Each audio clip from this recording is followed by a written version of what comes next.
अच्छा, बस इस सवाल का यस और नो में आंसर करिए। अगर अभी आपको मौका मिलता है एक टीम में आने का, क्या आप आएंगे?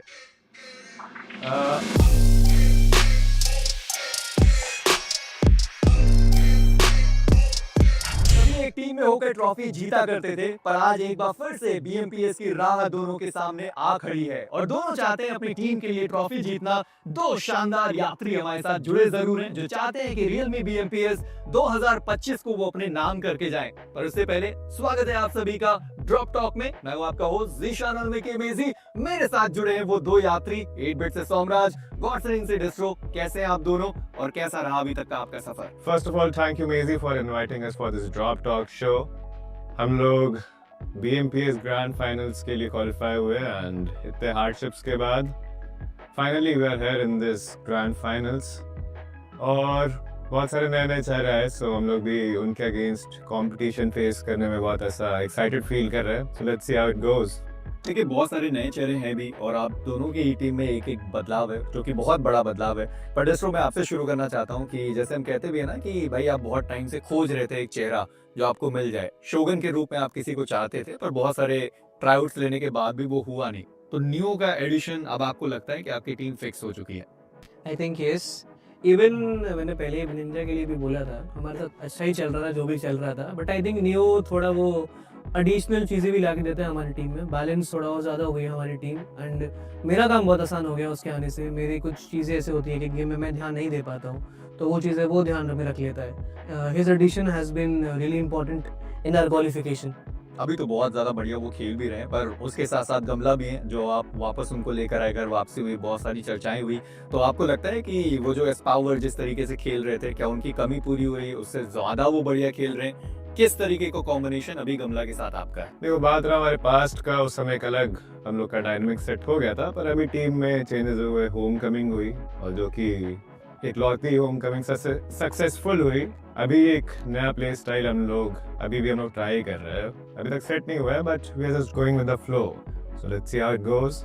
अगर हम थोड़े बहुत स्टैट्स की बात करें ना, तो जब 2023 का BGMI आपने जीता था, ये फ्रंट रो में बैठे हुए थे। अभी 2025 का जब इन्होंने जीता तब आप फ्रंट रो में बैठे हुए थे।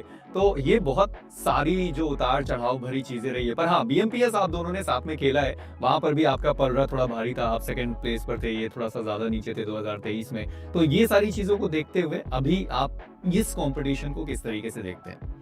आई थिंक सॉम और विनर राइवलरी तो बहुत टाइम से चल ही रहा है and I think it is a very healthy rivalry, because जो भी है गेम के अंदर ही है, गेम के बाहर आई डोंट थिंक हम कोई बात भी करते हैं ऐसे गेम को लेके।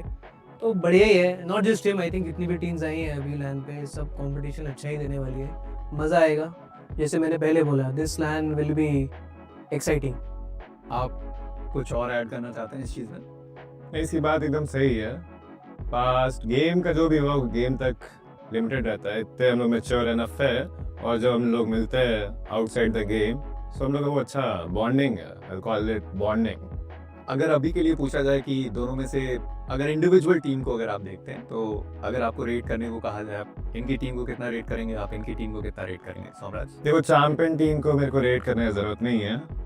ही is winning, means he is doing good. I don't need to rate him. I think I would say the same thing, because just अभी BGMI जीत के आए हैं एंड इनका जो बहुत लोगों ने बोला भी था कि एक स्टार प्लेयर गया है तो वो चीज़ दोबारा नहीं हो पाएगी, बट उसके बाद भी ये लोग इतना इजी क्वालिफाई होके आ गए। तो आई वुड से चैंपियन टीम है, प्रूव कर दिया दोबारा। अभी हमारे पास 13 ऐसी टीम है जो न्यू फेसेस के साथ हैं। BGMI की खाली 3 टीम है जो BMPS पे आ पाई हैं। तो उसके बाद आप इस कंपटीशन को किस तरीके से देखते हैं? क्या सच में वो लड़ाई हो सकती है जो हमने BGMI में देखी थी? देखो, BGMI हमने खेला था, उस समय एक अलग पूरा गेम चल रहा था, सब चीज। और अभी उसके बाद जब टूर्नामेंट खत्म हुआ, कंपटीशन बढ़ गया। हर एक टूर्नामेंट के बाद कंपटीशन बढ़ते जाता है, तो लोग जो इतने टाइम से ग्राइंड कर रहे हैं, वो लोग और एक्स्ट्रा ग्राइंड डाल के यहाँ पे BMPS में एक्स्ट्रा एफर्ट्स डाल के एग्जीक्यूशन करके वो लोग यहाँ पे T1 टीम को टक्कर दिए है। और जो भी अभी यहाँ पे क्वालिफायर हो गया है, वो अपना बेस्ट दिया है। T1 टीम अब बहुत जगह लैकिंग कर गई और वो एक्सपेक्ट नहीं करी थी लोग अब इतना अच्छा खेलने लग गए। तो इसमें अगर आप कोई एक पर्टिकुलर टीम का नाम लेना चाहें जो आपको अभी बहुत अच्छी लग रही है? हाँ, मुझे ऐसे सारी टीम्स पसंद आई, पर एक टीम है TWOB। I really love their last game. उन्होंने डू और डाई सिचुएशन था और they had nothing to lose, तो उसमें अपना बेस्ट दिया and they qualified and they are here now. तो आपके हिसाब से कोई एक टीम? थिंक राइजिंग टीम अगर आप बोलोगे जिसने बहुत इम्प्रेस किया मेरे को, वो NoNx होगी एंड एगी की टीम होगी। दोनों बहुत टाइम से मेहनत कर रहे हैं, मैं जानता हूँ, एंड आई थिंक उस चीज़ का फल उनको अब जाके मिल रहा है। तो एक्साइटेड टू सी देम कैसे करेंगे फाइनल्स में। Best wishes to them. तो देखिए, एक समय था, जैसे हमने बात भी करी कि आप दोनों एक साथ थे टीम में, तो मैं ज़रूर चाहता हूँ कि आप बताएं कि आपकी एक कमजोरी, एक स्ट्रॉन्ग पॉइंट। तो डेस्ट्रो, आप साम्राज्य की एक स्ट्रॉन्ग पॉइंट और वीक पॉइंट बताएंगे, और आप डेस्ट्रो की एक स्ट्रॉन्ग पॉइंट और एक वीक पॉइंट बताएंगे। देखते हैं कौन कितना अच्छे तरीके से एक दूसरे को जानता है। साम्राज्य, या पहले डेस्ट्रो से चालू करवाइए। सोचने में टाइम नहीं, मजा आपने जीता है। अच्छा, आप सोचना चाहते हैं, ठीक है, डेस्ट्रो से शुरू। आई थिंक स्ट्रॉन्ग पॉइंट यही रहेगा कि एज एन आइडियल लीड बहुत अच्छा करता है ये, मतलब टीममेट का रोल कैसा भी हो, टीम कैसी भी हो, अच्छे से लीड कर लेता है। एंड आई थिंक जब ज़रूरत होती है ना स्टेप अप करने की, जब हम साथ में भी खेलते थे पहले, तो उसने बहुत बार किया है। That would be a very good thing for him. बुरी चीज़ उस टाइम मैं बोलूँगा कि बहुत ज़्यादा आई वुड से ये अग्रेसिव था गेम को लेके, चिल इतना नहीं था, गुस्सा बहुत करता था उस टाइम पे। आपने सोच लिया साम्राज्य? हाँ, इसकी बात एकदम ऐसे सही है। अभी I've changed, so पर अब दूसरी टीम में हो जा चुके हैं। डेस्ट्रो का ये कि ही इज़ अ फाइटर। इसने वहाँ से नहीं पता क्या सीखा क्या नहीं, but I am very happy to see him कि ही इज़ डूइंग गुड। वो अपनी टीम को लीड कर रहा है and he is winning. So I am very proud of him कि as a ex teammate, ex IGL, I am proud कि हम लोग साथ में थे एक टीम में। साथ रहते तो क्या पता और अच्छा होता, बट वो सैडली हो नहीं पाया था। वीक पॉइंट ये हर समय हम्बल हो एक्ट करता है, मतलब है, बट चलता है डेस्ट्रो, थोड़ा वहाँ पे चिल रह सकता है। तो अच्छा, बस एक सवाल का यस और नो में आंसर करिए। अगर अभी आपको मौका मिलता है एक टीम में आने का, क्या आप आएंगे? आई डाउट कि ये चीज़ें पॉसिबल है, क्योंकि he is leading his team and I am leading my. मेरा था यस और नो में अगर आप आंसर। नहीं, इसका एक्चुअल रीजन आप अपनी टीम से खुश हैं। चलिए, हमारे ये दो जो यात्री थे, ये तो बिल्कुल तैयार हैं कि realme BMPS 2025 की ट्रॉफी वो जरूर जीत कर जाएं, क्योंकि अभी तक दोनों में से किसी ने भी वो ट्रॉफी जीती नहीं है। पर ये इंटरव्यू यहीं पर करेंगे समाप्त। मिलता हूँ आपको अगले ड्रॉप टॉक में, तब तक के लिए ख्याल रखें, बाय बाय।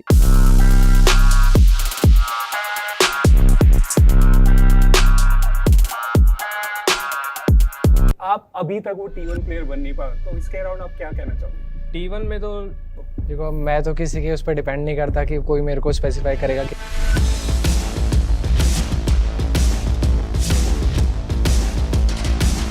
देवियर सज्जनों, बहुत बहुत स्वागत है आप सभी लोगों का realme BMPS 2025 में, जहां पे आज ड्रॉप टॉक में हम कई सारी बातचीत करने वाले। बट उससे पहले मैं रहने वाला आपका होस्ट रावण, और मेरे साथ जुड़ रहे हैं दो बेहतरीन IGL, BMW IGL जो कि आपका नाम ही है, और रोमन। कैसे हैं आप दोनों और कितने ज्यादा एक्साइटेड फाइनली ग्रैंड फाइनल के लिए? ये लाइन के लिए तो बहुत ज़्यादा एक्साइटेड हूँ। लास्ट लाइन मैंने 2024 खेला था BMPS का, तो इस लाइन के लिए तो मैं बहुत ज़्यादा एक्साइटेड हूँ। रोमन? फुली एक्साइटेड, मज़ा आने वाला है। देखिए, बहुत ही कमाल तरीके से आपने रिप्लाई दिया, तो उसी में मैं ऐड ऑन करते चला जाता हूँ कि फाइनली T1 का जो दर्जा है वो आप लोग को बहुत पहले मिल चुका था, लेकिन अभी भी ना एक बातचीत चलती है कम्युनिटी में कि आप अभी तक वो T1 प्लेयर बन नहीं पाए, तो इसके अराउंड आप क्या कहना चाहोगे? T1 में तो जब BGS 2024 का लैंड क्वालिफाई किया था तभी एंट्री हो गई थी, बट इतने अच्छे वे में नहीं हुई थी, क्योंकि अभी तक वो जो गोल्ड मिसिंग है तो उसकी कमी है। तो होप सो इस बार वो गोल्ड मेरे पास आए और मैं वो दर्जा लेके। देखिए, स्टार्ट तो ऑलरेडी आपने बहुत अच्छा लिया है, ऑनलाइन फेज में हमने देखा भी आपने भी बहुत अच्छा लिया था, NoNx डोमिनेट करके आए थे। तो इस बार T1 का जो खिताब जो बहुत पहले आपको मिल चुका है, कम्युनिटी कब एक्सेप्ट करेगी आपको? देखो, मैं तो किसी के उस पर डिपेंड नहीं करता कि कोई मेरे को स्पेसिफाई करेगा कि मैं T1 में हूँ कि नहीं हूँ। अगर मैं खुद को प्रूव करते जा रहा हूँ तो automatically I mean T1। Basically मैं तो खुद को अंडरडॉग बोलता भी नहीं हूँ, और जो बोलते हैं उनके सामने मेरा रिजल्ट है। जी हाँ, रिजल्ट तो बहुत ज़्यादा अच्छा हम लोग को देखने को मिला, लेकिन रिजल्ट से ये भी याद है कि ऑनलाइन फेज में जितना डोमिनेट करते हो, लैन में आके उतना ही ज़्यादा स्ट्रगल करते हो। तो इसके पीछे रीज़न क्या है? मेरी टीम का फर्स्ट लैन था, मेरे तीनों प्लेयर्स का फर्स्ट लैन था, तो मैं उनसे क्या ही एक्सपेक्ट कर सकता था। वो बेचारे अभी उतना एक्सपीरियंस नहीं था उनके पास, उनका फर्स्ट फाइनल्स था इवेंट, मतलब कोई ऑफिशियल में वो लोग फर्स्ट फाइनल्स में क्वालिफाई हुए हैं, not even in semis, not even in quarters. तो उनके लिए सब कुछ फर्स्ट था, तो उन्होंने वो एक्सपीरियंस लिया, उन्होंने अपनी गलती समझी, उन्होंने कहाँ गलती करी है, और अब वो रेडी है डोमिनेट करने के लिए। सिंपल। देखिए, इनकी टीम तो काफ़ी अच्छे तरीके से रेडी है, जैसा आप ऑलरेडी बता रहे हो, लेकिन आप जिस तरीके से हमने देखा है कि मल्टीपल टाइम आप लैन आते हो, लेकिन जो डोमिनेशन आप ऑनलाइन फेज में दिखाते हो, लैन में आने के बाद आप टॉप 10 भी नहीं आ पा रहे हो, तो इसके अराउंड क्या रीज़न है? रीज़न कुछ नहीं है, वो जो पहले दिन का फ्लो होता है वो तो हम बहुत अच्छा पकड़ लेते हैं। जैसे BMPS 2024 का था तो हम पहले दिन का तो फ्लो बहुत अच्छा था, उस टाइम #1 चल रहे थे। फिर उसके बाद थोड़ा बहुत गलतियाँ हुई, फिर फ्लो बिगड़ जाता है, तो उसकी वजह से रिजल्ट इतना अच्छा बन नहीं पाता है।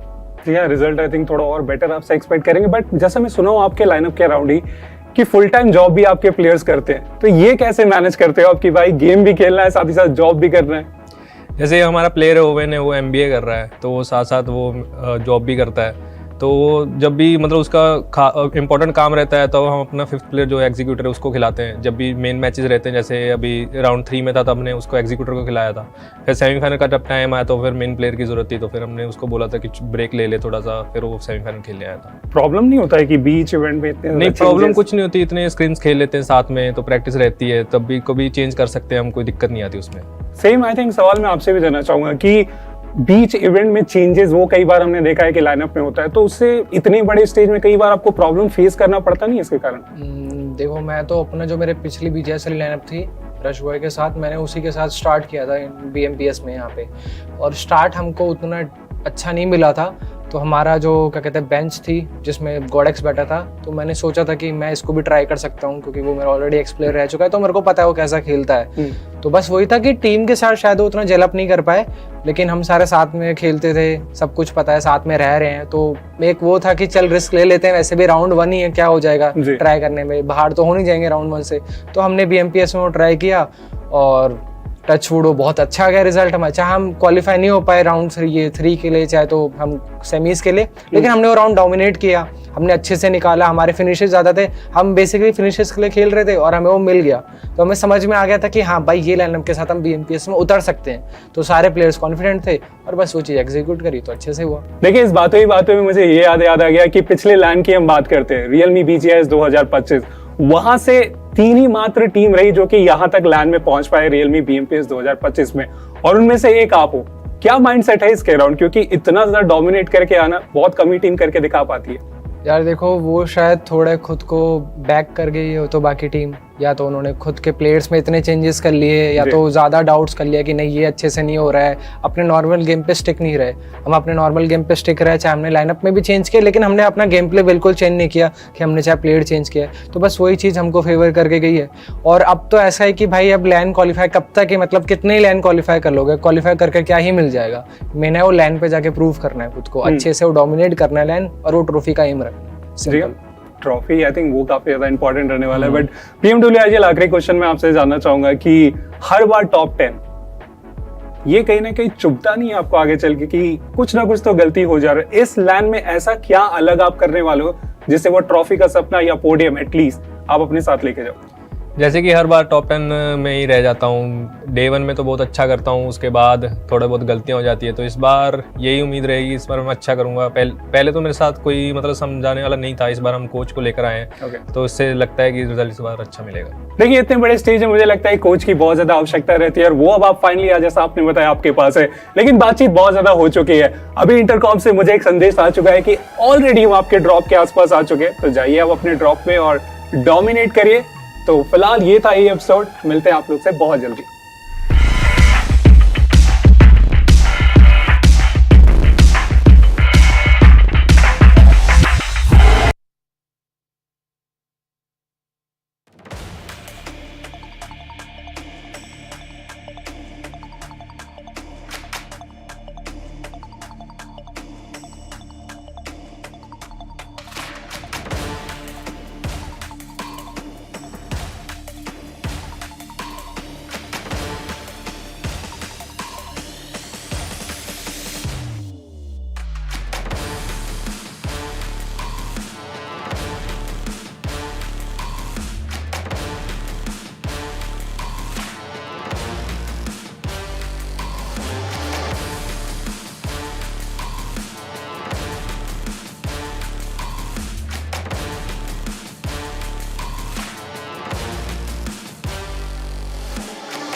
सच बताऊं तो मैं बहुत ज्यादा कंफ्यूज हूं। डे 1 को डोमिनेट किया 4M ने, डे 2 को डोमिनेट किया NoNx ने, गॉड्स रेन तो ट्रॉफी मैग्नेट है, 8 बिट के पास already tried and tested winning combination है।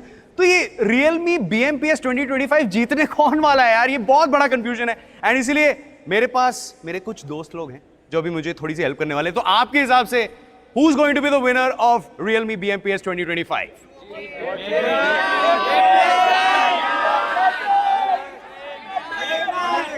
मैं पहले थोड़ा सा कंफ्यूज था, इन जवाब के बाद बहुत ज्यादा कंफ्यूज हो चुका हूं। तो आपसे जानते हैं आपके हिसाब से कौन जीतने वाला है? सोमराज भाई टीम 8 बिट टीम इंडिया जीते। Alright, team 8 bit. एंड आप किसको सपोर्ट कर रहे हैं? 8 बिट को क्यों सपोर्ट कर रहे हैं आप? सोमराज के लिए। अच्छा, सोमराज के लिए। और आप किसको सपोर्ट कर रहे हैं? 2OP को, क्योंकि मेरे को लगता है उनके अंदर पोटेंशियल है, वो एक दिन में 200 पॉइंट ले सकते हैं। आप 2OP के रिश्तेदार हैं क्या? नहीं नहीं, अच्छा, फैन हूं मैं उनका। अच्छा, फैन है 2OP के। ऑलराइट। पंखा। एंड इस समय आप किसको सपोर्ट कर रहे हैं? 2OP को। Alright, so we got 2OP के 2 फैंस ऑलरेडी। एंड कल के एक चिकन डिनर के बाद मैं भी 2OP का फैन हो गया था। लेकिन इस समय ये जो कंफ्यूजन है ये तो कुछ पलों में हमें पता चल जाएगा एंड ये कंफ्यूजन क्लियर हो जाएगा कि कौन है the winner of Realme BMPS 2025। लेकिन इस समय यशोभूमि कन्वेंशन सेंटर में हम लोग आ चुके हैं एंड कुछ कमाल के मोमेंट्स हैं, आपको देखना है। वेल, इनको थोड़ी देर में एंट्री मिलेगी, लेकिन आपको अभी एक्सक्लूसिव एंट्री मिलेगी इनसाइड द एरिना। कुछ अमेजिंग जोन्स हैं, तो चलो। अरे चलो यार, चलो। यूजुअली मैं स्टेज के उस साइड होता हूं, लेकिन आज क्योंकि आप घर में कंफर्टेबली ये स्ट्रीम देख रहे हैं, आपके लिए exclusive sneak peek experience zones हैं। चलो। So this is how you enter the arena. आते ही आपको मिलता है Realme का जोन। एंड ऑफ कोर्स आपको पता है कि Realme is the official device for BMPS 2025.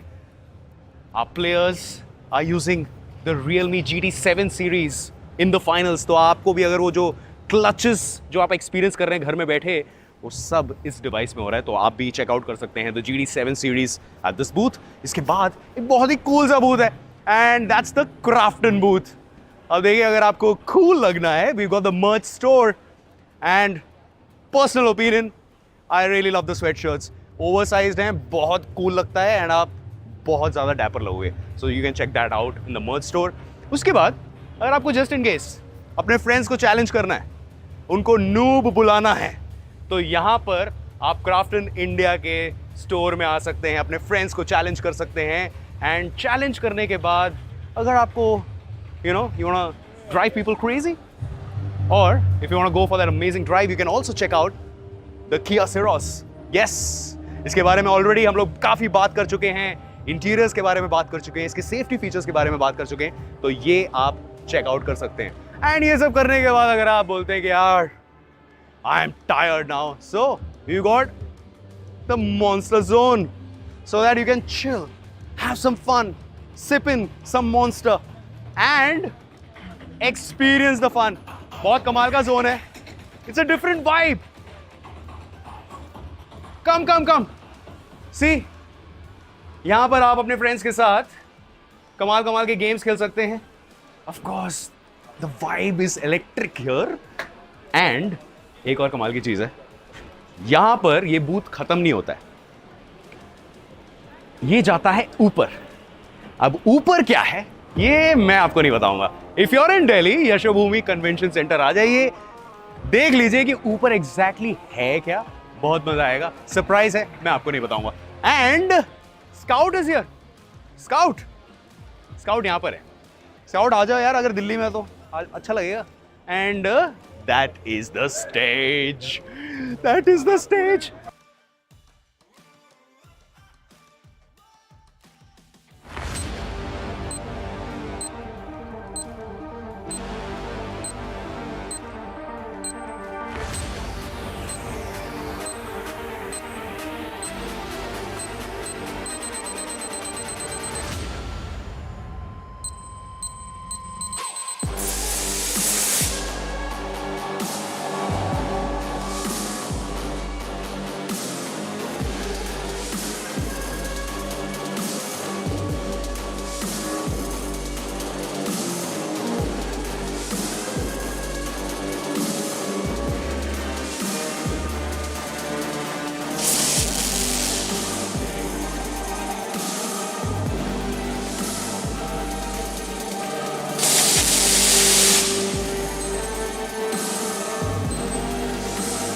stay right where we at. We never fall back. Yeah. We never fall back. And you can find me where I'm at. We never fall back. And you can find me where I'm at. We never fall back. Come up with a game plan. Double XL up in the pen, you can't shake that.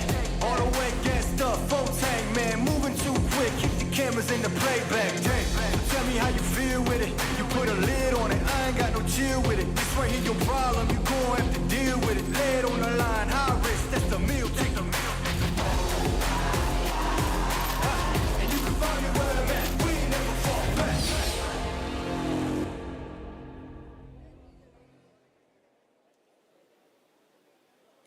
Delhi!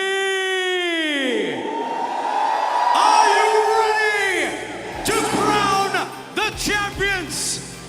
If you're ready, then I want to hear you. और पूरा हिंदुस्तान आपको सुनना चाहता है. So on my count, make some noise and show your posters.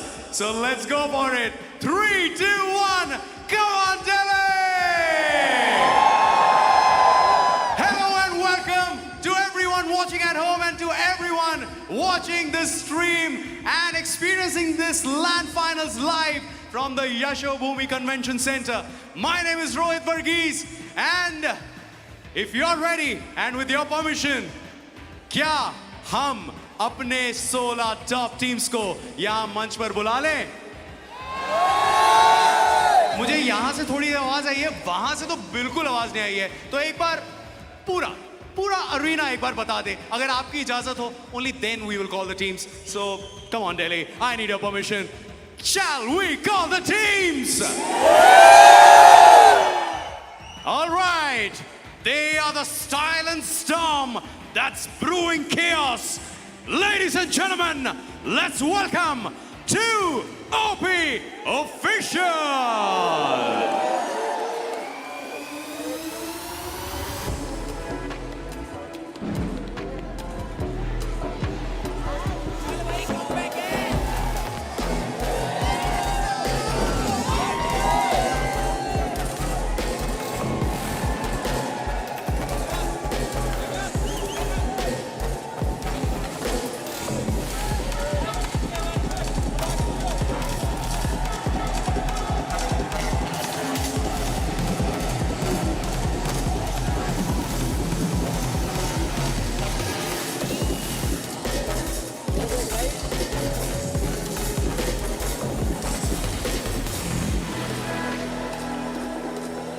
The team that brings the main character energy. It is Team Forever!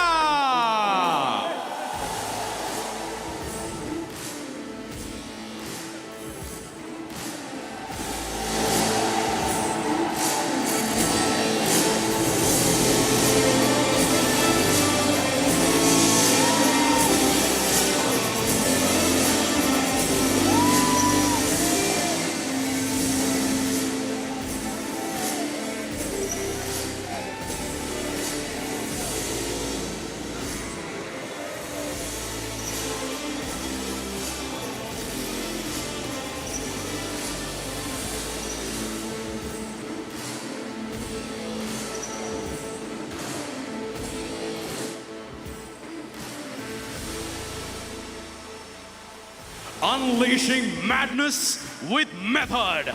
It's Team Insane Esports.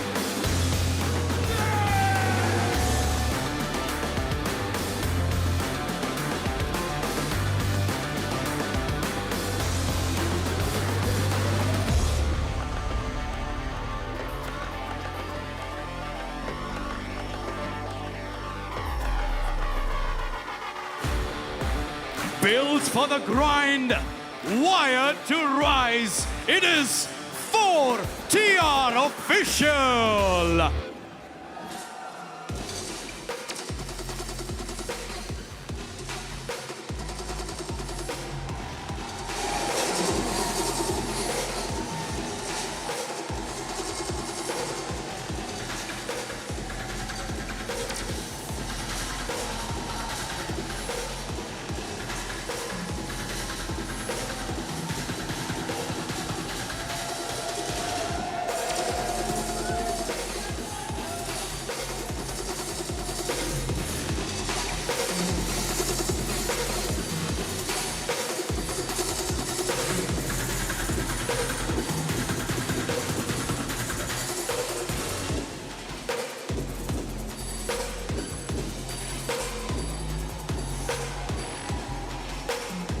Every legend starts somewhere. For Genesis, it is now. Ladies and gentlemen, Team Genesis!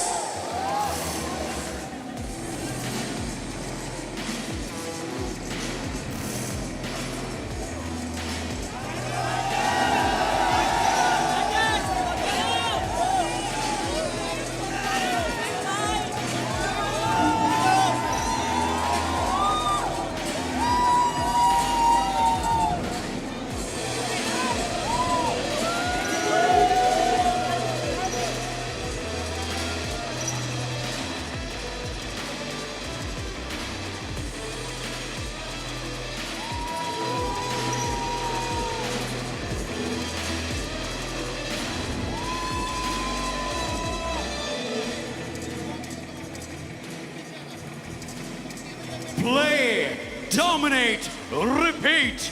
That's TWOB, the world of battle.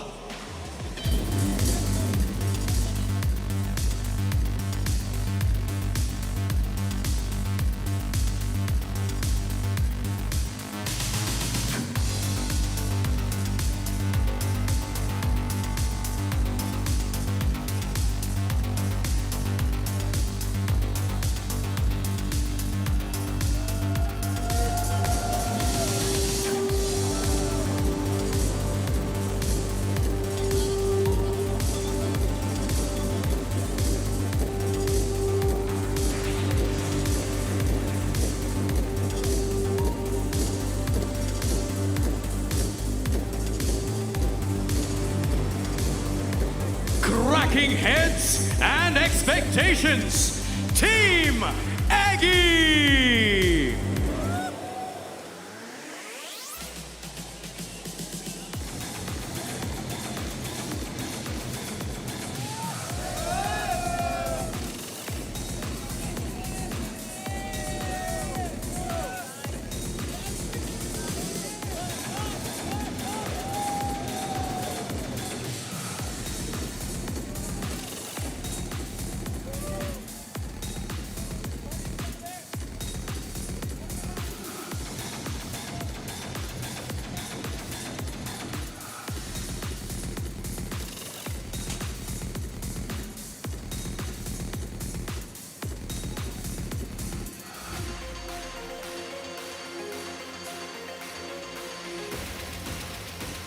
From sparks to wildfire, this team is always ablaze. Ladies and gentlemen, Rising Inferno!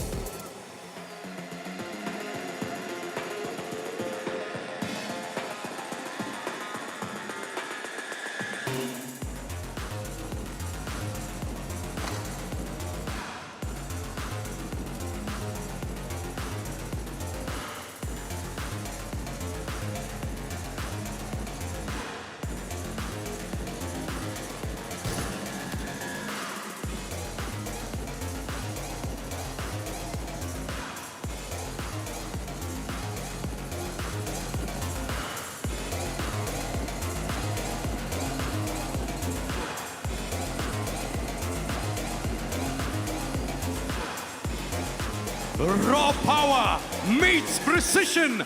Please welcome Team Aryan.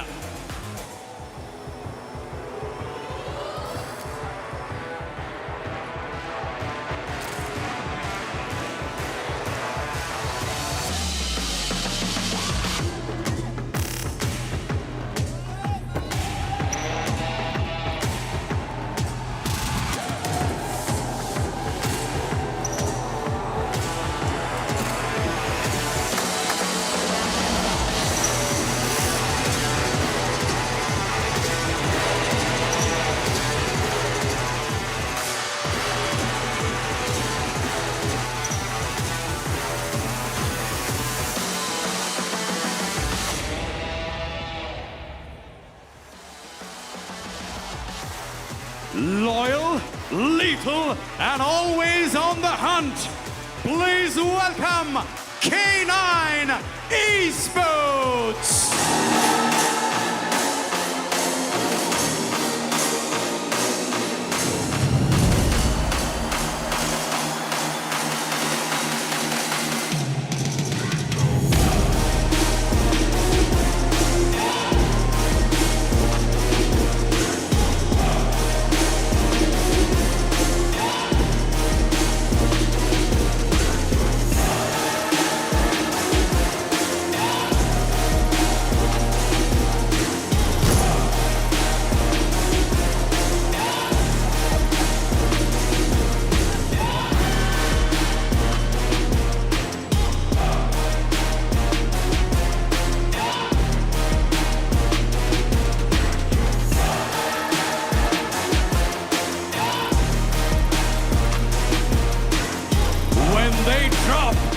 Destiny trembles.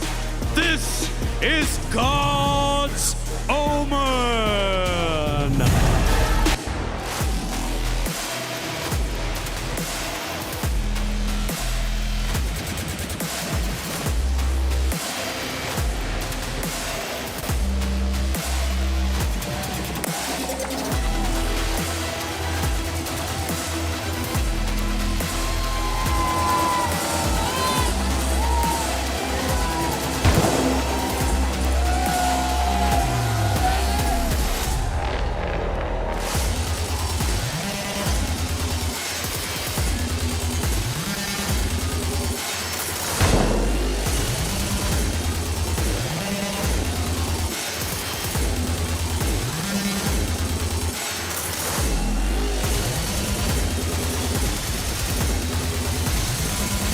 Where speed meets legacy, they are always in control. Please welcome Team 8-Bit.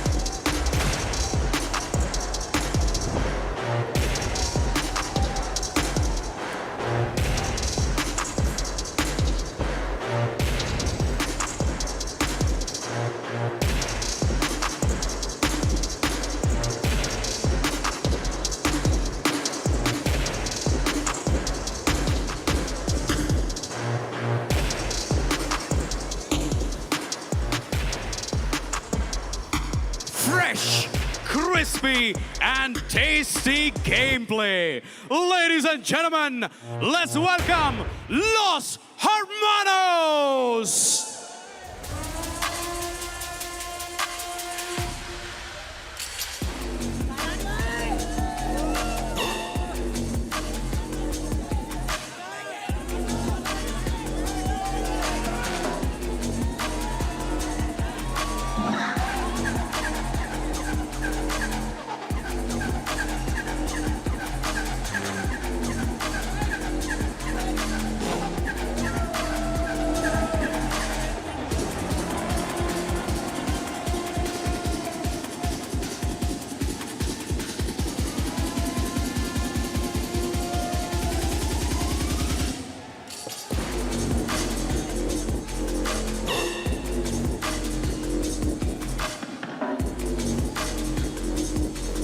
It's now time to call the trophy magnets.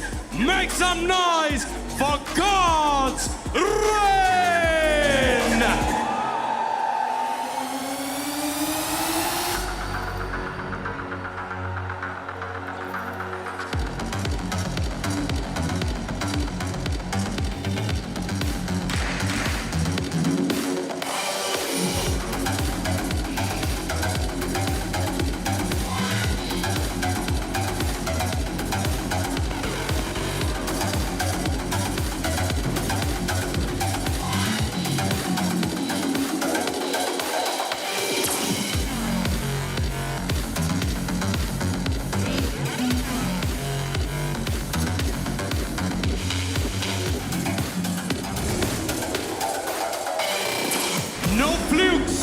just for miracle precision. Ladies and gentlemen, let's welcome For Miracle!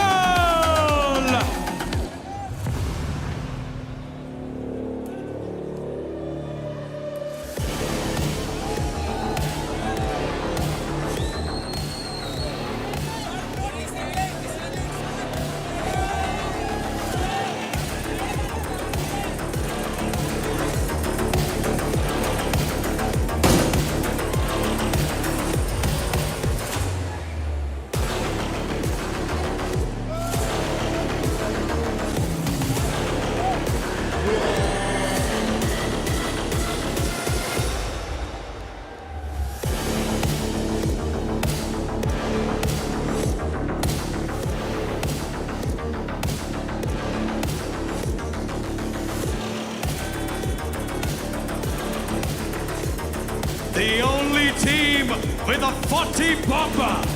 They are breaking norms and setting trends. Let's welcome NoNx Esports.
All right, Delhi and everyone watching at home, अब मंच पर हमारे top 16 teams आ चुकी हैं and ये तैयार हैं अगले 6 इंटेंस गेम्स के लिए, जिसके बाद इनमें से सिर्फ एक ही टीम कहलाएगी the champion of Realme BMPS 2025 and उन्हीं को हक मिलेगा इस ट्रॉफी को घर ले जाने का।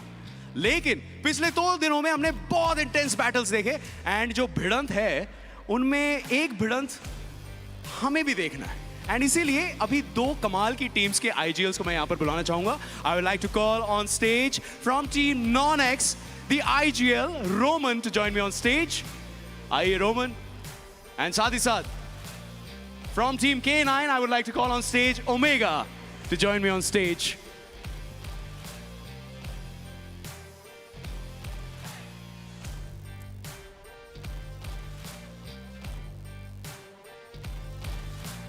Hello Omega, hello Roman. बहुत ही अच्छा वाइब है इस समय, तीसरे दिन। ओमेगा एक बहुत अच्छी जगह देते हैं आपको, ट्रॉफी के एकदम नजदीक। आ जाइए, इस साइड आ जाइए, है ना, यहाँ पर आ जाइए। एंड ओमेगा, इस समय आपसे मैं जानना चाहता हूँ, आपके और NoNx के बीच में थोड़ा सा फासला है पॉइंट्स का, तो कितने कॉन्फिडेंट लग रहे हैं कि आज के दिन वो फासला आप कवर कर पाएंगे और ये ट्रॉफी घर ले जाएंगे? आज ही का दिन है, करना ही पड़ेगा और कर लेंगे। तो काफी कॉन्फिडेंट लग रहे हैं। एंड इस समय ऑफ कोर्स रोमन, मैं आपसे जानना चाहूंगा कल के परफॉर्मेंस के बाद, एक तो पहले ये बताइए कि कल रात को कितनी अच्छी नींद आई? नींद ही नहीं आई। नींद ही नहीं आई, तो क्या सोच रहे थे? इस समय कितने कॉन्फिडेंट लग रहे हैं कि ये ट्रॉफी के हकदार आप ही हैं? मैं ही हूँ, आपको दिख नहीं रहा पॉइंट्स टेबल में? मैं ही हूँ, मैं ही लेके जा रहा हूँ। और इस समय काफी ज्यादा कॉन्फिडेंट है, लेकिन ऑफ कोर्स इससे पहले भी ओमेगा आप एक ऑफिशियल टूर्नामेंट की ट्रॉफी के बहुत नजदीक आए। अभी भी ये जो फासला है उतना आसान नहीं है कवर करना, तो इस समय जो आपने उस टाइम से जो सीखा है, क्या इस समय एग्जीक्यूट करने का सोच रहे हैं? किस तरह से इस समय आपका माइंडसेट चल रहा है? आसान तो कुछ भी नहीं होता और माइंडसेट तो स्ट्रांग ही है। जो दिखेगा वो मरेगा, चाहे उसमें ये हो या ये हो। काफी समय प्रिसिशन के साथ क्लैरिटी है, लेकिन इस समय मैं आपसे जानना चाहूंगा रोमन, फॉर मिरेकल इस समय डे 1 उन्होंने डोमिनेट किया था, डे 2 एक तरह से आप ही के नाम था, लेकिन इस समय 4M और आपके बीच में सिर्फ 4 पॉइंट्स का डिफरेंस है। तो ये जो एक थ्रेट है 4M से, उसको टैकल करने के लिए क्या सोचा गया है, क्या प्लान है एंड आज क्या एग्जीक्यूट होने वाला है? कुछ प्लान नहीं है, सिर्फ मार के खेलेंगे। अगर ये आनी होगी तो ये आ जाएगी, बाकी जिसके हाथ में जाएगी वो डिजर्विंग होगा। इस समय हमारे दोनों IGLs काफी कॉन्फिडेंट लग रहे हैं, इस समय थॉट में काफी ज्यादा क्लैरिटी लग रही है। Thank you so much omega and wish you all the best for the remaining 6 games. Wish you all the best Roman for the remaining 6 games. जाइए अपनी टीम को ज्वाइन कीजिए। लेकिन इस समय डे 3 की अगर बात करें तो मैं तो इस समय बहुत ज्यादा कंफ्यूज्ड हूँ। शायद आप जितने कंफ्यूज्ड हैं उससे थोड़ा सा ज्यादा 5% ज्यादा कंफ्यूज मैं हूँ, क्योंकि इस समय ये बताना बहुत ज्यादा मुश्किल है कि कौन ये ट्रॉफी घर ले जाएगा। लेकिन शायद अच्छी तरह इसको एनालाइज कर पाएंगे हमारे कास्टर्स एंड शायद क्लैरिटी ला पाएंगे कि कौन है इस समय सबसे ज्यादा हकदार इस ट्रॉफी के लिए। तो चलते हैं कास्टर्स डेस्क की तरफ और जान लेते हैं कि डे 3 में आप क्या क्या उम्मीद कर सकते हैं। Back to the casters. 2nd May for Forging Champions, and now it's 6th July, the last stand. Final 6 games separate these teams from being crowned the champions of the realme BMPS 2025. And to take you through the day, I'm going to be a host of Caster Necro. John alongside with me on the panel, it's Ice Baby 1-2 and I Super Johnny. Guys, this is it. Final 6 games to be crowned as the champion and be the new symbol for BGMI. Oh boy, this is going to be a very, very legendary moment as well. It's been so many months, so many weeks, so many games thus far. Now making it to the final 6 here, and after the 6th, this is where things get a little bit spicy, because whoever wins, or in this case scores the most point in this final match, is going to be crowned the champion of the realme BMPS 2025. What an easy thing to say, right? At the end of the day, you just need to have more points than the other 15 teams that are trying to stop you in your tracks. And of course, I have to say, by the way, Rohit expects a lot from us, because I'm as much confused as he is about who's going to win it all. Yeah, of course, we cannot really predict the future, right? It's not like we're astrologists or something like that. We could just go ahead and predict the futures. But one thing is for sure, day 2 was the day of comebacks. We witnessed some insane amount of comebacks on day 2. Are you guys expecting something just like that on day 3 as well? Hey man, speaking of the comebacks here, NoNx Esports was the biggest comeback yesterday itself. In a single day, they got themselves 71 points in total, and getting to where they are, which is the top of the top, which is 103 points here. And on screen here is going to be the overall standings for you guys. Exactly. NoNx currently sitting on the first spot with 103 points. 4 Miracle on the second with 99 points. Just 4 points separating these two. Then you've got Aryan right there with 87 points. Los Hermanos on the 4th with 82. OMEN on the 5th with 82. And you have also got the big dogs themselves, K9 Esports, not too shy away. They've just got 75 points in their hands. One big games, they can instantly make a comeback. But, I mean, Eggy, I would also include in the conversation. I said this yesterday, 30-point difference, not a big deal to cover up. In fact, even today, with 6 matches on the line, you never know. 8-bit, 2 chicken dinners, and they can catch up as well. And as we talked about 8-bit, I think it's important to note down that even yesterday, they did step up just a little bit. Those last 2 matches, they actually did quite well. Yeah, but here's the main problem, right? Last 2 matches, it was a little bit too late. 8-bit is still on the latter half of the board. They still have got a Herculean task to do. And now, since we're speaking so much about 8-bit, we've got a bit of a head-to-head between 8-bit and Genesis Esports. 8-bit currently sitting with 46 finishes, and Genesis Esports currently sitting with 44, and they're tied up on the points. Yeah, at the same time as well, these are the 2 teams that people presume to be lifting the trophy currently in the second half. And with this final 6 games thus far, 8-bit and Genesis, they definitely need to step it up big time as well. 3 chicken dinners will immediately propel them into the tabletop here, because mathematically it is still very possible. Realistically, it's still very possible as well, because why?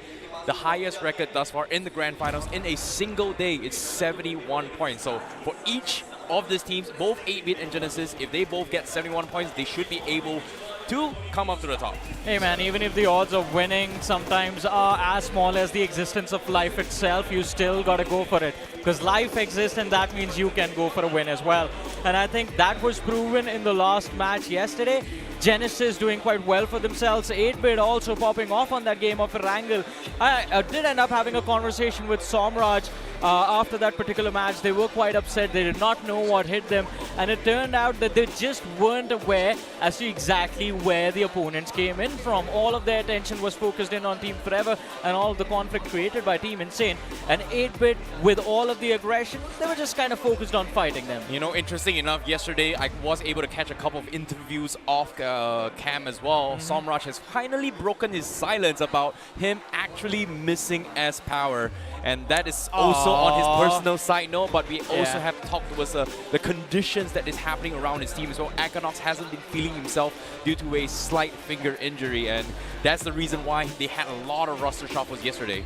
Look, as much I would like to side with you on that, but at this point it's a little bit too late to feel bad that S-Power's not in their roster anymore. It's time to buckle up and be as serious as possible. You need to rack as many points as possible to make sure you're there to be the champions. 8-Bit is currently way too far back in the overall standings. First 2 games, they need 40 points. They can instantly make a comeback. See, that is true, but we still got to talk about the top of the leaderboard. And I mean, we have spoken about NON, but look at how intense this realme BMPS is. Top 5, it's all fresh faces. A team like Los Hermanos has an opportunity to actually do well today, just like they did on day 1, game 1. If they manage to have that performance in match 1 today, they can potentially lift the trophy at the end of the night. And hey, since you've been speaking so much about the performance, another thing that's going to give you a lot of performance is also this Realme GT7 series. I would recommend you guys to move on towards Google, and of course Google it so you can stand a chance to win this Realme GT7 series. It's not just about the performance, it's not just about that stable 120 FPS, it's also about the camera quality. And you know what, guys? Let's take a selfie.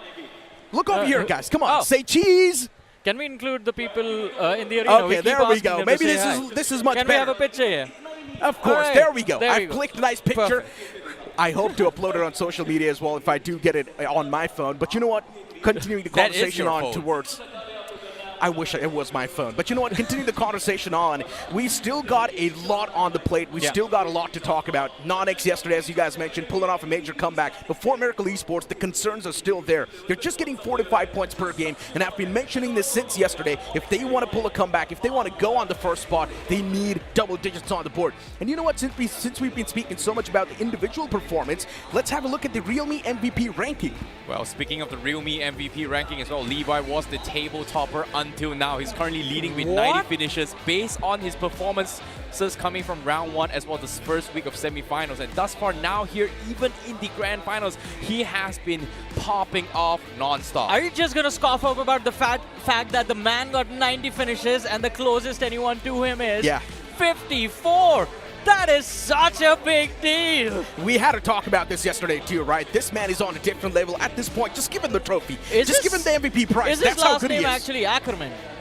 Probably. It has to be, right? Because this man is definitely slaying titans like it's nothing else in this lobby. Grand Final MVP rankings too is on the screen, as there's also going to be Levi once again leading the pack over here too. And yes, it's a significant difference over here too. Levi's on a different level. Yeah. Hey, man, when people are farming for trophies, this guy is definitely farming for points. And brownie points is that he is potentially going to be the Grand Finals MVP as well. He's currently in 11 finish lead over the next person. So as of yet, I don't want to say, man, NoNx currently in the tabletop as well, and even yesterday's monstrous performance, if you think about it, a majority of NoNx games, the amount of finishes that has been garnered by the team, almost 70 to 80% of the finishes actually came from Levi himself. Yeah, and once again, an important fact I would like to present on the board, right? Day 2, whichever team pulls off a comeback, or whichever team places themselves either in the top 3 or the top 2 after a comeback, usually the day 3 goes great as well. Revenant Spark is a prime example, 8-Bit is a prime example as well in BGIs,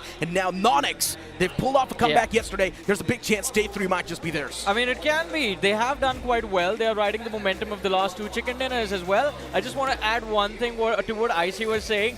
Levi dominating and getting the finishes for his team got so bad that if you remember in the interview yesterday after the last game, he did mention that he was trying to actually not get finishes so that his teammates could actually catch up. Hey man, all things considered here, as much as he's trying not to get finishes, guess what? You know what he did? He won versus 2 and stole the chicken dinner away in that map of Miramar. Nobody thought he was going to win. Everybody thought he's lost that final fight. But guess what? In that one final jump shot, boom, bam, Bada bing, easy chicken. Exactly. The man is so good that he's making the second person on the MVP ranking look bad. Yeah. This man is just insane. Yeah, as you mentioned, yeah, this man is probably the Ackerman, just laying tines left, right, center. 6 matches, if he gets 10 finishes, that's a century in a single tournament. 100 finishes in a span of 30 days. Insane stuff, right? And Levi is probably going to make that happen as well, because if you count yesterday's average, the man was getting 7 finishes per game, which is absolutely mind-boggling. Wait, actually, 7 per game? Hey man, Yeah. 7 per game 6, 7, on something average like thus that. far, which is insane as well. And like you guys said as well, century title on its way, especially coming from Levi. In 6 more games to go, 10 finishes is all you need, and we will have our first century of realme BMPS 2025. The only one as well. The man can definitely make it happen. But guys, it's time to shift our focus on a few different teams too. For example, like 4TR, we did see 4TR start things off on such a banger note on day 1, but then on day 2, after all the teams started to pull a comeback, 4TR just completely fizzled out. Hey, you know what, Necro? As much as you want to talk about something else, our cameraman has something else installed as well. He's still looking onto his Levi. Well, not anymore. I mean, he's like, have you seen this guy? Everyone wants to see this guy.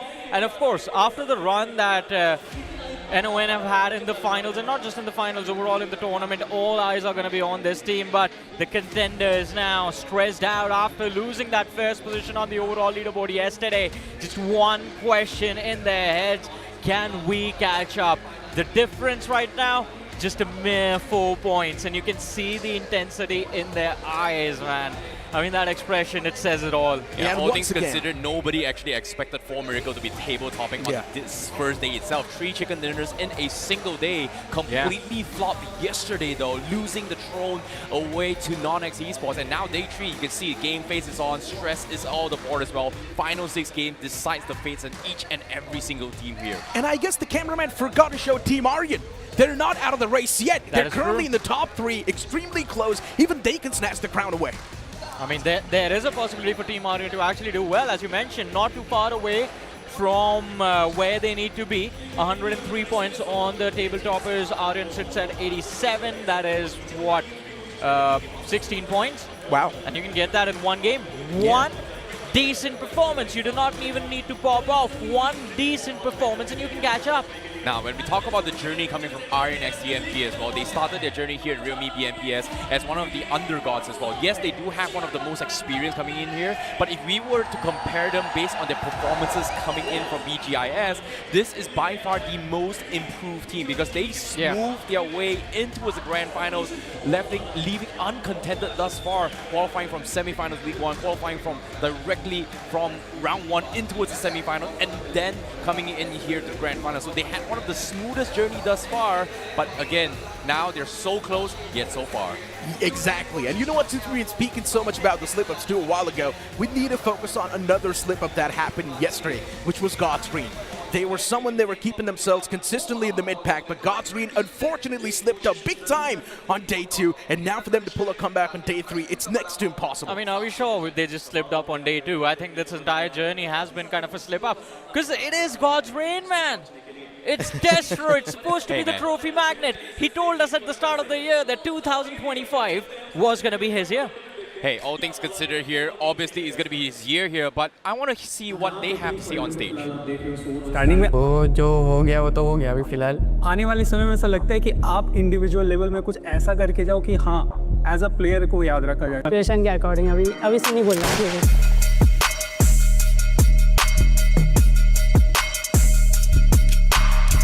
देवी सज्जनों, बहुत बहुत स्वागत है आप सभी लोगों का realme BMPS 2025 के ड्रॉप टॉक में, जहाँ पे मैं रहने वाला आपका होस्ट और मेरे साथ इस प्लेन में बैठे हुए 2 बेहतरीन असॉल्टर। तो सीधा चलते हैं उनके तरफ और थोड़ी सी बातचीत करते हैं। श्रेयान, हंटर, दोनों का ही स्वागत है। कैसे हो आप दोनों? कितने ज़्यादा एक्साइटेड फाइनली इस लैंड के लिए? बढ़िया, एकदम ठीक हूँ और एक्साइटेड भी बहुत हूँ क्योंकि न्यू टीम से स्टार्ट किया और न्यू एकदम, तो बहुत एक्साइटेड हूँ मैं। एक्साइटेड तो इसका रिवॉर्ड आपको पता ही है क्या है। आपकी भी असॉल्टिंग बहुत ज़्यादा कमाल की रही है पूरे क्वालिफाई फेज़ में, लेकिन उससे पहले थोड़े मैं कुछ सवाल समझना चाहूँगा कि बहुत पहले आपको देखा था हमने एक BMPS में, और उसके बाद एक लंबा गैप आया और उसके बाद इस लैंड में क्वालिफाई करने में आप कामयाब हुए। तो ये जो बीच में जो गैप आया और उसके बाद ये जो अपकमिंग लैंड है, थोड़ा डर लग रहा है? नहीं, डर तो नहीं लग रहा है, बस सही हो जाएगा सब कुछ। अभी कॉन्फिडेंस भी अच्छा चल रहा है क्योंकि मैचेस भी अच्छी चल रही है, प्रैक्टिस भी एकदम बहुत ज़्यादा हो रही है, तो डर इतना नहीं लग रहा है, कॉन्फिडेंस तो है। जी हाँ, कॉन्फिडेंस रहना ही चाहिए क्योंकि आपके आइजल भी तो है ना, वो है तो जिस तरीके से वो पूरा खिलाते एक बड़े भाई की तरह। उनके बारे में थोड़ा बताइए ना कि उनके साथ ऐसा क्या आपके इस पूरी जर्नी में सेट हुई जो पिछले कुछ लाइनअप में वो चीज़ें वर्क नहीं करती, जिसके कारण आपने डिसाइड किया कि वो इसके साथ कंटिन्यू करूँगा? अभी तक मैं जिसके साथ खेला हूँ ना, जिन आइजल के साथ, ओएस भाई ये बेस्ट ही आइजल है मेरे हिसाब से। वो एकदम सही से समझाते हैं, एकदम सही से, मतलब गेम के बाहर भी गेम के अंदर भी जो टैक्टिक्स मैचेस के बाद होती थी, मैचेस के डिस्कशन होते थे, तो वो एकदम सही से समझाते थे, तो वो अच्छे से समझ में भी आता था, तो उससे बहुत वो हुआ, प्रॉफिट हुआ टीम को भी। देख ही रहा है काफ़ी अच्छे तरीके से। लेकिन हंटर देखिए, फ़ायदे की अगर आप बात करें तो आपको तो बहुत ज़्यादा फ़ायदा हुआ है जेनेसिस में आने के बाद, क्योंकि SA12 वो भी यहाँ तक नहीं पहुँच पाई, रेकनिंग वो भी यहाँ तक नहीं पहुँच पाए, आप उनके साथ काफ़ी ज़्यादा वक्त भी बिताए हो। आपके अनुसार क्या ऐसा गलत उन्होंने किया जिसके कारण वो यहाँ पे नहीं और आप यहाँ पे? दोनों की न्यू टीम थी, न्यू प्लेयर्स थे उसमें, दोनों टीम में, तो वर्क नहीं करा होगा, इतना टाइम नहीं मिला होगा। तो जेनेसिस में तो आपको भी वक्त उतना ही ज़्यादा मिला था जितना उन्हें मिला था, आप करके वो नहीं कर पाए, बस आपका एंगल में समझना चाह रहा हूँ। मेरे प्लेयर्स अंडरस्टैंडिंग इतने थे कि मतलब उन लोग ने जो मैं बोला वो उन लोग ने करे। बाकी टीममेट्स मतलब ऐसे थे कि उन लोग का भी पॉइंट रखते थे, लेकिन यहाँ पे सिर्फ ऐसा हुआ कि मतलब मेरी सुनते गए तो होता गया। पर शायद आप बताइए, लाइक अभी जो ये पूरा इवेंट चल रहा है, कंपटीशन कमाल का हम यहाँ पे देख रहे हैं, सारी ही टीम जो आपके अलावा है सब एक से बढ़कर एक है। कहाँ पे टीम फॉरएवर को फिलहाल आप देख रहे हो ओवरऑल स्टैंडिंग में, अगर आगे चल के मैं बात करूँ? मैं सोचा नहीं हूँ ऐसा कुछ सोचा नहीं हूँ। अगर रैंडम गैस सोचो तो मेरे हिसाब से हम लोग टॉप से ही फिनिश कर सकते हैं। देखते हैं सिचुएशन के अकॉर्डिंग। अभी से नहीं बोलना चाहिए कुछ, जिंक्स लग जाती है। यस, चलिए ठीक है, बट अगेन रीशफल्स काफ़ी ज़्यादा हुए हैं। आप दोनों से ही मैं समझना चाहूँगा एक एक करके कि लाइक जितने भी रीशफल्स अभी हमारे सामने हुए हैं, आने वाले समय में ऐसा लगता है कि आप इंडिविजुअल लेवल में कुछ ऐसा करके जाओ कि हाँ एज अ प्लेयर को याद रखा जाए, चाहे आप दोनों की मैं बात करूँ तो जा सकता है ऐसा। अभी सिचुएशन अभी जैसा प्रैक्टिस चल रही है तो हो सकता है, कुछ भी हो सकता है। हंटर आप? मेरे को नहीं लगता इंडिविजुअल अभी इतना चल रहा है, क्योंकि अभी टीम का ज़्यादा चलेगा, टीम का परफॉर्मेंस पे आगे बेसिस पे जो आ रही है चीज़ें वो ज़्यादा मैटर करने वाली। हंटर मतलब मैं समझना चाहूँगा एक चीज़ आपसे कि टीम सोल के साथ आप काफ़ी वक्त बिताए, टीम सोल जिसका सफ़र उतना अच्छा नहीं रहा इस पूरे एंटायर इवेंट में, लेकिन आप काफ़ी आसानी से यहाँ तक पहुँचने में कामयाब हुए। तो मैं आपका पार्ट समझना चाहूँगा कि इतने कम वक्त में जेनेसिस के साथ आपने कैसे इस ग्रैंड फाइनल तक पहुँचने में कामयाबी प्राप्त की? सोल के बाद तो थोड़ी दिनों तक RG में खेला था, उसके बाद भी और कम दिन मिले थे जेनेसिस के साथ खेलने, फिर भी मेरे को इतना टाइम मिल गया क्योंकि राउंड 1 में मैं प्लेइंग 4-1 ही था, सैम था, तो राउंड 1 में मेरे को सब मतलब समझ में आ गया इनके साथ के मतलब पेड्स वगैरह खेल के कि लोग कैसा खेलते, क्या क्या करते हैं। फिर उस हिसाब से हम लोग ने मतलब न्यू एनालिस्ट एक रखे थे मेरे बोलने पे कि मतलब टीम्स को मतलब ऐसे चलाना पड़ेगा मेरे हिसाब से, और वही चीज़ में टीममेट्स ने ट्रस्ट दिखाया मेरे पे, और वो चलते गई तो फ्लो बनते गया और सब कुछ सही होते होते अभी फाइनल्स में आ गए।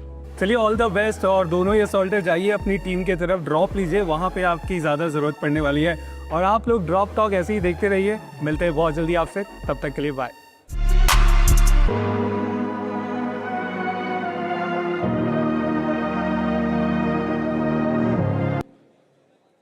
I was the main assaulter, so pretty much I was the 50% of the team that time. Last GodL भी था, सोल भी था, तो थोड़ा लक था, 50% luck.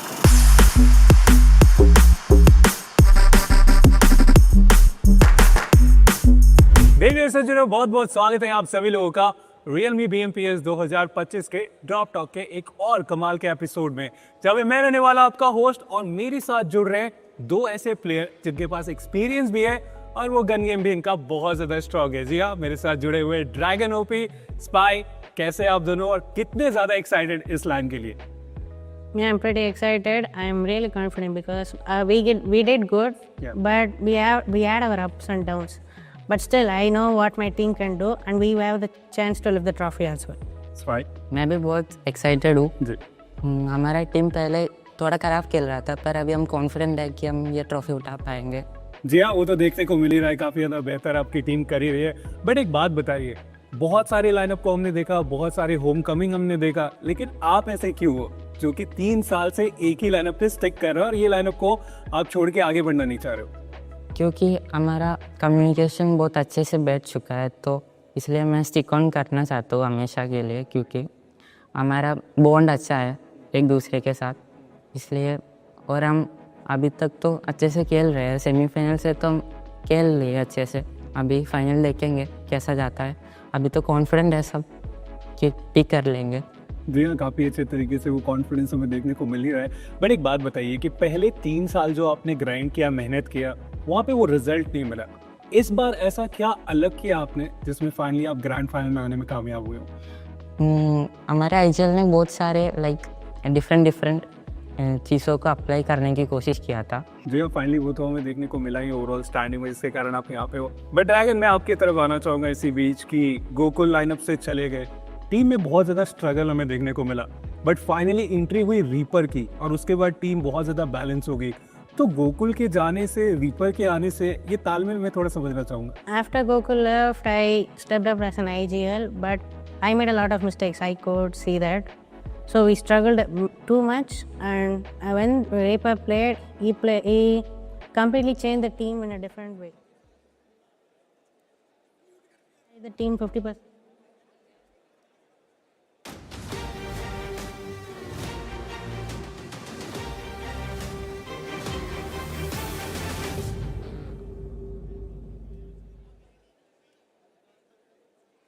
Welcome back after that short break, and once again, we're just a few steps away from stepping inside of the first game of the day. Guys, before we move on towards the lands of Erangel, I would like to know your guys' prediction. Icy, what about you? Oh boy, this is going to be a very difficult one here.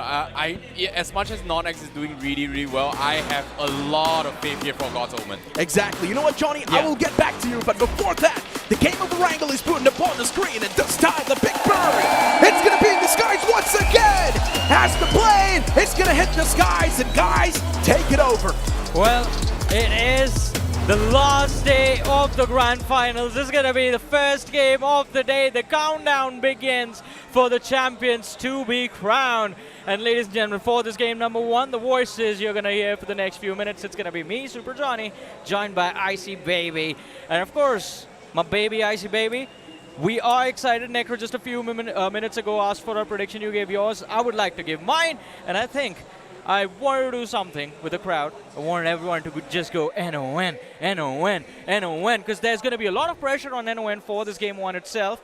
But we have the flight path, and it's going to be a pretty short one, starting from the southwestern quadrant of the map, basically the western edge of the military island, and heading towards Lipovka, which is the eastern edge. Well, it's going to be a tough one here as well, considering the fact that the flight path is favoring towards military base a little bit more. God's Reign seems to be the first ones to actually drop in towards their usual drop spots as well. No contention so far here in the final day itself. Seems like every single team, they have pretty much respected each other's boundaries here, and they will settle the score for the final zone itself. And now, strategy-wise, I want to see how the zones actually shifts as well, because a lot of teams has been struggling to try and get center rotations. Teams that have found a way to actually deal with it here so far has been NoNx Esports as well as 4 Miracle, which there are unique rotations coming from Circle 2nd and Circle 3rd. But all things considered here, are we going to see a little bit of switch up here? Because I do see 8-bit also being a little bit contested, but oh no, this is not a great start here for the boys, but a very entertaining one for all of us watching at home, because this circle means that it is going to be a very early rotation, and you need to be early or not, you are going to be stuck in one of the most awkward situations out there. I mean, it's going to be awkward. Doesn't matter if you're early or late. That northwestern quadrant, it's quite empty.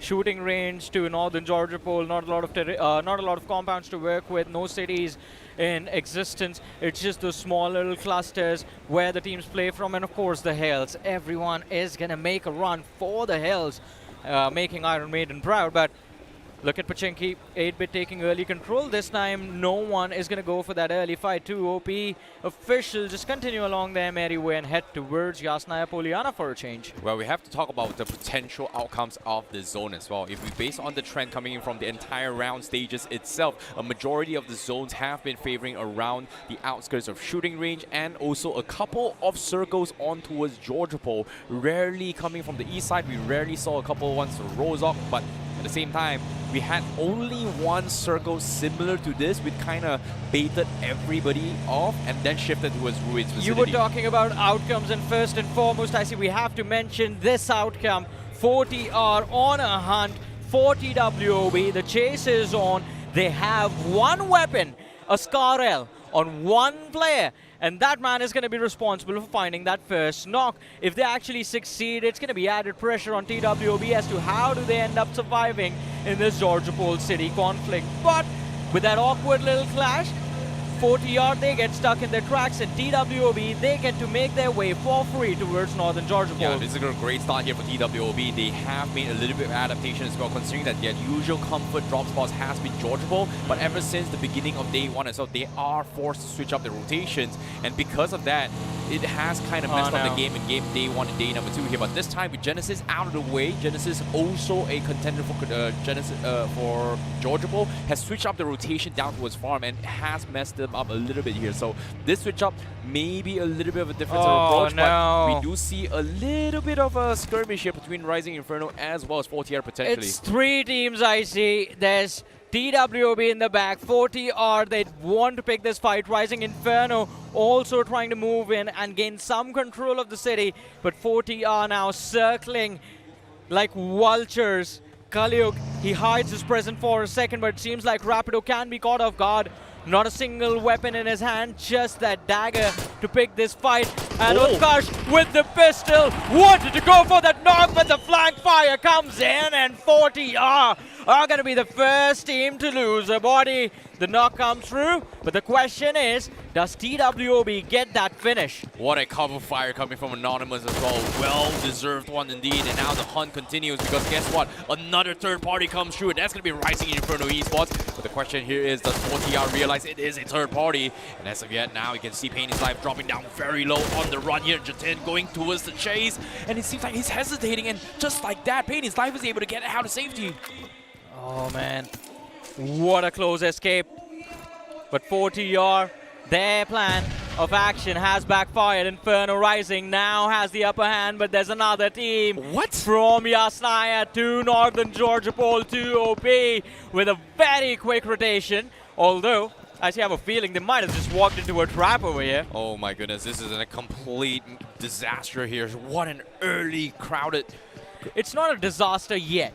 Well, it's about to be as well, because TWOB is known for their unique playstyle of urban warfare. And so far, almost every single urban warfare has been won by TWOB officials since round stages until now. But this could get tricky because this formation that they have, Amax is going to be cut off from his teammate completely because there are now 3 teams that he has to deal with. He's walked into a cluster with TWOB occupying the compounds towards the western edge, Inferno Rising taking control of the southern edge of the city, the roadside compounds, and 40R in the back 6. So Amax, there's no way...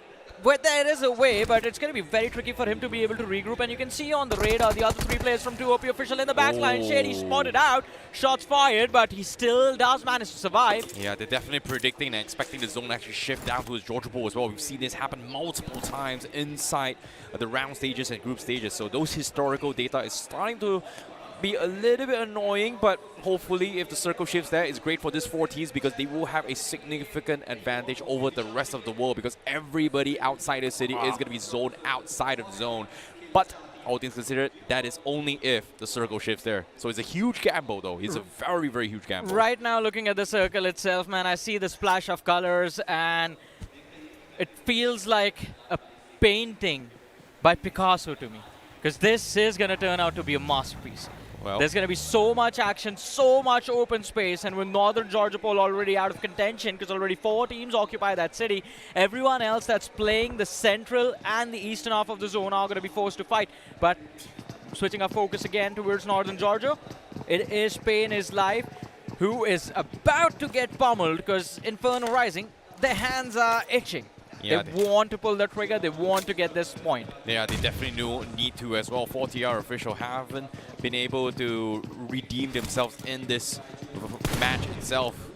Ever since they've rotated in, they haven't got a little bit of break to actually regroup, and because of this, they are separated. Pain His Life has been doing a fantastic job at dodging his way through. And guess what? He's going to be A-okay. Nope. As soon as I say this, another love tap comes through, but no connection thus far. Rising Inferno, they have been trying to hunt him down for the longest of time, but they just can't find him at all. But on the other finish feed here, TWOB actually going to crash with TOP. I mean, it was AMAX, as I said. AMAX ran into a trap, and the trap closes in. An early loss for TWOB official, and especially in a very dire moment, sitting on the 16th position of this overall leaderboard. Yesterday, we saw chicken dinner from TWOB official, and after that, there was a sign of life, a sign of hope that maybe we're going to see that comeback happen, but again, getting reset, and even in this game, not doing too well at the start. Oh boy, speaking of a reset here, God's Reign finally making their move inside the zone. Seems like they are going to be reaching early as well, so a very, very early rotation coming from God's Reign all the way from military base, considering that they had the first drop. But guess what? Stage 2 has begun and the zone has shifted.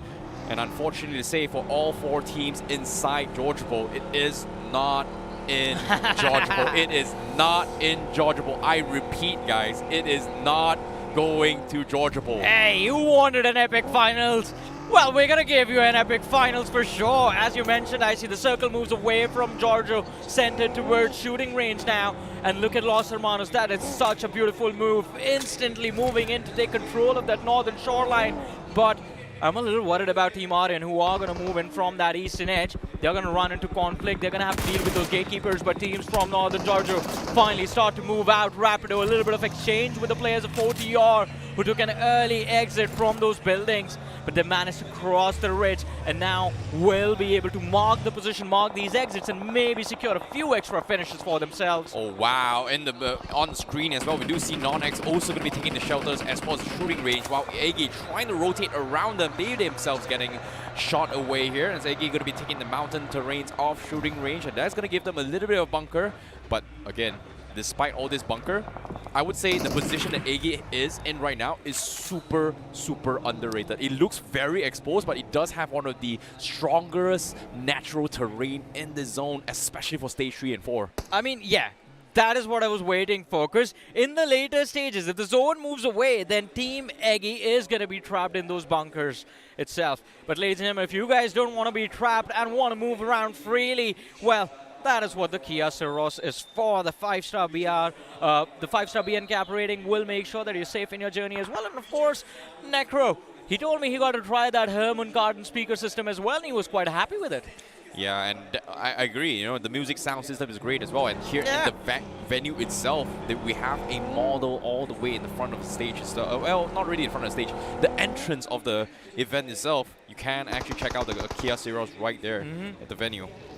It's the first thing you see when you enter the arena. Fair enough. Well, the first thing we see is the realme booth. Oh, yeah. Right beside it is right Kia beside Ceros. it is the Kia Ceros. Yeah. So you can experience everything great. You can experience great BGMI as well. And talking about greatness, we see Team Forever, because Oasis is there.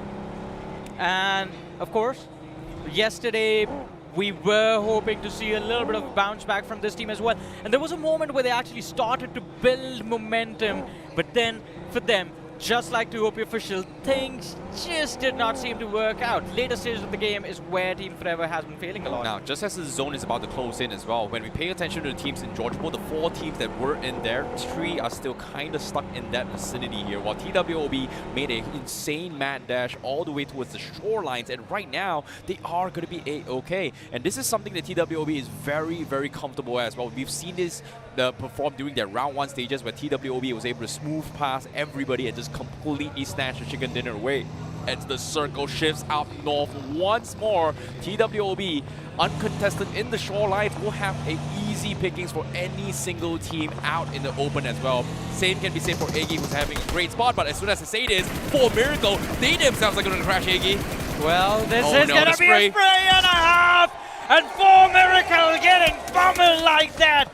But Pro and his teammates surrounded, gunned down in that shack, and that opportunity is going to be there for Eggy to take out one of the top contenders, and the night goes through!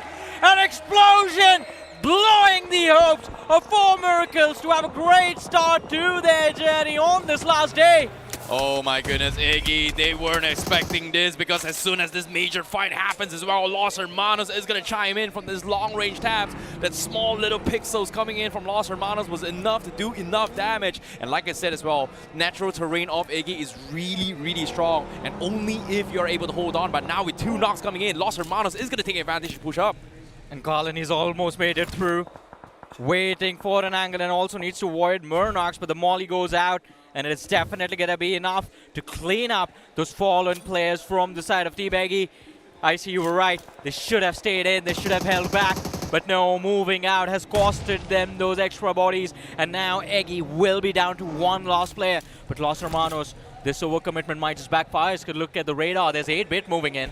Yeah, at the same time, they need backup as well. They definitely need to snatch those positions here. Eggies won't be able to hold those spots for a very, very long time. And while this is actually happening as well, the southwest corner, you can see a lot of teams playing on towards the edge of the zone. We have some dogfighting happening here between Team Forever and Rising Inferno Esports. No teams want to commit into this fight yet.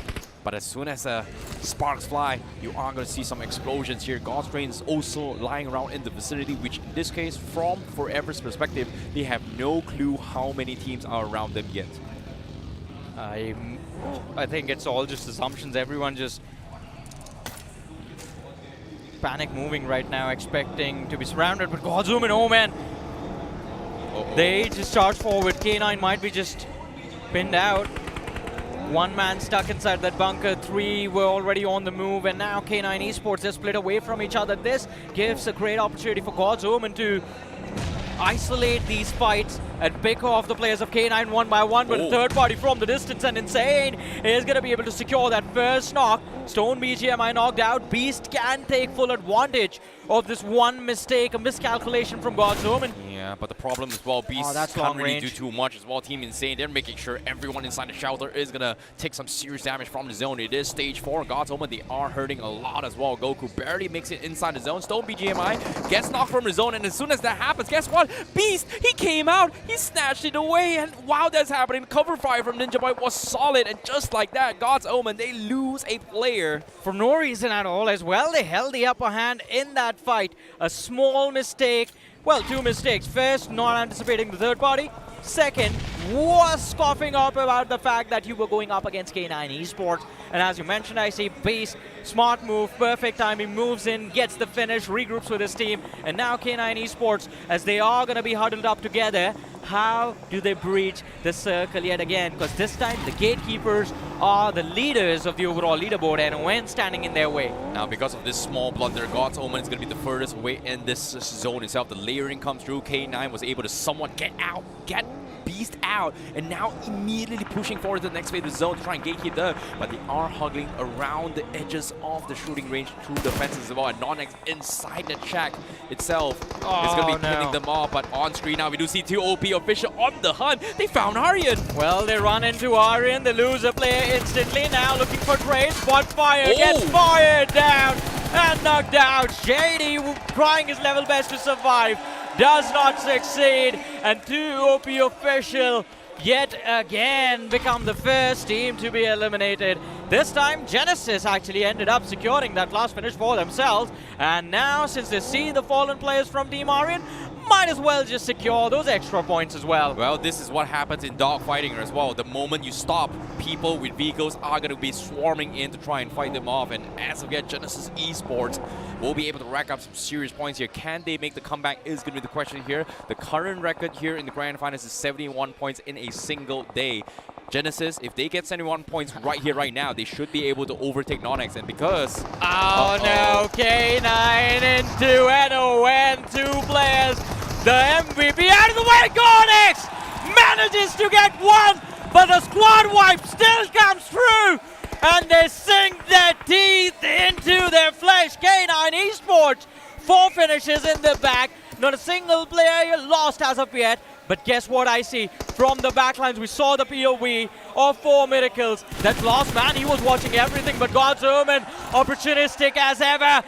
Beast knocked out, and Jarrogod has a nade for this as well. That should be an easy point in the back. Oh no, this time GOD'sOMEN, they're not too happy. They want revenge, they want to shut him down. They could not cut him loose in the shelters itself, but this time with this knock, they are going to try and take him out. But at the same time, overextension from GyroGod, and just like that, he gets taken out. No cover fire. Bad OP Goku does not have the angles. He is stuck in those shacks, and just like that, K9 Esports, they are able to get the reset. But as soon as I say about reset, Team Insane, they've heard all these commotions, and they are looking to try and fight this. But again, let's talk about the bigger picture here as well. Earlier on, we talked about how Eggy having one of the most strongest natural terrain in this position. Guess what?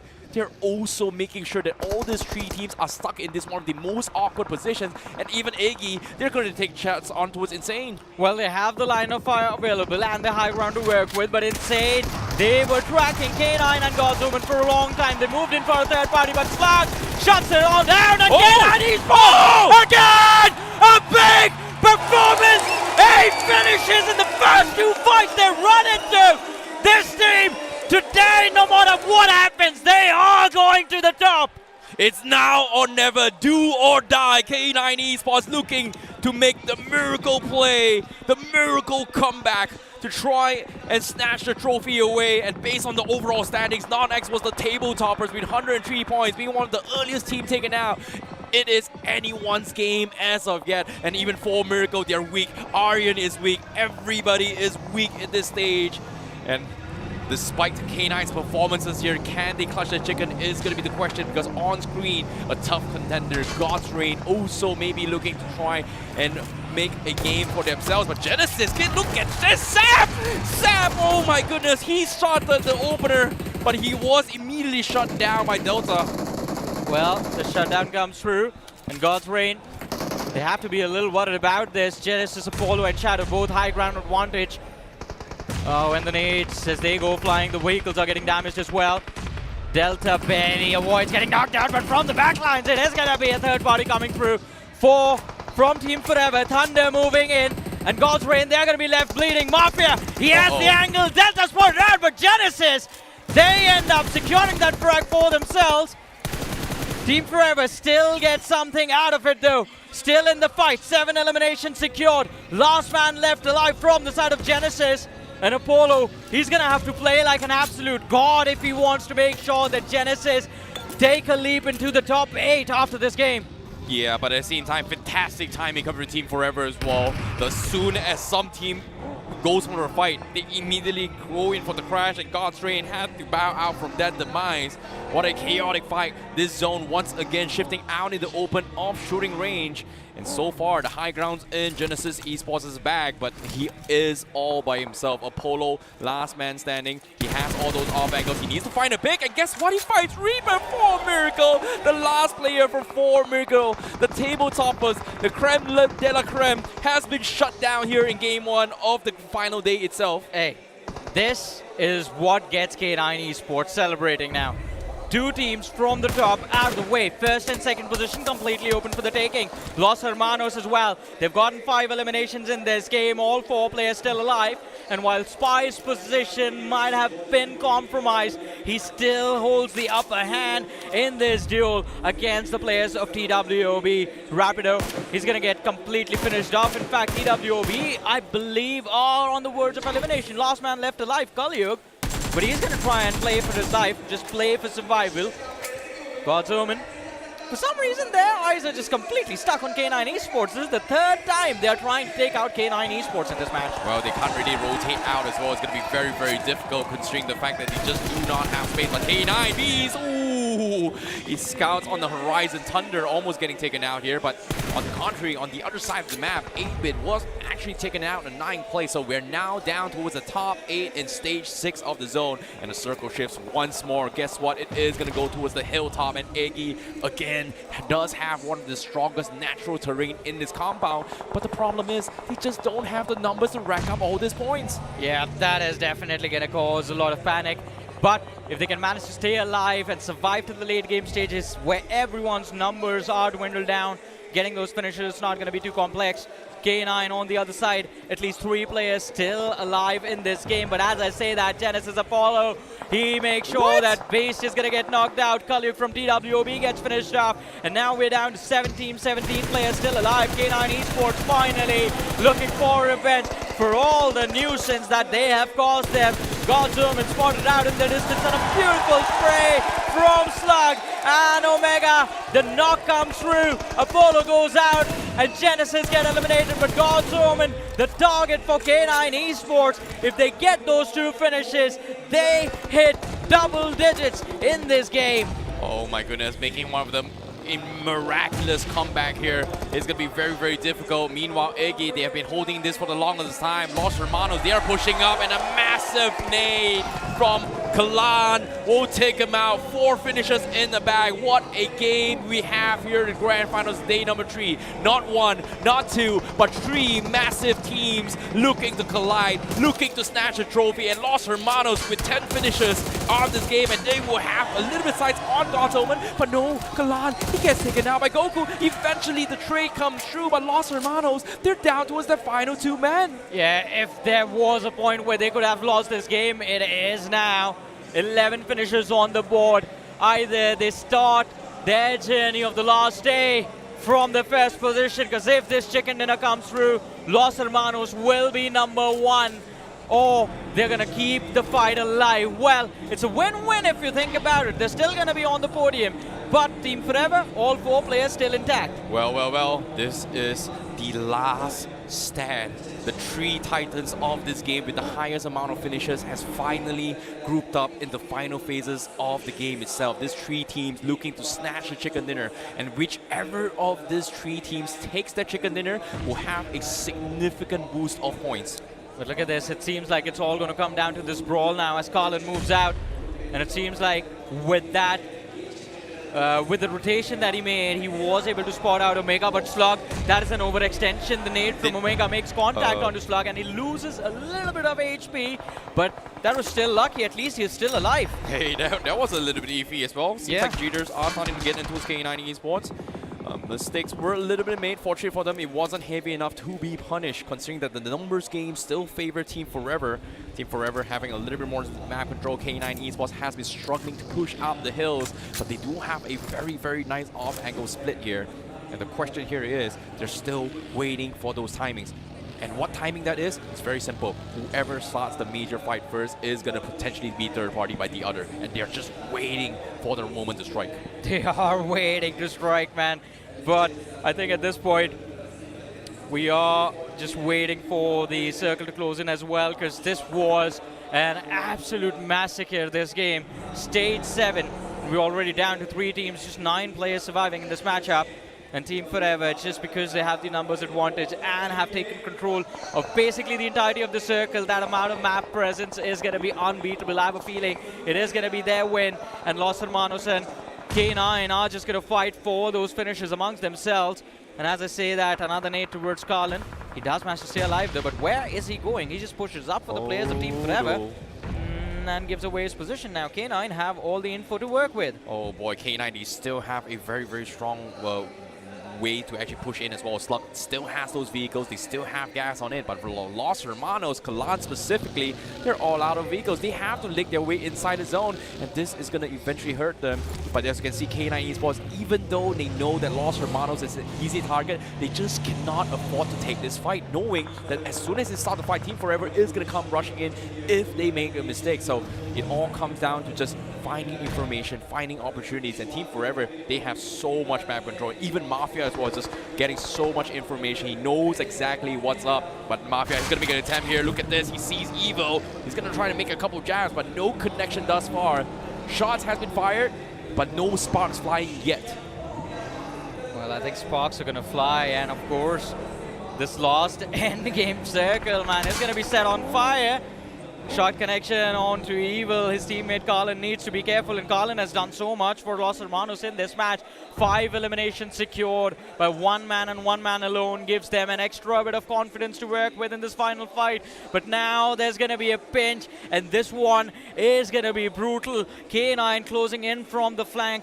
Team Forever as well, eyeing the players of Los Hermanos, and Evil is being put under pressure. Now, based on what I'm seeing here, the shack does have one of the strongest compounds so far. Mafia went in for the check and realized that the shack is empty. They may look to take advantage of it. Shiyan in position, trying to gatekeep both Los Hermanos here. And just like that, they've taken that space. But here he goes. Omega, he fell. He fell. Omega falls, and along with him, K9 Esports. Oh no, a blunder comes through. Omega gets finished off, slug with a vehicle explosion, but Los Hermanos, they just get util dumped by the side of Team Forever. 11 eliminations for Forever, and now K9 down to their last 2 players. Team Forever, just based off of that map control, do look like they are going to be secure. This win, slug goes out, Beast gets finished up, and there you have it. 13 finishes secured, and the chicken dinner in the bag as well. Is this gonna be the day that Oasis makes history again as they kick things off with 23 points on the board? I mean, this team definitely has gotten a lot of points on the board, but guys, let's not forget K9 Esports too. It was quite a massive performance from the boys as well, and since the top 2 teams in the overall standings were not performing this one, we pretty much know there's a big chance K9 Esports might just be in the top 3 now. Yeah, what a performance coming in from Team Forever, K9, as well as Los Hermanos. These are the 3 titans from their game. And what a way to surprise us here in day number 3 here as Team Forever. They may have found an opener. They may have set the stones turn so far. They have set a little bit of benchmark, give them a little bit of leeway to try and play catch up here, but they need more games. They definitely need more than just one chicken dinner now. Why does Oasis look like he does not know what happened there? No, I feel like he's just disappointed still. Because he knows he's still way too far away from actually being the champion. And Oasis is someone that has just barely missed the spot, right? Not really. I mean, see, right now the teams at the top are going to be in those early hundreds. And with this match, I think Forever gets to about 60s. Yeah, they probably get around 65, 67, something like that. 2 more matches like this and they get in the fight. Yeah, but that's the thing, right? Remaining. Yesterday as well, Team Forever, they were not able to replicate the same performance that they put up in that one game. And Team Forever's consistency has been questioned so far. Hey man, there was a time we were questioning about putting a man on the moon, and we did that about almost, I don't know, in the 60s, so it's anything can happen. It's incomparable. Come on, Johnny. I mean, Team Forever over here, they just need to be consistent. But you know what, guys? We'll see what Team Forever's got to say since we're going to move on towards the stage and interview the boys.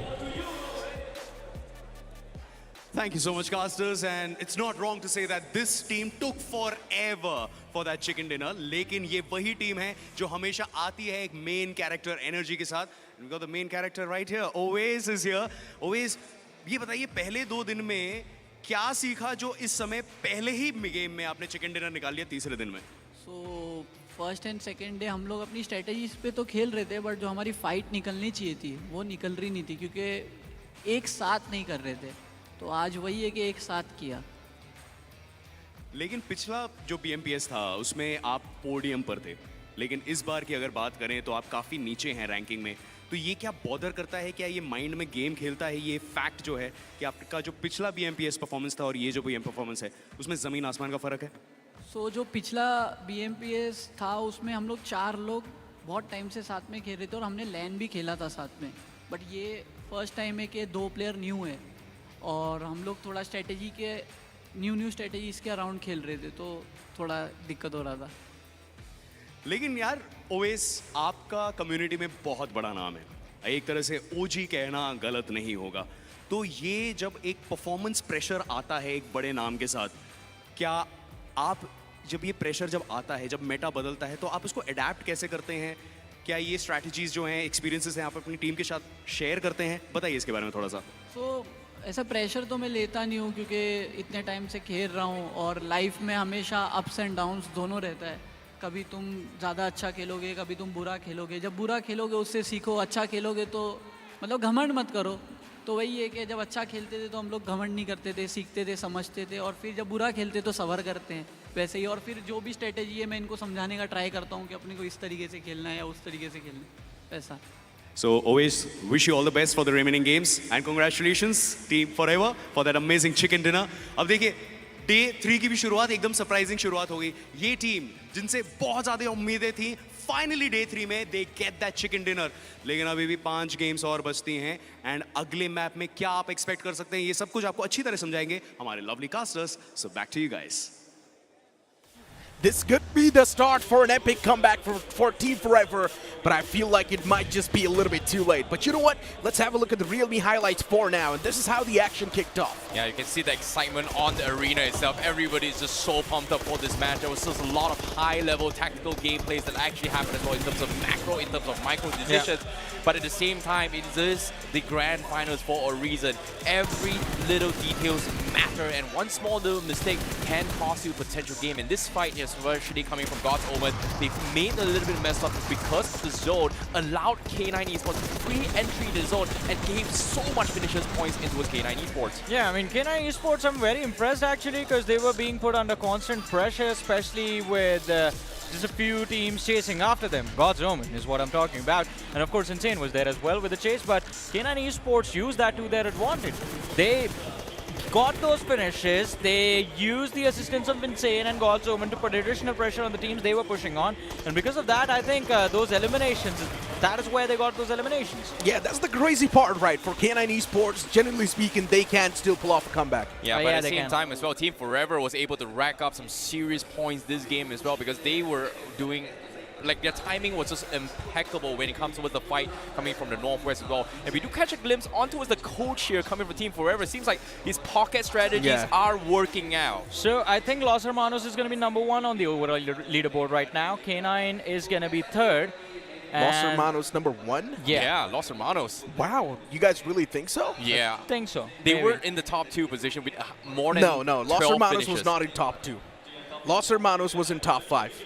Yeah, but with that performance, They were almost 3rd catching in the chicken game. dinner. Yeah, they were They so had close. 11 eliminations. Hey, you know what? Soon we'll have the overall standings. I'm not too good at maths as well, so we'll find out how the overall standings will look like. But one thing is for sure, that Colin, he's going to be the MVP of that previous match with 5 finishes racked up and 4 knockouts. And of course, the damage number of 907. In the top 5 players, we have to see someone from the side of K9 Esports because that team was just cleaning the edges left, right, center, winning every single possible fight. Yeah, and this time it is going to be Slug there on the 2nd position with 5 eliminations to his name as well. Then we have Team Forever. They also ended up doing quite well for themselves with Thunder and Mafia being able to get 8 finishes in total. And then Los Hermanos Evil, he was right there with Colin till the very end. 4 finishes secured, an incredible journey in this starting game of the day. Yeah, exactly. Like Kalan was just very, very opportunistic as well here. The moment they saw Eggy knocked on top of those high grounds, they immediately push up and snatch it away. But now with the overall standings on screen right now from this match itself, Team Forever taking the chicken dinner with 13 finish points gives them 23 points. Los Hermanos on the 2nd position with 17 points and K9 with 15 points. Again, once again, the final 3 titans collided in the final fight, but the victors will be Team Forever. That's actually kind of crazy. Los Hermanos getting 17 points, K9 Esports as well getting 15 points. Eggy, God's Omen just trying to stay consistent on the overall standings and keep that spot pinned down. And Los Hermanos is going to be on the 3rd with 99 points acquired. 4 Miracle on the 2nd still with 100 points since they only got 1 point out of that game. But NoNx, they flopped badly. They got no points in that first game. Yeah, both NoNx and 4 Miracle were taken out so early in the game, which gave so much opportunities to play catch up. And look at this, K9 sneaks up to top 5. Yeah, and now our list of teams that can actually contend for the trophy shortens up. I think we're going to cut it down till TWOB because 71, they still need a big lead. They need a decent game to first cover up the difference between them and the top 7 pack, and then maybe try their level best to move towards the trophy. Although, I mean, it's either the next game or even they are going to be playing the second fiddle to everyone else. Generally speaking, I still feel like even Team Forever 8-Bit can't stand a major chance to pull off a comeback, including God's Ring too. Because guys, let's be honest, right? One massive game, 25 points, 30 points, they can instantly catapult themselves around the top 5. You know what? We have to summarize this so far. Basically, day number 3 itself, it's still anyone's game. Like, based on how Pretty the shift much. here, there's no clear-cut who is going to be the one to take the champion as of yet, and genuinely, I'm worried. Exactly. I'm worried too, but you know what? For now, it's time for us to toss to a short break. You guys do not go anywhere. We'll be right back with some more action.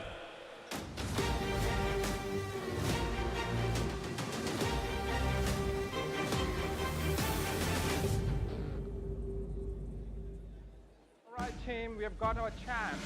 Good job, man. Good job.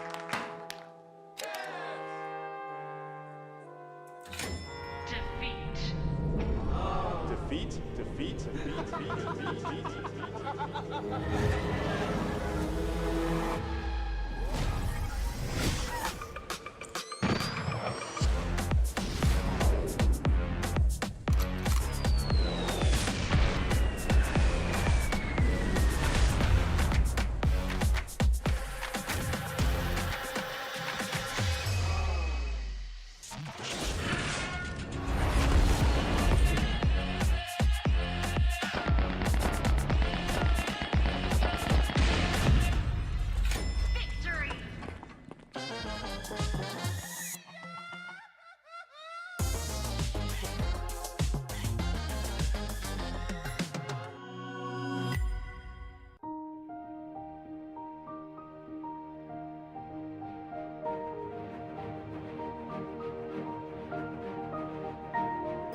Kia, movement that inspires. सब ठीक ही है पर कुछ तो missing है Go on. I miss that OG ice cold feeling, you know. A classic situation. जब squad के साथ लॉबी पे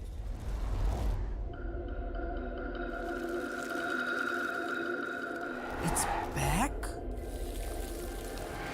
क्या?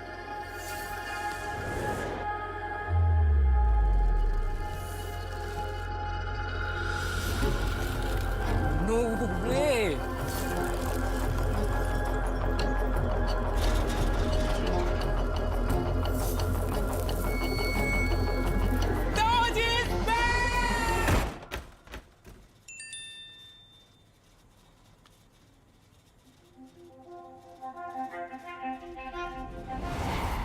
Oh, bhai, it's back!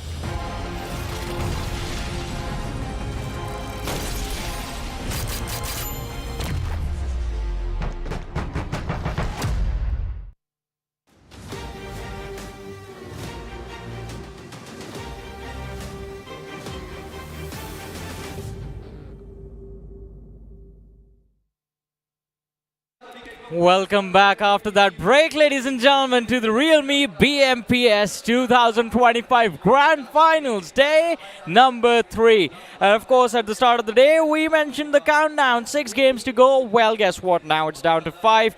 And joining us on the panel now for the next match, it is going to be Fixes and Icy Baby.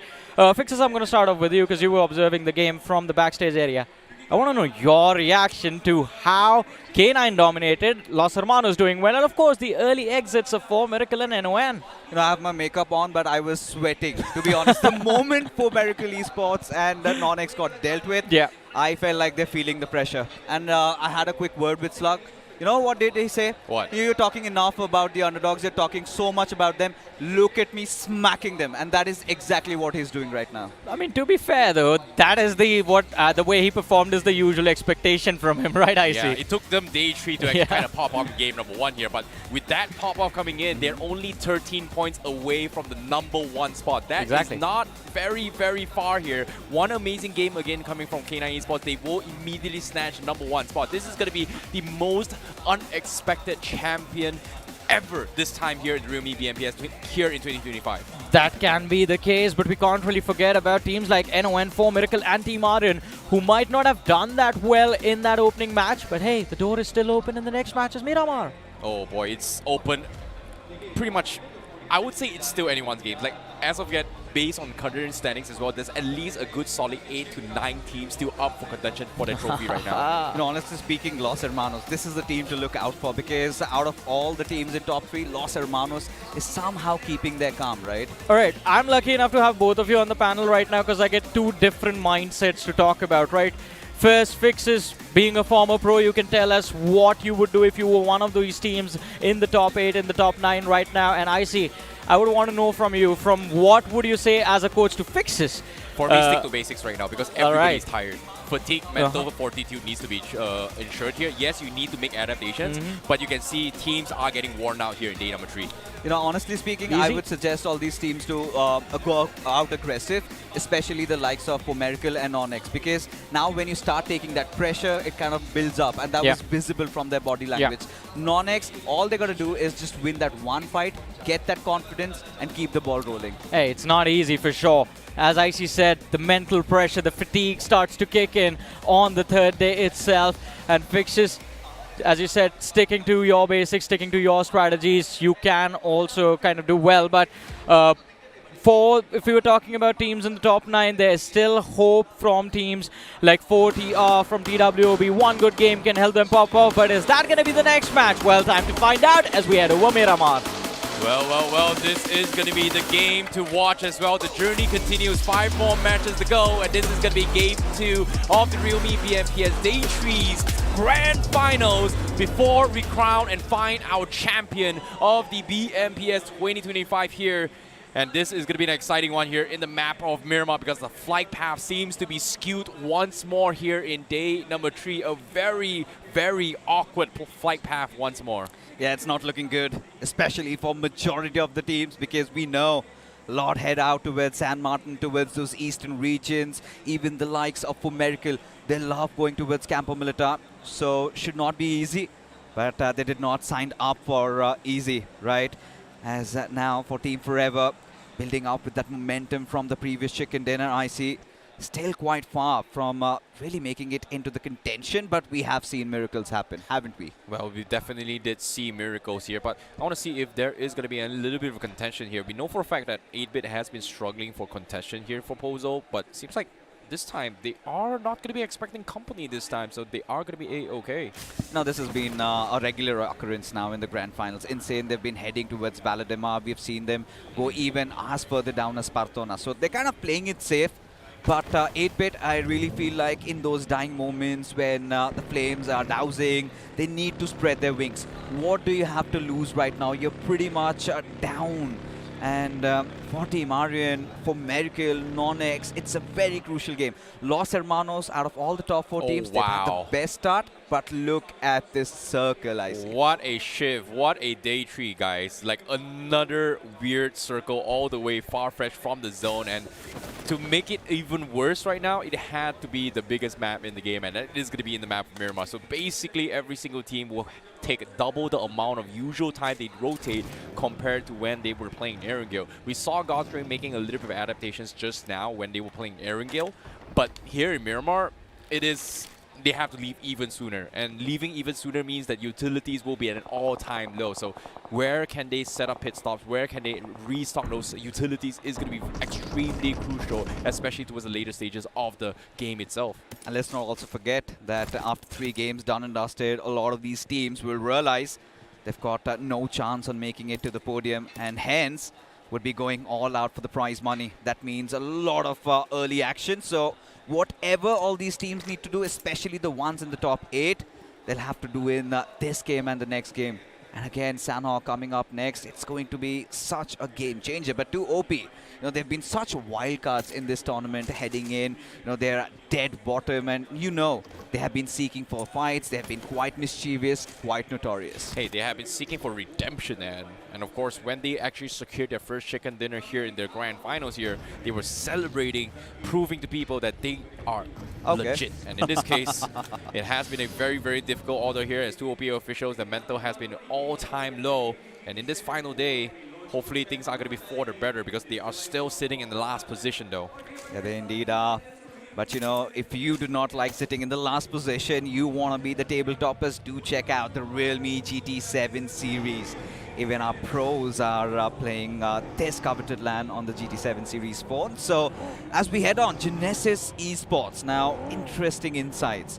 You know, just before the LAN began, the IGL Shadow went through a personal loss. And despite that, I see he's here.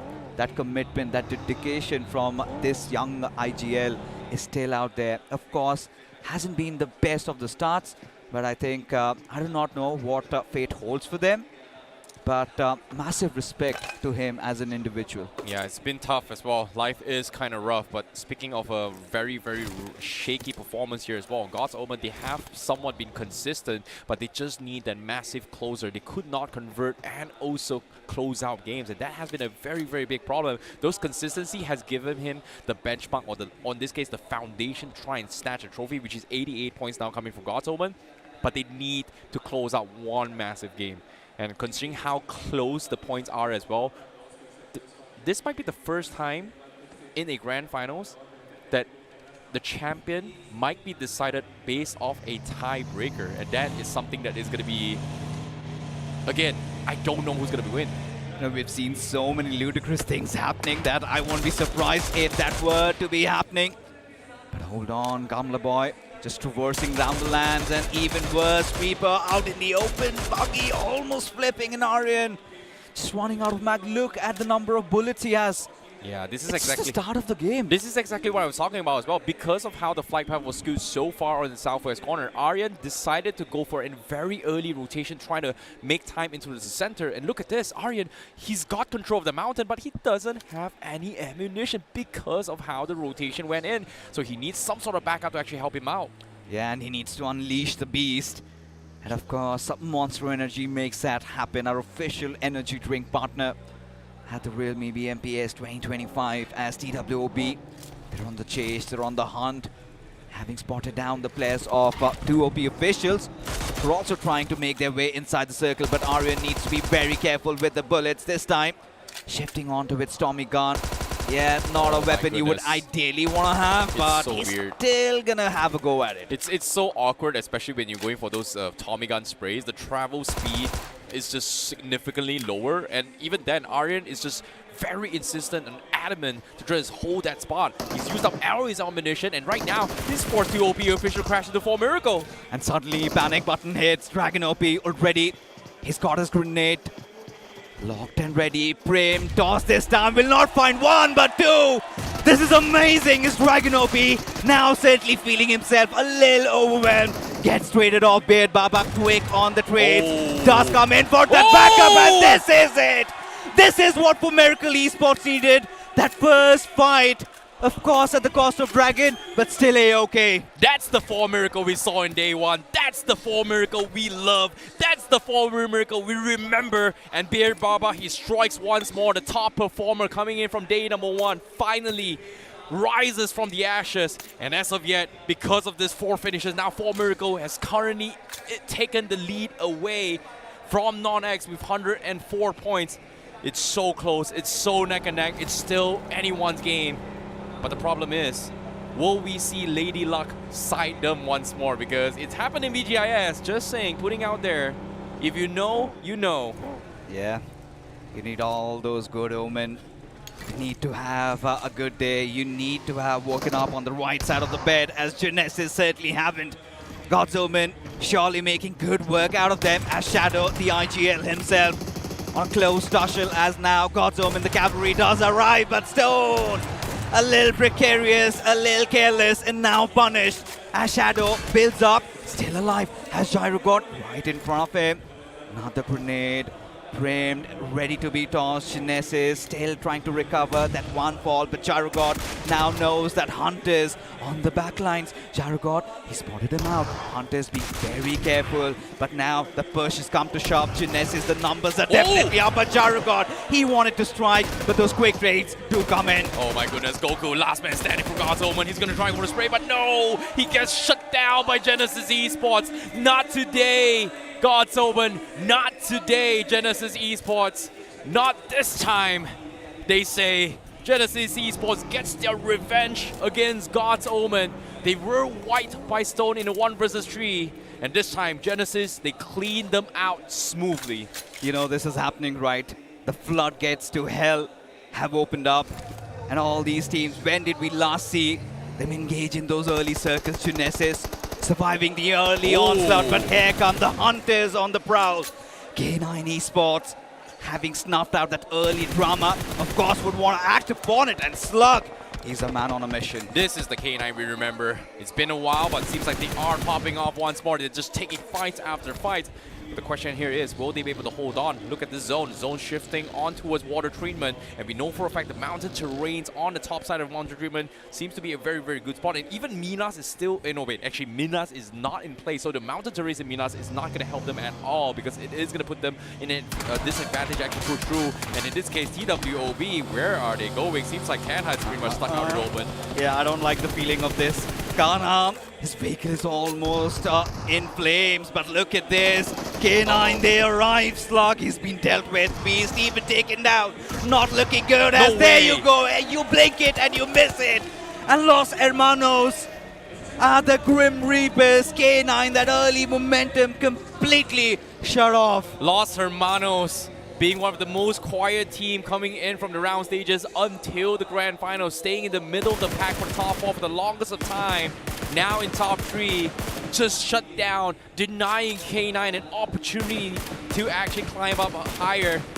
And again, the fight for the trophy is getting closer and closer. Look at this, 4 Miracle, NoNx, Los Hermanos, they're only 1 point difference as well. And it is going to be taking a massive game coming from this 3 teams to try and pull the lead. But either or, it's still anyone's game. Unfortunate for K9 Esports, that recovery from game 1 does give them that footing. But game 2, they have to sit this out with absolutely no points. Yeah, a lot of adrenaline coursing through their veins did give them that heart attack.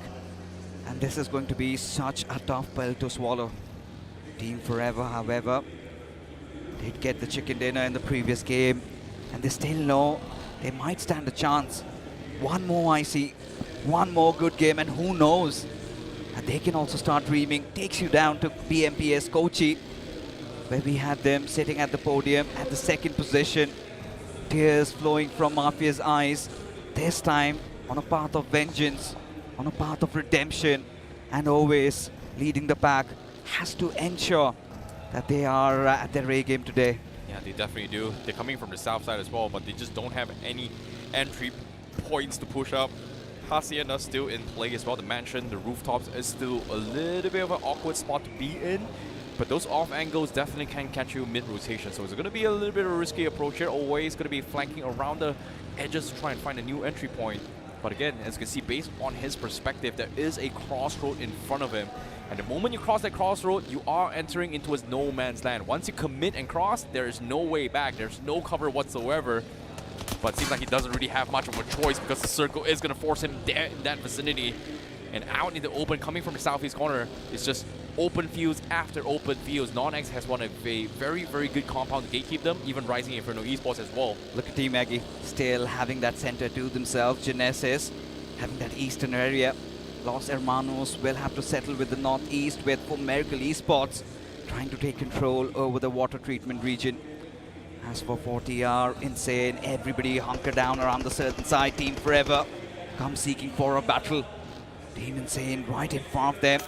Shots being fired, but now Mafia, he knows that if Team Forever were to have a chance, they'll have to engage in those fights as Team Insane trying to breach through the house of the boss. And Lavish, ever so careful, so sneaky. Does have 3 grenades, I see. Needs to toss one of them at least. Oh boy, NoNx seems like they are taking it back this time. They're playing a little bit disciplined here. I was expecting them to get a little bit more aggressive. But okay, never mind. Spoke too soon. Lowish. That's some quick taps, but unfortunately no knock so far. But it does do a lot of damage onto his Team Insane.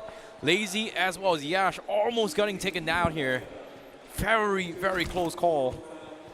Oh boy, NoNx definitely making Team Insane work for space as of yet. But the bigger question here is, despite Insane pressuring to push through into the next phase of the zone, NoNx's exit strategy is not really that looking good as well, considering that they are inside the mansion themselves. Yeah, I do not like their body language right now. They're second-guessing themselves. Surely, Lavish, given any other day, would not miss shots like that. They need to have that mental reset, that fortitude that's needed to forge them as the champions of realme BMPS 2025. But for now, Team Aryan, you've got quite an experienced squad. Just recently have also partaken in the BGIS 25. You've got Cyrix, you've got a lot of experience, everything going on, and this is as close as you can get. Maybe lifting that trophy. GDR, another one of those old dogs, this time around that eastern side of that water treatment area. They've got Miracle Esports right in front to deal with. Yeah, but at the same time as well, God's Reign, they do have a little bit of widespread. They do scout out towards 4 Miracle, but I don't think they have an idea that they're inside there. They're just scouting out vicinity, knowing that this circle is going to be forcing into one of the awkward spots here with 40% in favor of God's Reign, just because of the fact that the divider into the road is going to be a very, very difficult one to push through here, especially when the high grounds are pretty much secured from the other end as well. So they have to go through a mountain of obstacles before they push through. But God's Reign, they did spot out 4 Miracles vehicles. They are going to take a couple shots in. It seems like, well, actually not 4 Miracle, it's actually Genesis's vehicle, I think? Yeah, I guess so. Maybe Genesis around those compounds. I don't think Genesis are actually making those movements there. Oh, they're selling a fake there. Just that vehicle deployed, nobody inside that compound, and enough to have God's Reign and to ramming their heads into maybe somebody is hiding. This is weird. You know, he took a couple of shots in, trying to check if anybody was there, but I'm also questioning as well, whose vehicles are this? I think it's either Los Hermanos or Genesis, because I don't see anybody else. Oh no, it was K9. Oh yeah. It was K9 Esports' vehicles when Los But look at Hermanos this. lost them. Oh, look at this. Team Forever going for a mad dash, and it's not looking good. Already Hitler being dealt with away from the back lines. Does take a lot of shots, rattling the players out. But Team Forever feeling that heat. But Cheyenne, he comes to the rescue. Utkarsh, he's got that little bit of that elevation, but Cheyenne too much out in the open and will now get punished by Team Eggy, as they also come in from the sidelines as 4TR. They need to capitalize on this. Of course, they survived the onslaught. They do want those loots though. Mafia still hiding, but he's knocked down. So it's just a matter of moments before his finish is confirmed. That leaves, again, always to be the final member alive. Yeah, it is going to be a little bit unfortunate as well. Team Forever had one of the most difficult rotations to come in. And unfortunately to say, he made the call not to push from southeast corner, came from the southwest, still could not find an entry point. He is pretty much going to be rotating out the zone once more to find a different entry point, but he is going to be doing it as a solo warrior. But NoNx, look at this. They've been holding Hacienda for the longest time. And Team Insane was able to out-rotate them, but they do take some severe damage. Vehicles has been exposed, and they are going to be legging their way through from this vicinity. Meanwhile, Genesis Esports drives past another team. They were able to drive past Rising Inferno Esports to try and get some sort of space and compound. And guess what? They do find themselves a very decent compound in this eastern side of the circle. At this point, Genesis is playing like there's no tomorrow. And I like this attitude from their players. Zap, he's been a hero so far. 3 finishes secured, and they've got a feeling there's one lonely straggler somewhere around them. You see those numbers? The 2 teams right next to Genesis. And at this point, Genesis still holding on to a nice, decent spot. Have some decent covers to play around. It's all about that next circle shift, I see. And that's where hell breaks loose.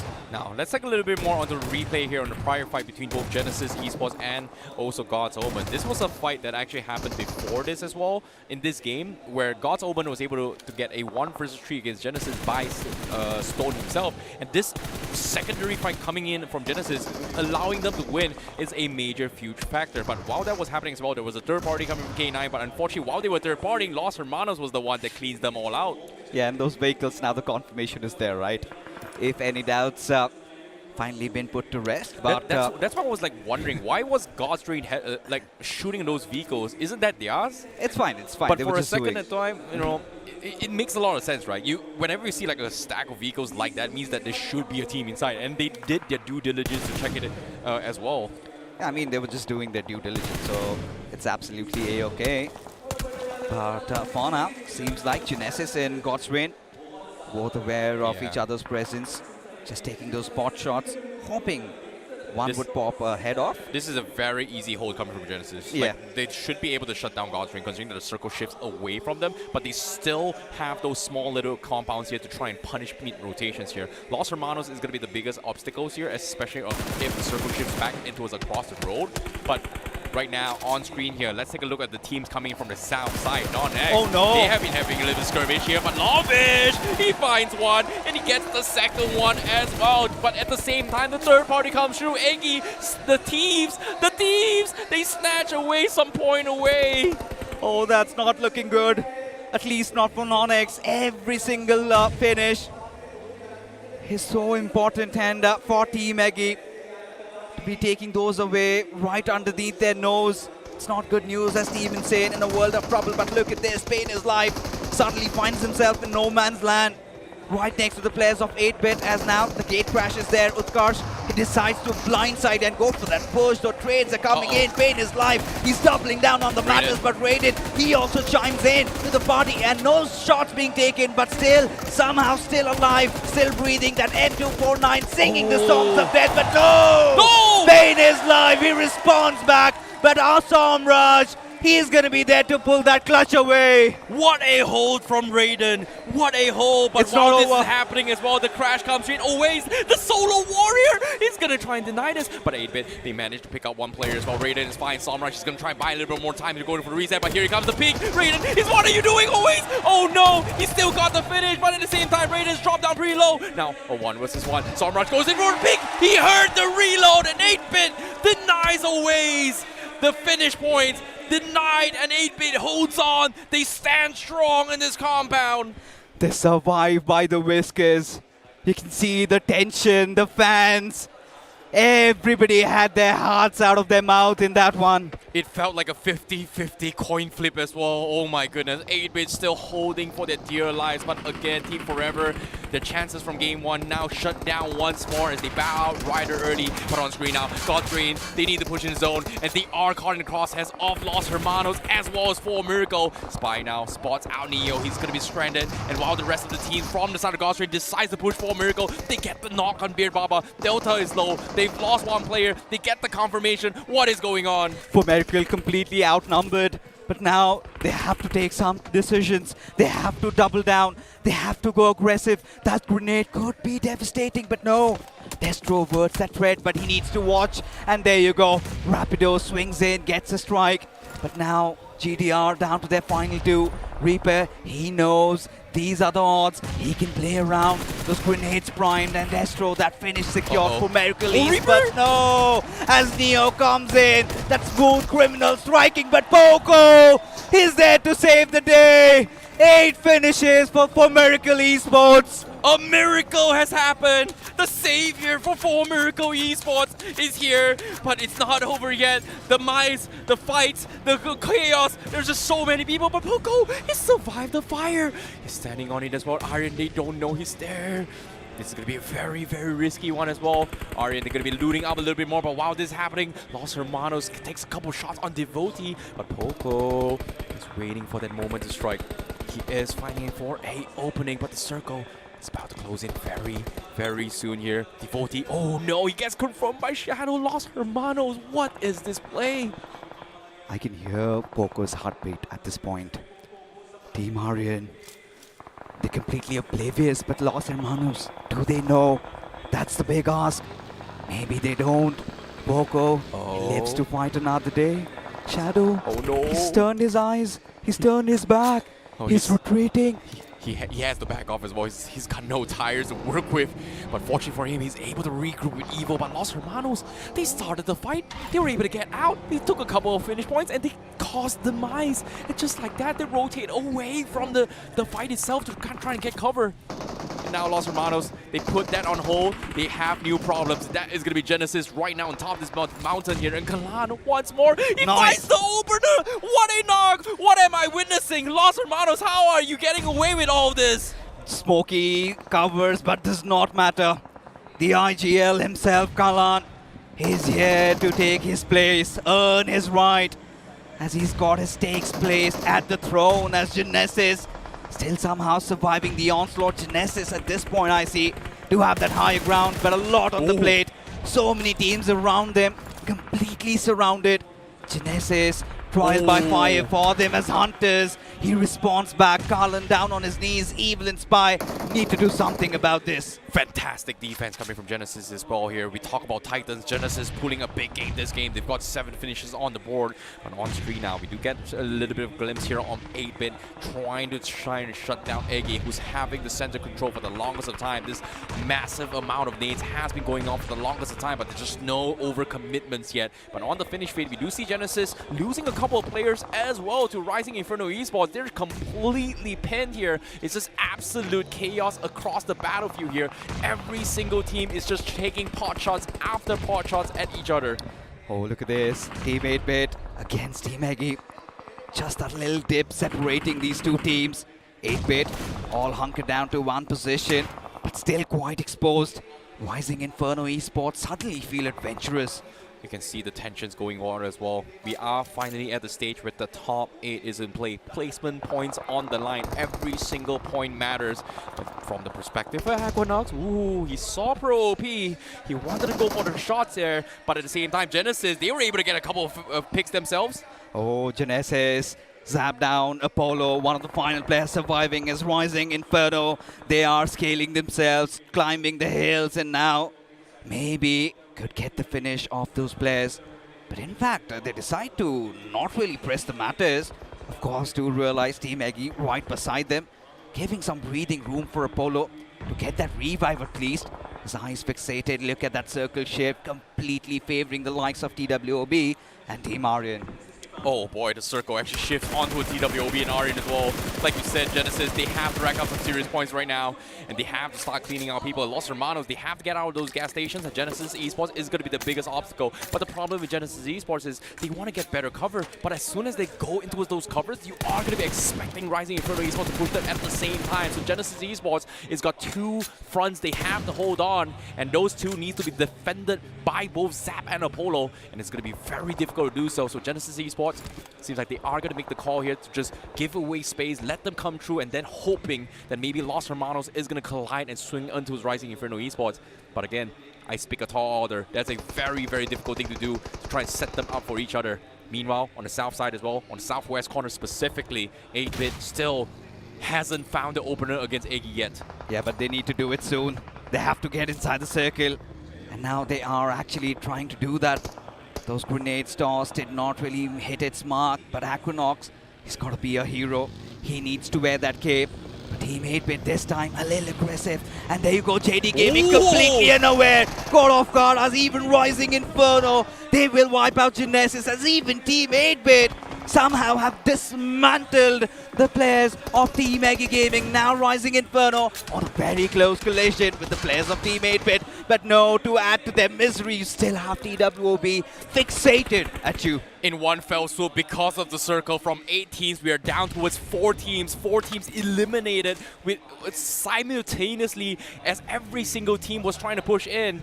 And because of this, we're down towards the final 4 team. TWOB prime position to try and shut down everyone. Kanha finds the opener. He gets the knock on Equinox, gets the confirmation as well. Rising Inferno Esports tried to snatch some points, but they just could not do so. But look at this, 8-bit, they're just pinned. There is a reason why Eggy was not pushing out. It's all because of TWOB. And now 8-bit has finally realized that Kanha is the main reason why they could not get out. Yeah, they are absolutely cornered, pinned. But they do not want to give up. Raiden, he's got to work it out. He's got to find that opening. Got that smoke grenade to work around with. How many smokes does 8-bit have? A lot, a lot. They've been using non-stop. Yeah, they certainly have. They've been looting a lot of bodies as a result of which. Oh, now the this opener. is exactly what they wanted. Somraj applying that pressure, that early knock, but No, the timing. Rising Inferno here to spoil the party as even Somraj gets dealt with. That leaves us with the final 3. Rising Inferno, the final surviving member of Team Aryan and Cyrax. He's hunkered down to that one little shed. But seems like it is TWOB's game to lose. They did their best, but their best was not enough. And that is going to be very, very unfortunate for them. But, of course, that is 8-bit's better performance here in day number 3 itself. We're down towards the final 3 teams. Cyrax now trying his best to actually play as a solo warrior. But he was scouted out, I think, by PMWI.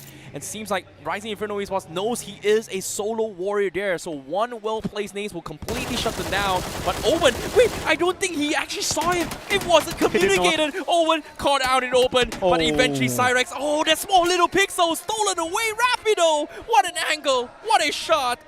After this, even TWOB, they've got their hopes up. They've got the cover. Rising Inferno, they've got the riches. TWOB, they've got the high grounds. Rising Inferno, they've got the vehicles. Who prevails supreme? A classic 4v4 situation. Rising Inferno, they have the spread. TWOB, they're all grouped up together. It's all about who finds that opener, and seems like Golden has Rapido's number, head exposed, damage done, but no knock secured. Golden, he saw him as well. He knows he's pretty low. Owen goes for the nade. Seems like he's overshot those nades there, so Rapido was able to get the reset. Seems like his point of focus is being exposed there. Rapido drops down and gives away advantage there, knowing for a fact that they have to push out it open. And Rising Inferno Esports, they've got a lot of off angles to work with. And the only way TWOB survives this is they get an opening pick against Rising Inferno Esports and decides to slam through, because this entire lockdown from the side of Rising Inferno Esports has got TWOB completely exposed. But seems like the push comes through the smoke. They are going to choose one side to fight. And guess what? They found one, and that's the opener. They get the knock, but he gets traded off as well. But Anonymous wins his 1v1 against Owen. That was very well scripted by TWOB. Finally taking that leap of faith, finally going in for those finishes, and down to a 1-on-2 situation. Rising Inferno do have those numbers, but Anonymous all by his lonesome could not do anything as Rising Inferno, they've also started to dream. They know as things were going out, they had to get themselves in, and certainly have done it. A huge sigh of relief, a chicken dinner, but still a lot to be done. A lot to be done, but still a few more matches in hand is why we see them with a little bit of a smile on their faces. But this was a Miramar that kind of have changed everything, because the teams that were building the momentum after game number 1 got completely shut down. Exactly, because as the game goes by, the certainty of who is going to be the champion by the end of the day is still uncertain, still unknown. Who is going to be the ones that takes the trophy by the end of the day? There's so many contenders, and this is the first time ever in an official that is gone down towards the final 4 game, and it's still so darn close. I mean, hey, we wouldn't have it any other way, right? I wanted to go down to the last match, down to the wire, last fight, 1v1. That is going to be epic. But after this game, one thing has happened. We see For Miracle again take a leap. They are going to be sitting number 1 on the overall leaderboard. Kind of a decent performance, and enough to give them a slight edge against the other teams, just in terms of that mental pressure. Now, this is exactly what we were talking about, Johnny. You asked me, what does For Miracle Esports and NoNx need to do? For Miracle Esports, they took those fights. They got those 8 finishes, but NoNx absolutely shut down just 1 point out of the second game, I see. Exactly. Consistency is going to be very, very important, and For Miracle has played that strategy for the longest of time. A good defense is a good offense. They were able to rack up some points, but if we talk about other teams as well, teams like TWOB, teams like even Rising Inferno Esports, they needed a massive performance. Getting those chicken dinners gives them a little bit of a fighting chance, but it's still very, very far off as well. And this is a very, very good performance coming from Rising Inferno Esports now. But with this chicken dinner, it does propel them even higher in the overall standings. But when I say higher, it means they're still a little bit on the lower side. They're just doing better than from where they were before. They were doing better than before, but let's see how they feel about this win of theirs. And for that, we're going to head to the stage. Thank you so much, casters. And मैं काफी देर से इंतजार कर रहा था. In fact पहले 2 दिन तक इंतजार कर रहा था कि कब मैं इस टीम के पास आऊंगा, कब मैं यहाँ पर BMW IGL से बात करूंगा, और कब मैं पूछूंगा कि भाई ये लैंड फाइनल्स कैसा चल रहा है. फाइनली ये चिकन डिनर आपके हाथ लगी. Congratulations for that. लेकिन आपको ऐसा लग रहा है कि ये थोड़ा सा लेट हो गया, या अभी भी आपको लग रहा है कि जो प्लान है डे 3 के लिए यहाँ पर आप एक इम्पैक्ट ला सकते हैं? थोड़ा सा तो बहुत लेट हुआ है. गलतियां बहुत की हैं, पर आज के दिन पे हमने सब गलतियों को कवर अप किया, तो उसकी वजह से चिकन डिनर आपके सामने. लेकिन यहाँ पर सिर्फ मेरा सवाल नहीं है, यहाँ पर कम्युनिटी में बहुत सारे लोग ये सवाल जानना चाहते हैं, क्योंकि डे 1 आपके लिए उतना बुरा नहीं था. स्पेशली अगर स्टार्ट की बात करें तो पहले 3 गेम्स आपके बहुत बढ़िया गए, फिर एक सडन डिप देखने को मिल गया. तो वो पहले 3 गेम के बाद और इस गेम तक हुआ क्या एग्जैक्टली? कुछ नहीं था प्लेयर्स की तरफ से, तो कुछ हुआ नहीं था। डे 2 में मेरी गलतियाँ ज़्यादा थी, जोन हो गया, रोटेशंस हो गई, सब में मैं थोड़ा सा गलतियाँ कर रहा था। उसके चक्कर में डे 2 थोड़ा सा ख़राब चला गया, तो फिर थोड़ा सा देखा, एनालाइज किया, फिर आज वो रिजल्ट आपके सामने है। ये चिकन डिनर तो बढ़िया रहा आपके लिए, लेकिन अभी भी BMW IGL आपकी टीम इस समय टॉप 8 पर नहीं है, तो क्या सोचने वाले हैं फॉर द रिमेनिंग मैचेस? क्या प्लान रहने वाली है? प्लान कुछ नहीं है, बस just go with the flow, अब ऐसे ही खेलेंगे और टॉप 8 में भी आ जाएंगे। एंड ड्रॉप लोकेशन की अगर बात करें तो किसी टीम को ऑलरेडी सोच रखा है कि इस टीम को मैं हाई हेलो करने जाऊंगा ड्रॉप लोकेशन पर? हाय हेलो तो होती रहती है, सबसे हो जाती है रोटेशन के टाइम पे, ऐसा कोई पर्टिकुलर नाम नहीं है। All right, thank you so much BMW IGL. That's the team that just got their chicken dinner. लेकिन अभी और भी मैचेस बचते हैं एंड अगले 2 मैचेस जो होने वाले, जो मैप्स है ना, बहुत सारे लोग कहते हैं कि वो छोटा मैप है, लेकिन ये जो छोटा मैप है वो बड़ा इम्पैक्ट ला सकता है इन दिस टूर्नामेंट, एंड ये सब अच्छी तरह आपको समझाएंगे हमारे casters. So let's head back to the desk.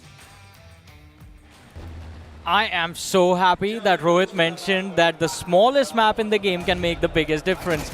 Sanhok, 2 Sanhoks back to back can be game changer, but before that, we gotta have a little bit of a recap of how things went in Miramar with our realme highlights.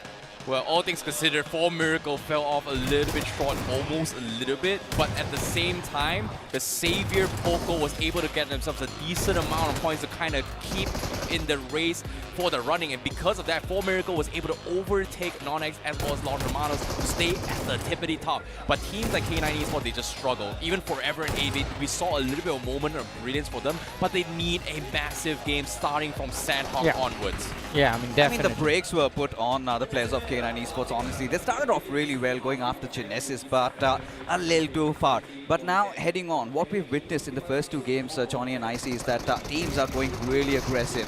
We really thought that would happen after the 3rd game, but seems like Sanhok, it is going to be absolute pandemonium. I mean, it is going to be pandemonium. As you said, the aggression has been amped up, and that is, I see, what usually happens on the last day for sure. Because last few matches, everyone gives their everything for every single point that they can find on the map. Yeah, they'll try whatever it takes as well, and we know for a fact that insider information tells us that teams like TWOB, teams like TWOB official, they are going to get a little bit more aggressive. And fortunately for TWOB, they were able to have a pull very, very good game here because they are the first timers coming into the grand official themselves. Yeah. The brand is, I would say the orc is not first time, but all 4 players from TWOB, it's their first time in an official, and right now they're hoping to get a better result from them before, which is not qualifying, obviously.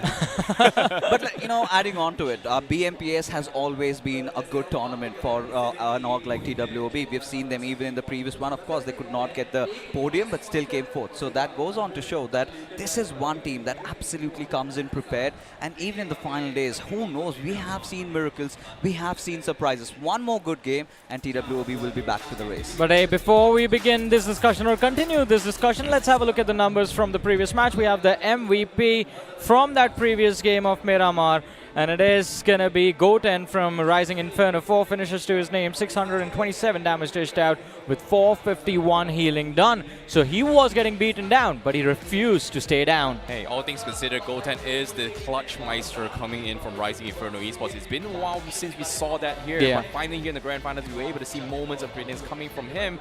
However, the grind continues as well, because Rising Inferno Esports, they started the entire Grand Finals day 1 very, very strong, but things just kind of took a little bit of sway. So I'm very happy to see a little bit of brilliance coming from them. But for now, let's talk about the top 5 here. We do see Zap also popping off really big time here from the side of Genesis. Somraj also stepping up here as the IGL. But does it help them a little bit? Because this is the report card right now. I mean, they're a little too far away. 12 points for 8-bit is not going to be enough. But Rising Inferno, 20 points. Finally, a good performance after that opening day. And I think the focus right now is going to be on TWO, because these 11 points kind of put them back in a fighting position with 4 matches left. 4 miracles, those 9 points were enough to propel them to the top, along with Los Hermanos sitting on the 2nd. We have NON on the 3rd with 104 and Team Aryan on the 4th with 100 points to their name. And this fight for the title, this fight for the trophy has gotten very intense. The race continues, the chase continues. It is getting closer and closer, and as of yet, the fight between all these teams has been so darn close. Yeah.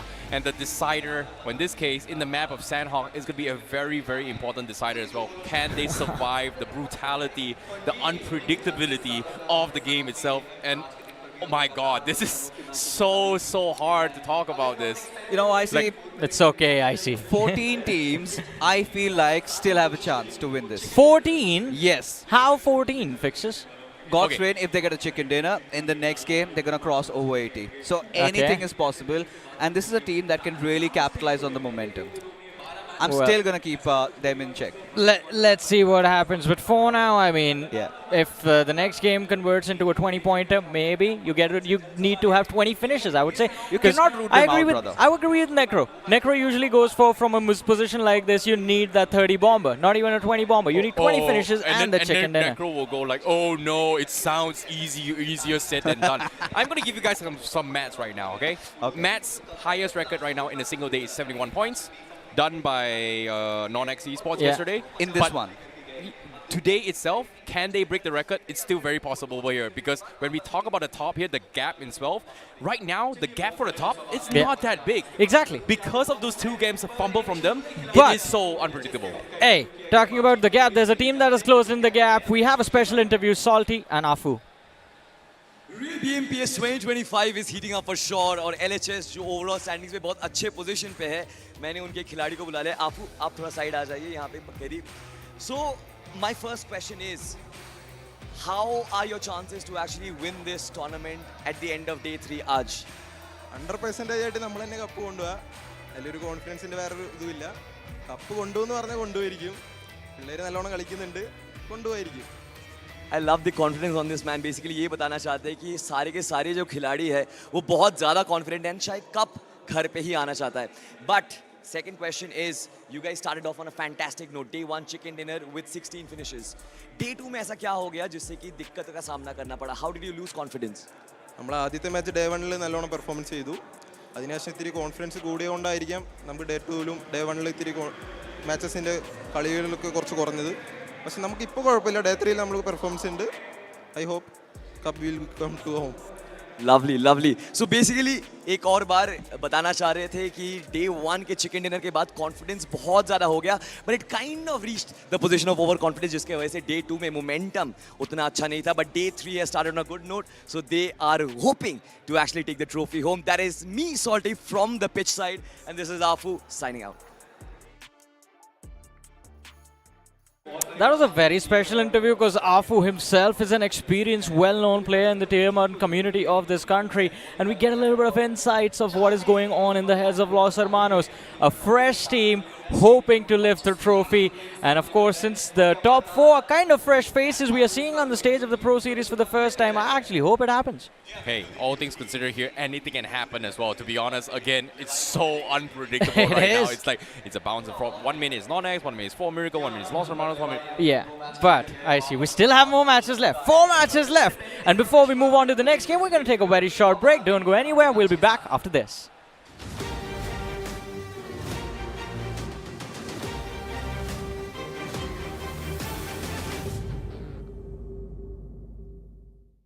Alright team, we have got our chance. Good job, man. Good job.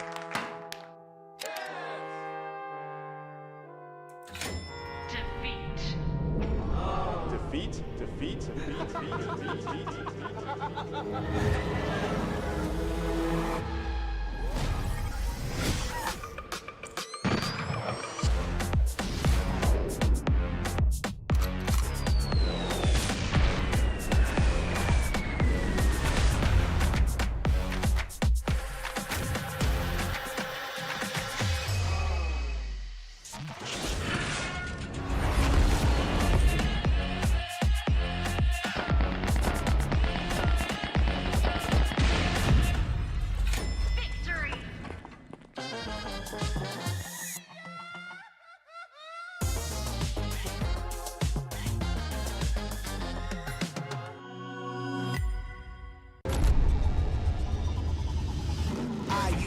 coin in the waterfall, send a wishing well. Now I get plenty coin, but I'm self-made. You ain't gotta wish me well. You ain't like me then, but I guess it's past tense, cause you tapped in.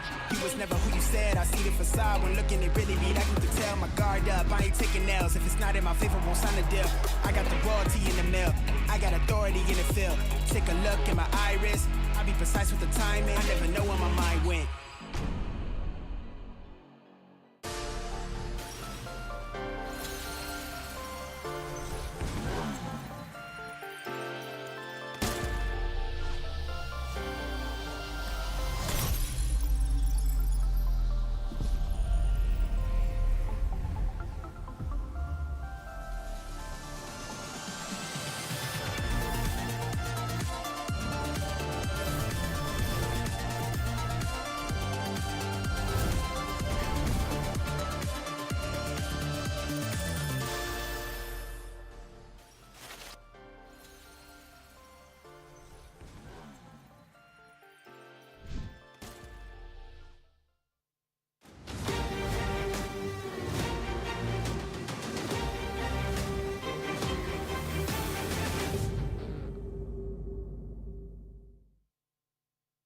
Hello everyone and welcome back to the realme BMPS 2025 Grand Finals final day itself. You guys are currently watching the English broadcast. My name is ICBaby12 at your service. Joining me is two handsome gentlemen. We have Necro as well as Fixers. Why I played there? Because Fixers is, you know what, I'm just kind of bored with him right now. I'm just messing with you. Anyways, all things considered, I think the most important factor here is by the end of today, who is going to be lifting the trophy here? Because now in Game 3, it all comes down to Sanhok. And that is going to be something that is very, very important because earlier just now, right at the end of game number 2, Rohit was able to interview them as well. They were mentioning as well, now it comes down to the decider. How will Sanhok decide their fate? Because that is going to be very, very tricky to actually play with here. And now, experts, Fixers, what do you think is going to happen here in Sanhok?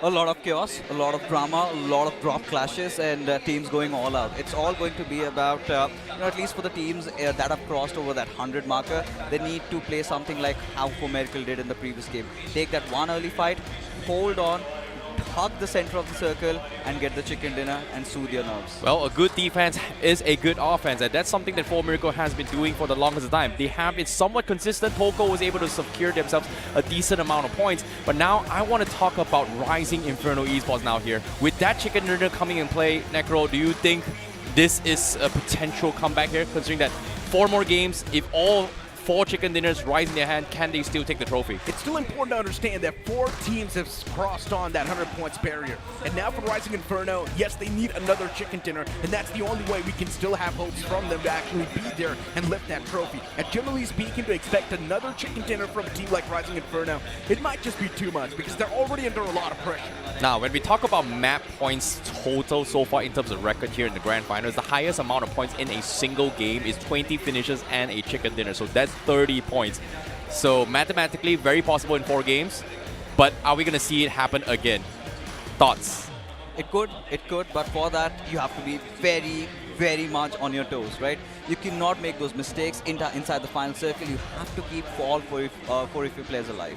Well, considering how close it is in the map of Sanhok, a game of unpredictable factors is about to happen. You can see game phases are on for each and every single team. Who is going to be fighting for the top spot? It all comes down to this. As you can see, the crowd is electric. The crowd is excited. They're all anticipating and hoping who will be the ones to lift the trophy by the end of today, because the crowd, they're just waiting for the match to happen, because we are going to be jumping straight into the map of Sanhok right here, right now. It is go time, boys. Exactly, as the plane's going to be in the skies once again on the map of Sanhok. This might just be the decider. This is where we might just see a miraculous comeback, maybe from someone on the latter half of the board, as the plane's going to hit the skies once again, starting all the way from Long Nai towards the opposite side, which will be Camp Alpha. This plane flat path once again tilted quite up north. Oh, indeed it is. But right now, eyes will be on the likes of Boot Camp and Paradise Resort. Anything could happen, Necro. We know TWOB officials, they've been quite naughty, they've been quite mischievous. Even Boot Camp, another area. I'm pretty sure we're going to see those drop collisions. It's happening somewhere. Quite unsure exactly where though, but you can see that big splash from that central side, but eyes will definitely be on where the first circle forms, because that has always been a determining factor of how to approach Sanhok. Yeah, pretty much. K9 Esports dropping right on top of Camp Alpha Hill. It's going to be all good in the hood for the players of K9 Esports, but there's a big chance they might just lock horns against the big dogs. That will be NoNx. NoNx around that fray towards Hot End K9 Esports. There is Beast and one of the men from the side of NoNx right next to each other. And there's a big chance Lovish and Beast might just clash. And it seems like that is happening. Oh, no. Lovish, he gets his hands on the vehicle and instantly skedaddles away from that spot. That's not looking good, especially for NoNx, who haven't been at the best of their behaviors today, haven't really done so well. But look at this. K9, Omega, he's got a lot on his plates right now. Genesis, they're on the hunt. Omega, he's got that AKM. He's got 2 players in front of him. And now, finally, the ball comes in, the barrel visible. Omega still not overcoming. Oh Goes my for that God. jump. Gets a beautiful knock. What a shot that was with the AKM. And that's one of the best possible thing about this weapon as well. If you manage to find even one connection to the dome, that's going to be it for the opponent. And Genesis Esports now in a big world of trouble as Slug has got his hands on the DBS, and the man wants to press upon the charge and punish the player. And Slug is slapping down players left, right, center. Backed up with Ninja Boy. K9's doing some serious damage against Genesis Esports. And Genesis, they've already lost out on 3 players. The K9 mercenaries strike once again. This time in Sanhok. This time again, no fear, no mercy shown. Intimidating their opponents. And Zap feeling quite lonely. And Genesis, I'm kind of starting to ponder, what was the idea really? The circle wasn't there. What were the players doing? It's been happening for a while, Fixus. Genesis Esports, they have been dropping in that spot. K9 Esports and Genesis, they have clashed against each other in the online phases, but now it happens on day 3. I'm not exactly sure what sort of a game plan that was for Genesis Esports, but one thing is for sure, they messed up big time. They had the odds, they had the advantage too, but still nothing worked out for Miracle Esports. It's one of those teams that's been playing as passive as possible so far, trying to just gain enough points to keep themselves stable on the first spot. And even, so much action right from the get-go. We barely got to talk about the circle. This time around, Bainan, the heart of the zone. But yesterday, if my memory serves me right, we saw a circle ending towards Sami. So who knows if the possibilities of that were to happen, Team Forever could get the second chicken dinner. But again, this is one of those games, or in fact one of those maps where we've seen 4TR flourish a lot, and they've been flourishing because they've been playing on the realme GT7 series smartphones inside of the grand finals. Of course, we have talked about all the features. It is on sale. Check it out on Google, Amazon, and get yourself this amazing device. But now back to the conversation. 4TR, they've been such a phenom, such a threat in Sanhok. Of course they have been, without a doubt. But at this point in time, it's more about being consistent. Because if you're not consistent enough, one thing is for sure, you will be a threat to yourself. But let's have a look at the replay as well on exactly how the fight clicked off. K9 Esports, for some reason we thought they might just be done for in this fight since Genesis Esports had the advantage when it comes to man number, but then later on, that first knock from Omega really bought enough time for the man to get the cavalry back up on the feet. And instantly K9 Esports, they have the advantage in their favor. This is exactly the kind of confidence that you would want to see K9 playing with, especially even when the IGL is so brave. That's such a hard shot to connect when you're jumping with that AKM. The shots go haywire, but still the distance was so minuscule. Hit right on Hunter's head. But now, as we head on, 8-Bit did have a decent time in the previous game of Miramar. And now even around central areas of the circle, they do have Miracle Esports right next to them though. And in fact surrounded by foes from possibly everywhere. Yeah, pretty much. God's Reign, even they now finally started breaching. What happened to God's Reign, man? After day 1, God's Reign is just completely vanished. Day 2, God's Reign's performance was completely down to the slumbers. Day 3 so far, God's Reign nowhere to be seen. We were thinking that this team might just be the one to actually lift that trophy, but now you look at the overall standings and think it's impossible. There's no way God's Reign's going to be able to pull that comeback unless they get 2 back-to-back chicken dinners. Yeah, we thought a lot of things heading on into this tournament, right? considered the Pro Series, expecting a lot of bigger names to show up on LAN. Imagine the irony. The previous defending champions of BMPS 2025, they crashed out pretty early into the tournament. Goes on to show how times have changed, how teams have evolved. But yes, coming back to what you just said, I really felt even in the final day, maybe God's Reign would go all out. But everything they're trying, Necro, has been going against them as Team Eggy now on a collision course. It is a fight against Team TWOB. Yeah, NoNx is still standing in the back, though. The man's prone down, patching himself up slowly and steadily. Imhax messes that nade up. But it's completely fine. TWOB, they've got the massive advantage since there is Shady in the back lines too. The man surrounded the entirety of Eggy, and Eggy's got no clue that there's Shady in the back line, and Shady's going to be able to find that important knock as Shady now takes it down to a 1v1 out in the open, but Shady himself gets taken down. TWOB, they've got the man advantage inside of this fight, and Eggy will be easily wiped out. And this is what we were scared about, but TWOB really not out of the woods yet. They're being shot from elsewhere, could be God's Reign, and there you go. Delta strikes, instantly snuffing that threat out, knowing that they had a window of opportunity. They go marching in, inside the compounds. Amax in front, and no! What has happened? Shotgun strikes, and GDR still do manage to recuperate. Get the right trade. TWOB officially eliminated, but Justin, they have to be careful because even Team Insane, they're third party. Third parties after third parties, and that's the best part about the map of Sanhok. God's Reign, no chance to reset, no time will be given to them. One single mistake from God's Reign, and instantly now they're being punished by the players of Team Insane. And TWOB, all thanks to them, since they were able to find those two crucial openers for Team Insane.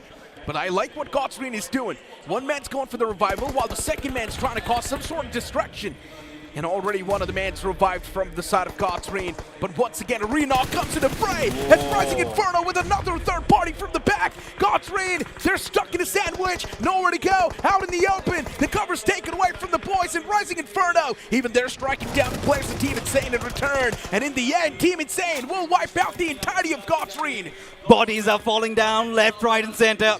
God's Reign dealt with, but Rising Inferno, now they want to press on to the matters. It's not the battlegrounds we're in. It's a street fight. It's a brawl that's going on, folks. As BMWI IGL again preps up that grenade, tosses it. Does it connect? The answer's no. But he picks a couple more. But shrouded smoke, enough to give him Insane that little room to breathe. Somehow recuperate, somehow get inside the fight. But Lazy, he's out in the open. But look at Jatin. He's getting adventurous, he's getting mischievous. Adi with that grenade just thwarting him off. But BMW IGL Jatin now pushing in tandem. Is Adi prepared? No, the push has come to shove, and Team Insane being dismantled apart. Rising Inferno, they're doing this, Necro. Yeah, Rising Inferno taking fights after fights and still somehow coming out on top. Rising Inferno did lose out on OMEN in this fight, but it was completely fine. But now for Rising Inferno, there's another team in the fray, and that's going to be by the name of TWOB. What can you do if you're Team Rising Inferno? You've already wiped out Team Insane. You've got a lot of loot around you as well. In my opinion, disengage. Back away. Let the players of TWOB have this compound. Yeah, of course, 7 finishes secured. Just need to calm your nerves down. But TWOB, they're not going to give them an inch of their space, will they? Of course, they know that Rising Inferno, they have disengaged from the situation. They have reoriented their position. Now looking to back off. This may be a golden room to strike. Maybe an opportunity created as Genesis Esports. Oh, they suddenly feel their hearts pounding. Zap especially, an entire cavalry is literally swarming around him. And still, he's not moving a muscle, Necro. Yeah, Genesis Esports, they know they're still in the race. They need a few points. If they manage to squeeze in 10 points out of this game, Genesis Esports will still keep themselves alive in the overall standings. And then in the upcoming 3 games, Genesis has to pull a chicken dinner. But Zap, since it's the only man standing to pull off a chicken dinner, it just sounds extremely tough. Soon enough, even the zone's going to be closing in. Stage 3 is going to be approaching. And once again, guys, I would recommend you guys to check out the Kia Saros, evolved by the future. It's got great looks, so I would just recommend you guys to check it out. For sure. As we check out the players of Rising Inferno, especially after that chicken dinner, you could see the confidence exuding out of their bodies, and yet haven't lost their heads, still have their hearts, everything inside of this game. TWOB, just that one finish secured. had really good performance in the previous map of Miramar, but we'll have to replicate one another in this Sanhok. It's going to be so difficult. But talking about teams around the center of the circle, for Miracle Esports, they find themselves very poised. Where on earth, Necro, are the players of NoNx? Yeah, the zone's going to be closing in, though. That's the important thing. And everyone's just waiting for the next zone to pop up. And the next zone's going to be around the Sami region, too. In between, there is 4 Miracle Esports. And whenever 4 Miracle Esports find themselves in the Smack Center, they've always had a good game in their hands. Yeah, rightfully pointed, Necro. But look at this, NoNx. They've been feeling so much heat yesterday. They secured 102 points, and now out of those previous 2, all they've got is just 2 as now Genesis. All right, Zap. He's got to be a hero. He's got Jatin in front of him. I like this approach. He's got to push in through. Did not have a lot of HP. And Jatin, an easy finish as Genesis also find themselves out of the server. Yeah, they're slowly and steadily starting to slip away from this game, which is not a great thing. Genesis 78 points on the board. The only thing that can save him now is a chicken dinner with 30 points minimum. God's Omen on the screen. Even today's day for God's Omen hasn't been that great. Slipped down all the way towards the 6th spot. And let's not forget, this team was in the top 4 at the start of the day. And for God's Green to slip away so bad, it's definitely going to be stinging them slowly and steadily. And what just happened? K9 Esports, 2 back-to-back bad wipeouts for them. Getting eliminated with just 3 elimination points this time around as well. K9, bad performances back-to-back. Yeah, playing with their blinders on, really. Very one-dimensional. They're looking to be very aggressive, but seems like they need to have a leash on them. Still in a fighting position, but now out of the game. With this, only 3 game remains. And now Los Hermanos around that outpost.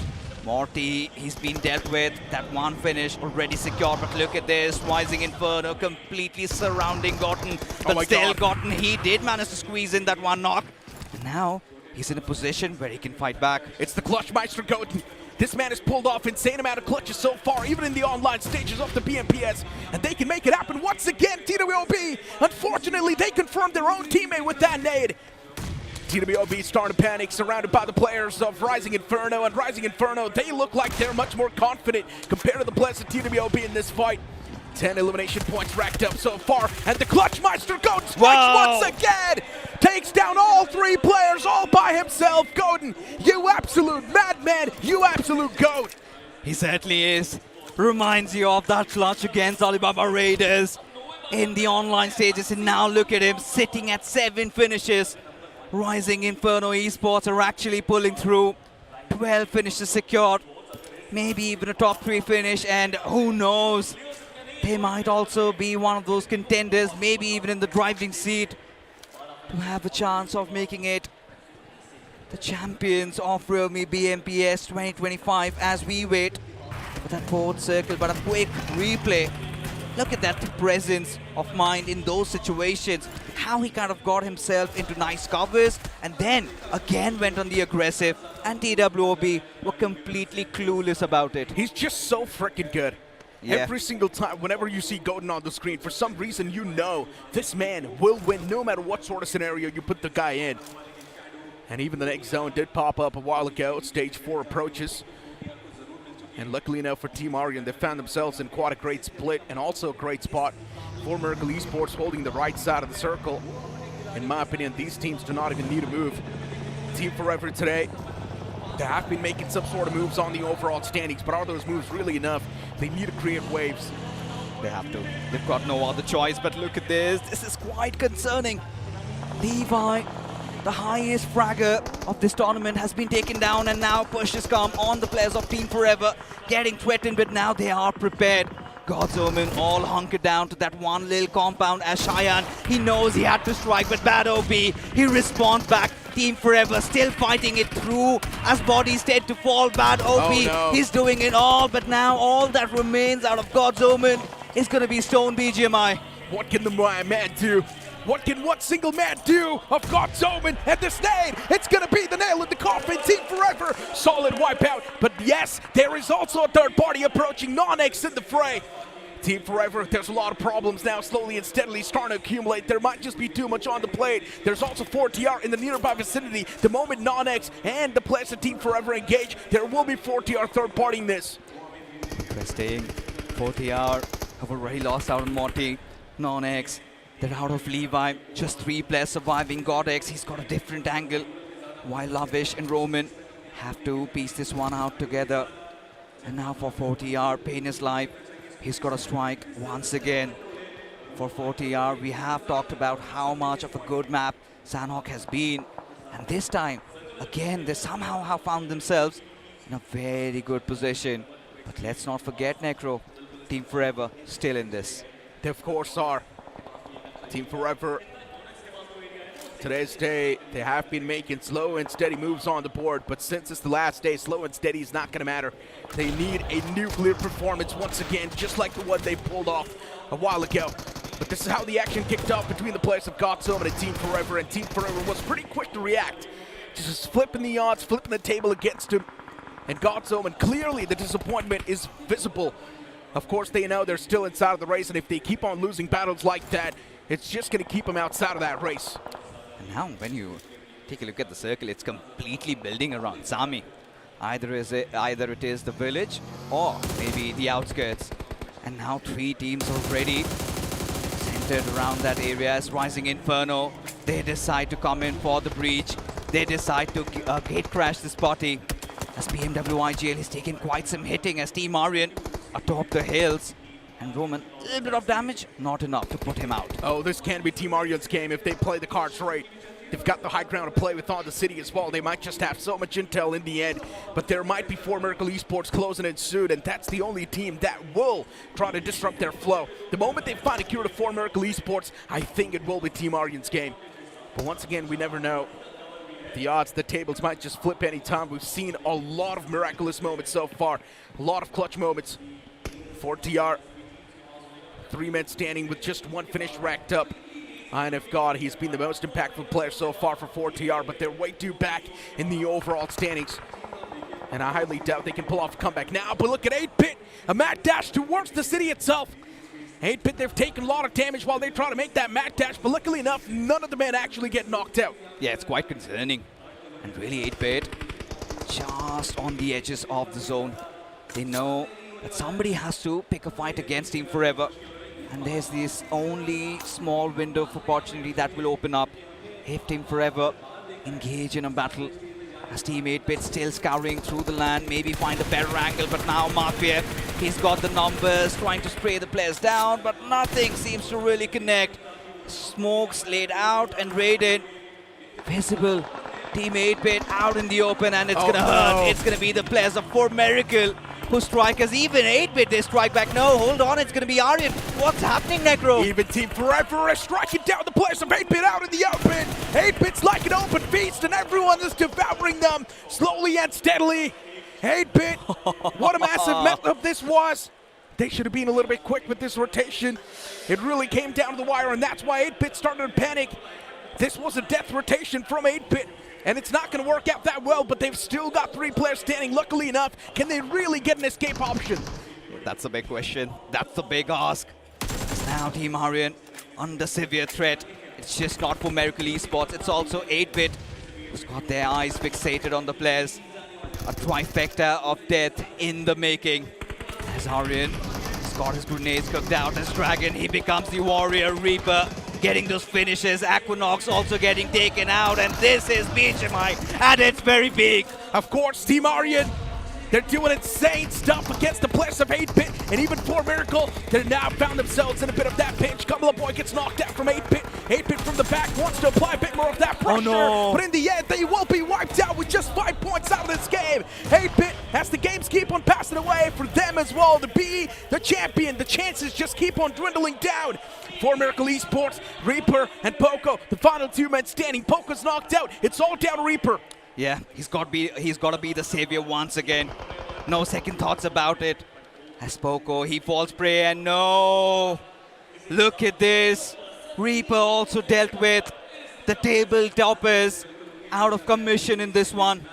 As Rising Inferno still carrying forward with that momentum. 4TR in the game, and LHS from the southern side. We haven't gotten to talk about them much, but they're still in it. 108 points, the closest to the top spot. They indeed are.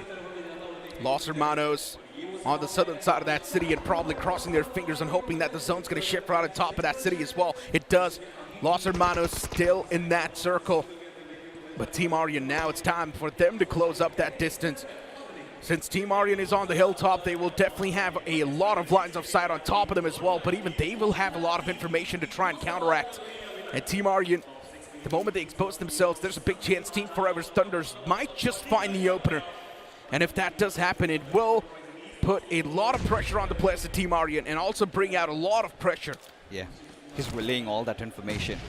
No points taking the shots because, of course, he's outside the circle. I think the first objective is to get inside the zone. With NoNx keeping such a close watch, it's going to be an arduous task for the players of Team Forever to squeeze in. 40R still around the centers. Team Aryan, they have repositioned themselves right at the high ground advantage. They've got those areas. What do they do? Exactly, what do they do? Team Aryan, they definitely do want to take a leap of faith in that city, but they know the moment that happens, there will be everyone wanting to get the piece of the pie, and Team Aryan will be treated as free points, and they want to stop that from happening. Team Aryan, Blues on the move. They need to make it in. What can you do if you're Team Aryan? They have to go for that leap. There's no other option. There's no other possible way. And Aryan, the man's already jumped down. There is Rising Inferno in the front, and Aryan needs to start counting his steps now. He needs to make every single move counted. And Team Aryan, they're taking a lot of damage upon themselves, but luckily enough, every single player is still standing. It's straight out of a movie, folks. If you've not witnessed it, it is happening right here, right now. Team Aryan have made it inside the circle, safe and sound.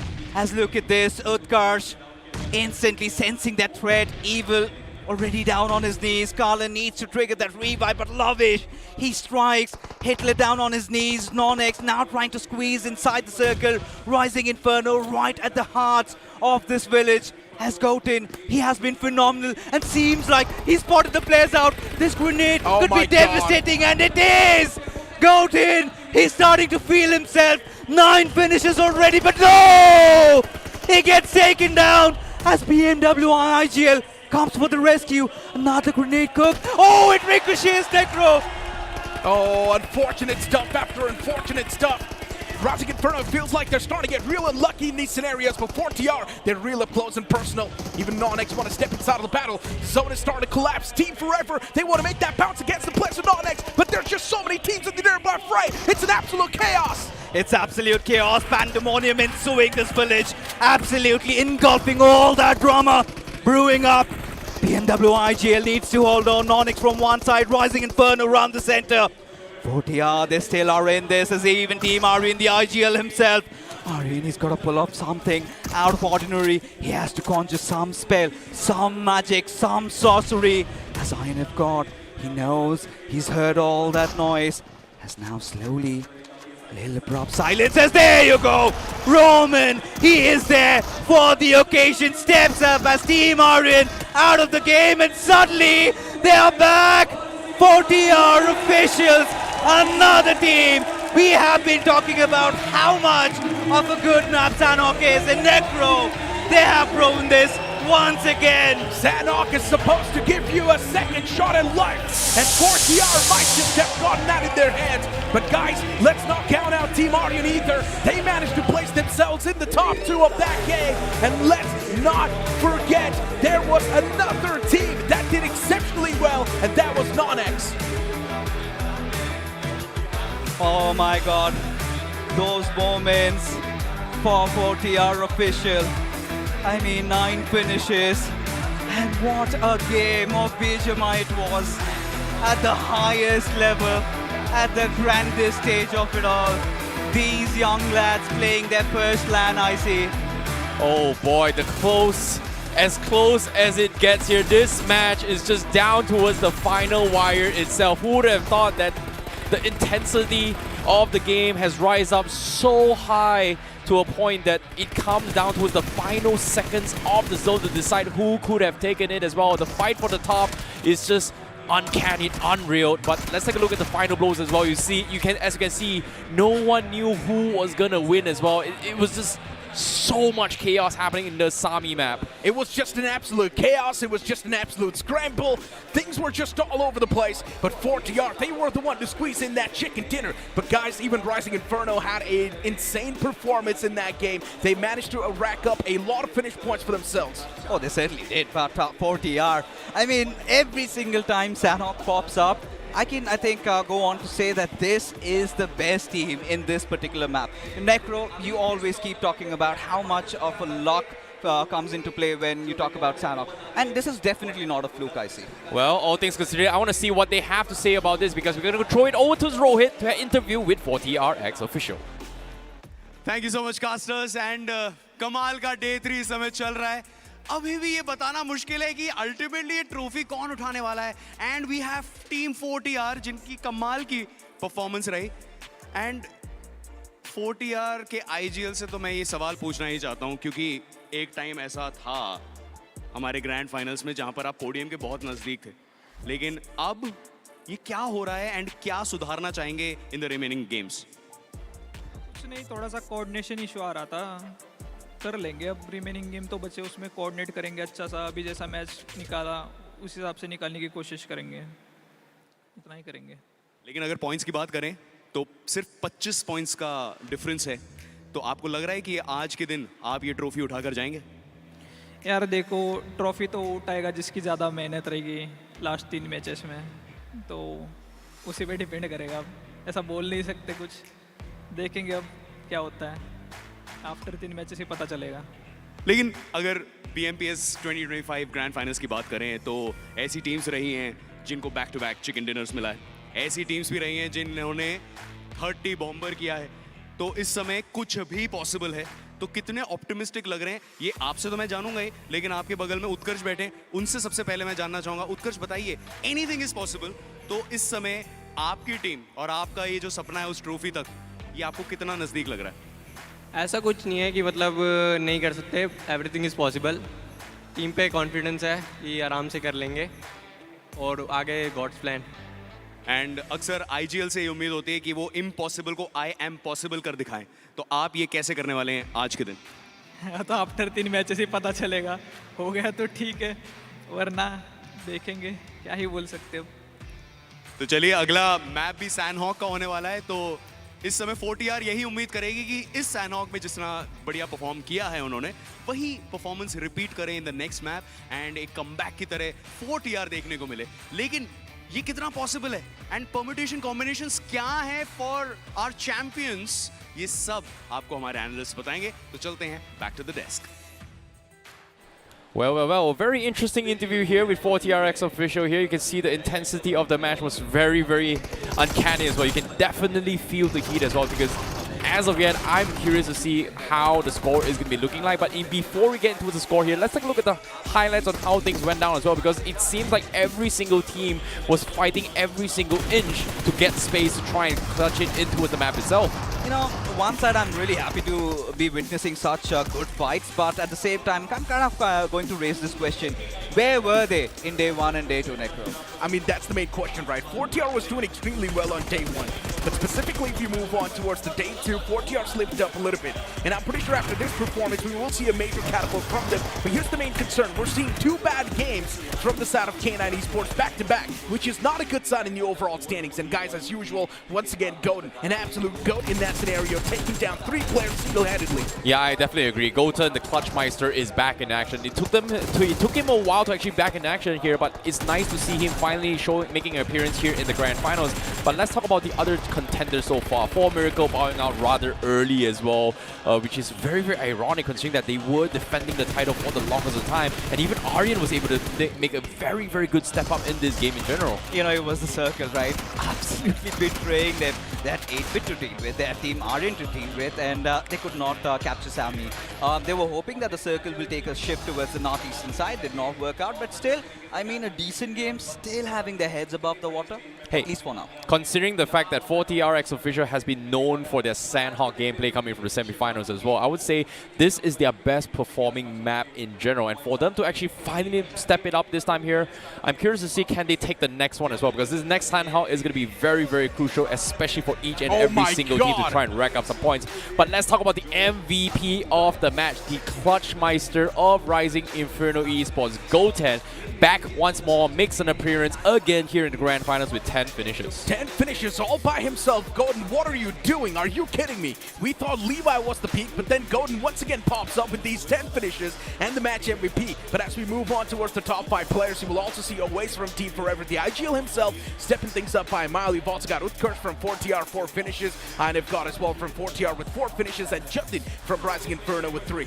Now, seeing this performance coming from Goten as well, it seems like he's pretty much smurfed on every single one in this lobby itself. So, I don't know. With that 10 finish points coming in just from him himself, as well as 5 additional from his teammates, Rising Inferno Esports could not secure the chicken dinner, but does get themselves 20 points. Exactly, 20 points, and I feel like they're in the race. And this is what I was talking about. Teams, the distance is so less, because once the overall rankings come up, you will be surprised, I see. Now, I'm curious to see how the overall ranking affect this as well, because 4 Miracle was at the tabletop, but no, guess what? We got a new contender once more.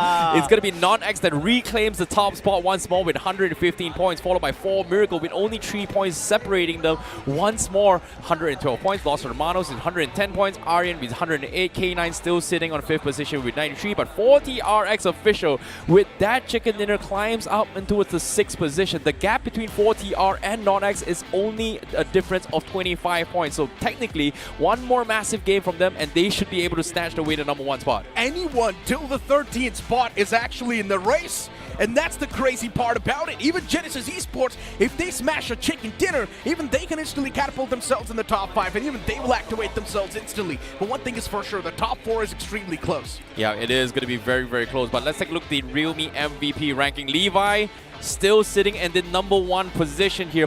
And guess what? Here in day number 3, after 3 matches has done and dusted, Levi has not gotten a single finish this game in 3 games. He started the day with 90 finishes in total, and he's still at 90 finishes. You know, there's no stopping this man from getting the realme MVP. But at the same time, Levi needs to win that trophy. They are feeling those nerves. And even as we head on for Somraj coming in, you've got Slug. He's been quite aggressive. But what I'm loving is even Lovish has gotten himself into this list. Yeah, exactly. Lovish from the side of NoNx getting 49 elimination points. And once again, guys, let's talk a little bit more on 8-Bit. For some reason, it feels like they're completely lost. This is not the 8-Bit that we saw in the online stages. It's a completely different playstyle that 8-Bit's trying to acquire and trying to make it execute. Hey, unfortunately, say for 8-Bit here, their time is running out. This final 3 games, especially this next Sanhok performance here, needs to be a massive one here, because at the moment Game 4 pretty much concludes, we will have a very, very clear picture on who is going to be the contender coming in, especially for the top 2 itself here. But I want to see what 4 Miracle has to say about this performance here, because this has been a neck-and-neck race between both 4 Miracle Esports, Los Hermanos, as well as NoNx Esports in particular here. 1 minute they were doing fine, 1 minute not doing okay. The defense is a great offense strategy. It's somewhat not working out for 4 Miracle though. No, I think it's the lobby's playing style changing once again. Haven't you noticed? Because now teams are actually starting to take a lot of fights, and suddenly if you have your first player knocked out, the pressure increases. And this time I'm really, not kind of disappointed, because 4 Miracle Esports did everything they could. Well, that's pretty much the pundits' experience. I want to see what the players think about it, because we jump into an interview with them right now. Thank you so much, casters. We've got Beard Baba at the backstage. And Beard Baba, again, congratulations for the way you're playing. With so many teams so close on the overall standings, what do you think of your chances of winning the trophy home? I mean, as I said before, we are going to stick to the process. We know we are close, but we haven't finished the line yet. I think if we can pull off 1 or 2 games, I think we can lift the trophy. This is possibly the first time where we are seeing so many teams in such close proximity in terms of points. Do you feel there's a risk of drop clashing in the later games? Maybe one of the bottom place teams can risk your position? We have got our plans pretty much straight, so we are going to go with our plans. We know when to take drop fights and when to avoid them. So I think we have the plans ready, we just have to execute them. Well, how confident is the team going ahead for the final few matches? Yeah, we are confident. I think there are some mistakes being like we are doing some mistakes. I think we can cope up in the upcoming matches as well. Thank you so much, Beard Baba. All the best for the rest of the matches. Over to you, casters. A little bit insights here on what 4 Miracle is thinking. You can see the faces on Beer Baba. He was very stressed here. They have a very solid going plan. Completely dodged the idea that there may be a drop clash coming from Salty in particular in terms of the question. But of course, now the tension is at an all-time high. Final 3 games is going to decide the futures of BGMI as a whole. The next symbol of BGMI is going to be born at the end of the day. Generally speaking, I've been saying this from the start. If 4 Miracle Esports just keeps on getting 4 to 5 points per game, it's not going to work out. They won't be able to lift that trophy. Fair enough. But all things considered, we're going to be taking a very short break. And right after this break, we will be continuing with the second map of Sanhok.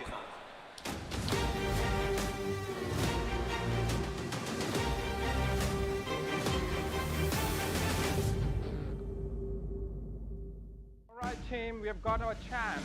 Good job, man. Good job.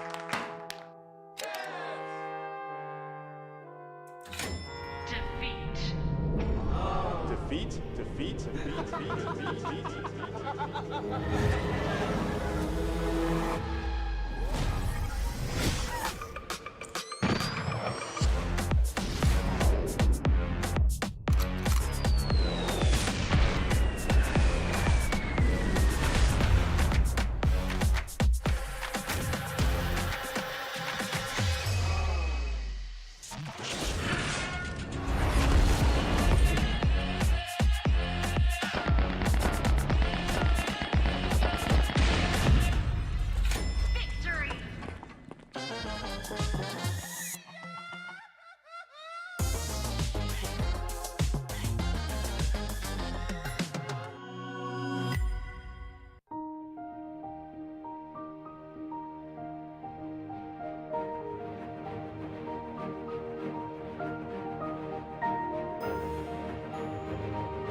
Kia, movement that inspires.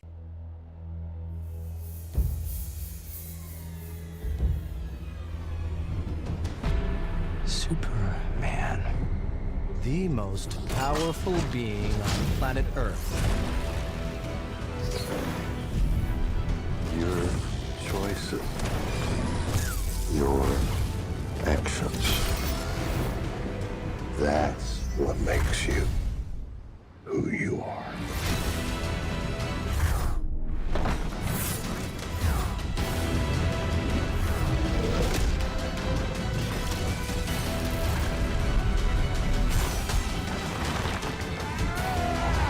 He's not a man.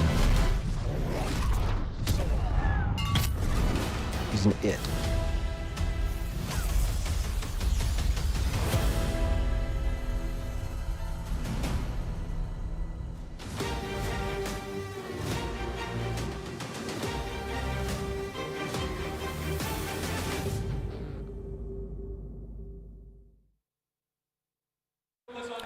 Blood, sweat and tears are the ingredients to forge a champion. And ladies and gentlemen, we are at the cusps of it. 3 games done and dusted, heading on to the 4th. And I would again like to welcome you to realme BMPS 2025. I'm Fixes, of course, joined by these lovely gentlemen, Icy, in fact, Johnny and Necro. Wow. Of course, we also miss Icy. He's taken a little bit of a break. But now, another Sanhok, Johnny. What are your feelings? I mean, I'm feeling super excited because the gap going into this game number 4 of the day, I mean, it's close to none, basically. You can cover up, you can take that leap from the 5th to the 1st position in a single match. And of course, as I said, this is going to be game number 4 of the day. Then we have 5, 6. We are in the negative countdown. It's 3-1 now. Look, this is the crazy part, right? There are 13. The team still in 13th spot can still pull off a comeback. That's the crazy thing about it. There are 3 games to go, and the team still 13 still stand a chance to easily catapult themselves in the top 5. Now, we're seeing 2 different variations of BGMI. We're seeing all these teams on the top, Johnny. Yep. They have been playing quite safe, whilst the teams around the mid-packs, they're going all out. And in certain situations like this, which style of BGMI do you prefer? Oh, I prefer the style that requires you to go all out on an all-out war against the entire lobby. Basically what K9 Esports were attempting all this time in the first 3 games, the first 2 matches as well. They did quite well in terms of those finishes. That's one of the reasons why Los Hermanos has been able to catch up as well with the first 2 games. And that sort of playstyle is the only way you can catch up, close the difference, and maybe find yourself at the podium. Otherwise, if you're just playing to survive, held back, I don't think it's going to amount for a lot. You know what? For K9 Esports, I think Necro loves them, and of course, he's been playing a BGMI like them, very aggressive, but with blinders on. Now, Necro, imagine yourself in the shoes of the players of K9. You've been going out aggressive, you've been winning those early duels, but you've been losing that long war. How do you bounce back into this? Generally speaking, K9 Esports, after having 2 back-to-back bad games, in my opinion, go even more aggressive this time. You know what? If that aggression does not work out, go even more aggressive. It should work out. Guys, let's not forget, they've got unbeatable squad on their banner. They are winning fights after fights. Game 1 is a testament to that. In my opinion, for K9 Esports, the drop fights haven't been that great, but if they do manage to survive till the mid phase, K9 Esports are unbeatable. You can see the tension, it's quite palpable at this point, so difficult to say. And it's so difficult to know who lifts that trophy. The final game of Sanhok of this tournament, it's all brewing up. The circle deciding the fate, or the players deciding to beat fate itself as it begins, as we traverse to the rainforest. Casters, take it away. Exactly, the plane's gonna be in disguise once again, starting all the way from Camp Charlie towards the opposite side, which will be Camp Alpha. The plane flight path heavily tilted towards the left side of the map if the teams do want to move in towards Camp Bravo or even Paradise Resort now. That's gonna be a bit of a tough stretch. Yeah, it's definitely going to be a challenge, but whenever teams face challenges, that gives us a little bit of entertainment, Necro. And of course, last 3 games, you know what happens at this time, right? People start getting targeted. And right now, only 2 teams have that freedom, TWOB Official and Team Insane. Look, generally speaking, as I mentioned, right, even the team on the 13th spot can still make a comeback. One good game, instantly they can catapult themselves around the 6th or the 7th spot, and they can even be in the race. They've still got 3 more games to go. I mean, see, what you're saying is correct. It's mathematically correct.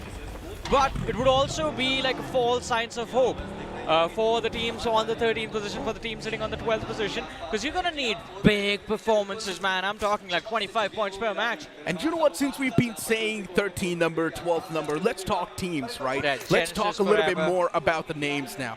What happened to Godsreen, Johnny? Currently sitting on the 14th spot. Godsreen, it's one of those teams, while coming inside of the grand finals, everyone had massive hopes, and now look at Godsreen. That is true. I mean, everyone had hopes from 3 names in particular: Godsreen, 8-Bit, and K9 Esports, and only 1 stands in contention for the trophy right now. It's a big surprise, but Necro, you have to agree, this BMPS 2025, realme BMPS 2025, it was a real eye-opener for a lot of these squads, for a lot of the people, for the fans of BGMI. New talent on the rise, and it seems like all of those names that were always present during the BGIS but would struggle in the Pro Series, unable to make it to the finals, this time they showed up with new fire in their hearts, with new will within them to secure the trophy no matter what happens. But hey, first fight of the game, and it's between the bottom 2 of our leaderboard. It's TWOB versus Team Insane. And do they stand a chance to make a comeback? Mathematically, yes. Yes. But technically, if you think about it, it's still not possible. If Team Insane does win a chicken dinner with 25 points, they still have a lot more to do. They need 3 chicken dinners back-to-back. That's the only way they can place themselves on the first spot. And that too, they have to hope that NoNx, For Miracle, or anyone in the top 5 does not play that well. Exactly, my friend. But let's see how things are going to turn out. But looking at a team that did quite well for themselves in that previous game, TWOB. Middle pack performance, sitting on the 10th in the overall leaderboard right now with 84 points. A 25 bomber from TWOB right now is going to push them within the top 5 itself. And that is the performance that Necro you keep referring to. That is the performance that you want to ask for. You need those 10 to 15 finishes and the chicken dinner. And then going into the last 2 games, you just need to be consistent. Get another 20 bomber and the trophy is yours. That's the problem, right? TWOB, they have been struggling to close out the games. They have been struggling to convert those late game fights too. And if that same pattern continues, that means TWOB won't be able to lift that trophy. If TWOB wants to lift that trophy, they need a chicken dinner, and they need to be on the first spot in the overall standings. As of now, though, For Miracle Esports, They're constantly trying to play it as safe as possible, and because of that, they're also panicking a bit too much. They're taking too much pressure on themselves. In my opinion, for Miracle Esports, they should let loose a little bit. They should go for the fights too. For Miracle, they want to play from the centric part of the circle, and right now as well, they found themselves in this max center. But let's see how much this really works out. You were talking about them, Necro, but I heard gunshots in the distance. Someone was trying to see they could start things off, get their first knock off the match, and maybe potentially secure a few extra points before chaos ensues and takes over this map of Sanhok. And as we look at the circle, look at that nice little cluster of teams that's there forming towards the center. You have Lost Hermanos, you have 8-Bit, 4 Miracle, Genesis not too far away, just a little towards the northern side of this 3-squad cluster. And towards the south, we have Team Aryan, Insane, and TWOB, just close to Bainan. It's crazy if you think about it. 8-Bit, God's Reign, Team Insane, no names, down in the slumber. Team Forever, yeah, still with a chance to actually make a possible comeback. Yeah. But they need 2 chicken dinners, and that's the only way they can make it happen. And so far, Team Forever, they have been fumbling up pretty bad. And that's what happened yesterday, too. Team Forever had one good game after that. They consistently, just instantly dripped down. Yeah, I mean, just one performance. And I think that is like 2 days, they just had one brilliant game. But talk about brilliance and for Miracle, it seems like this is going to be a brilliant idea. Team Aryan spotted out, Beard Baba, a few shots fired, but no contact. And Team Aryan instantly just disengaged. They did not want to take the risk. Yeah, For Miracle was getting approached by them. And Team Aryan, they themselves now are going to back away towards this compound they already had. Team Aryan realized playing the high ground might just come with a lot of risk, and at this point, even they're a possible contender to be the champion. Los Hermanos, For Miracle, NoNx, the top 3. Aryan on the 4th. K9 Esports on the 5th. And K9 Esports, as I mentioned a while ago, too. 2 back-to-back bad games has really put them in a bad spot.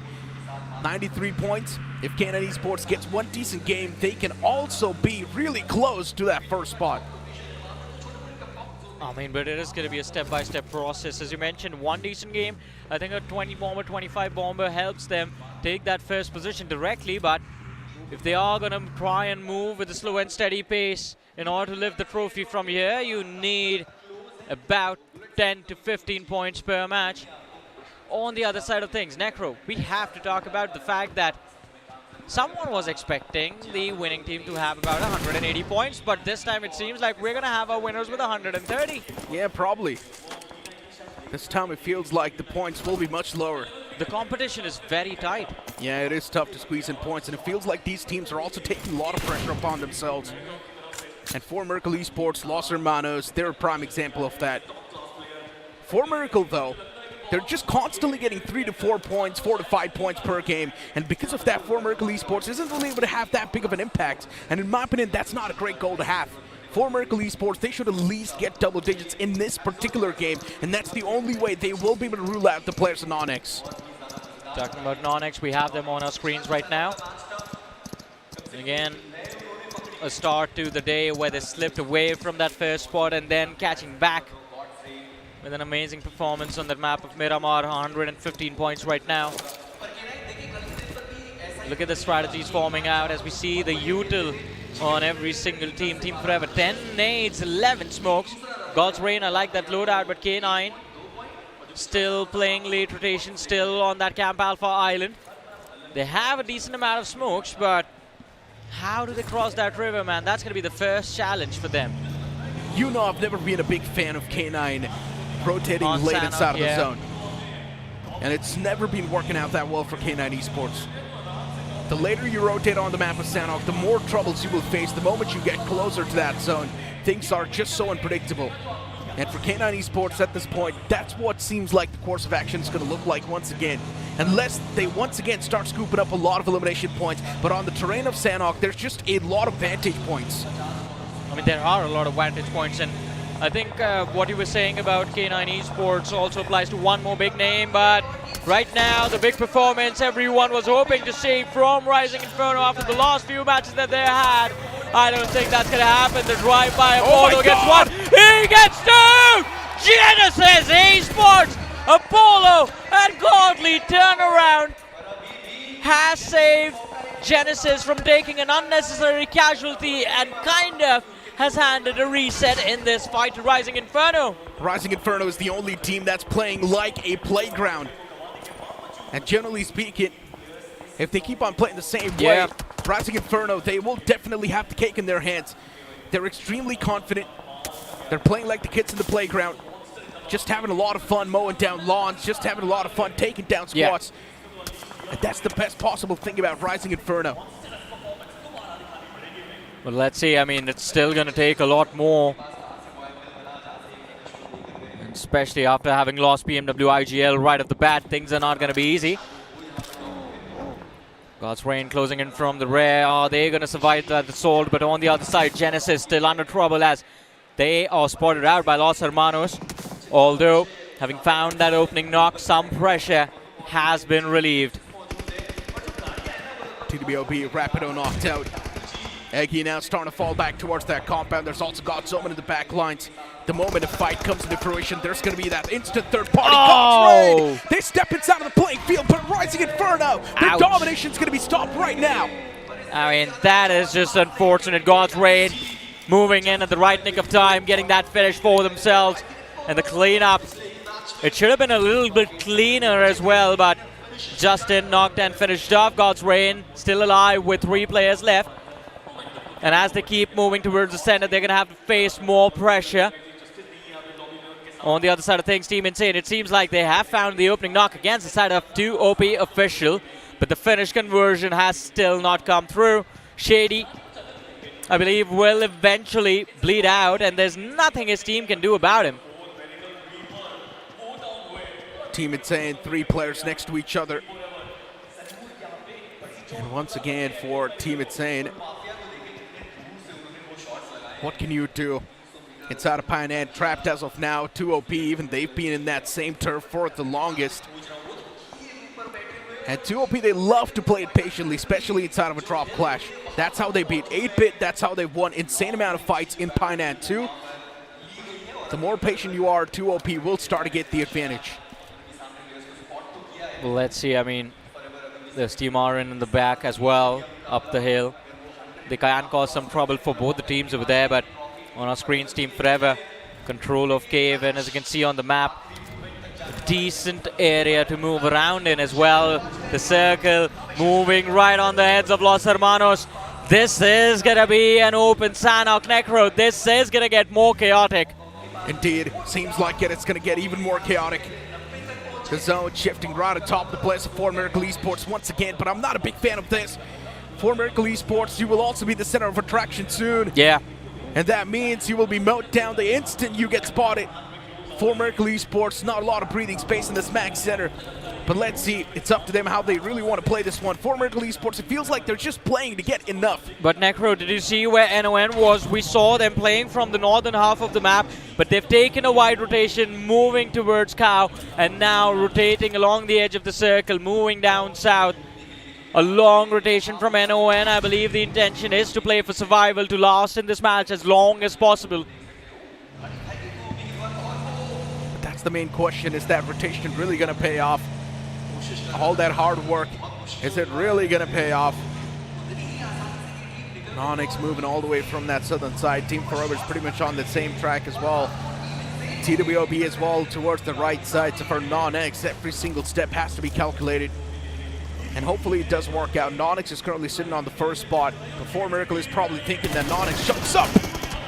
Well, that's going to be the opening that they found for themselves. TWOB official against Insane. The pressure builds up, and both the teams forced to make a move. TWOB bot fire. Last man left standing, fighting for his life. Has an edge against the players of Insane. Runs out with the S12K, looking for a reload. And now the cleanup comes through. 2 more finishes potentially for him to secure. Has gotten 1, looking for the second. Fakes the window and gets taken out.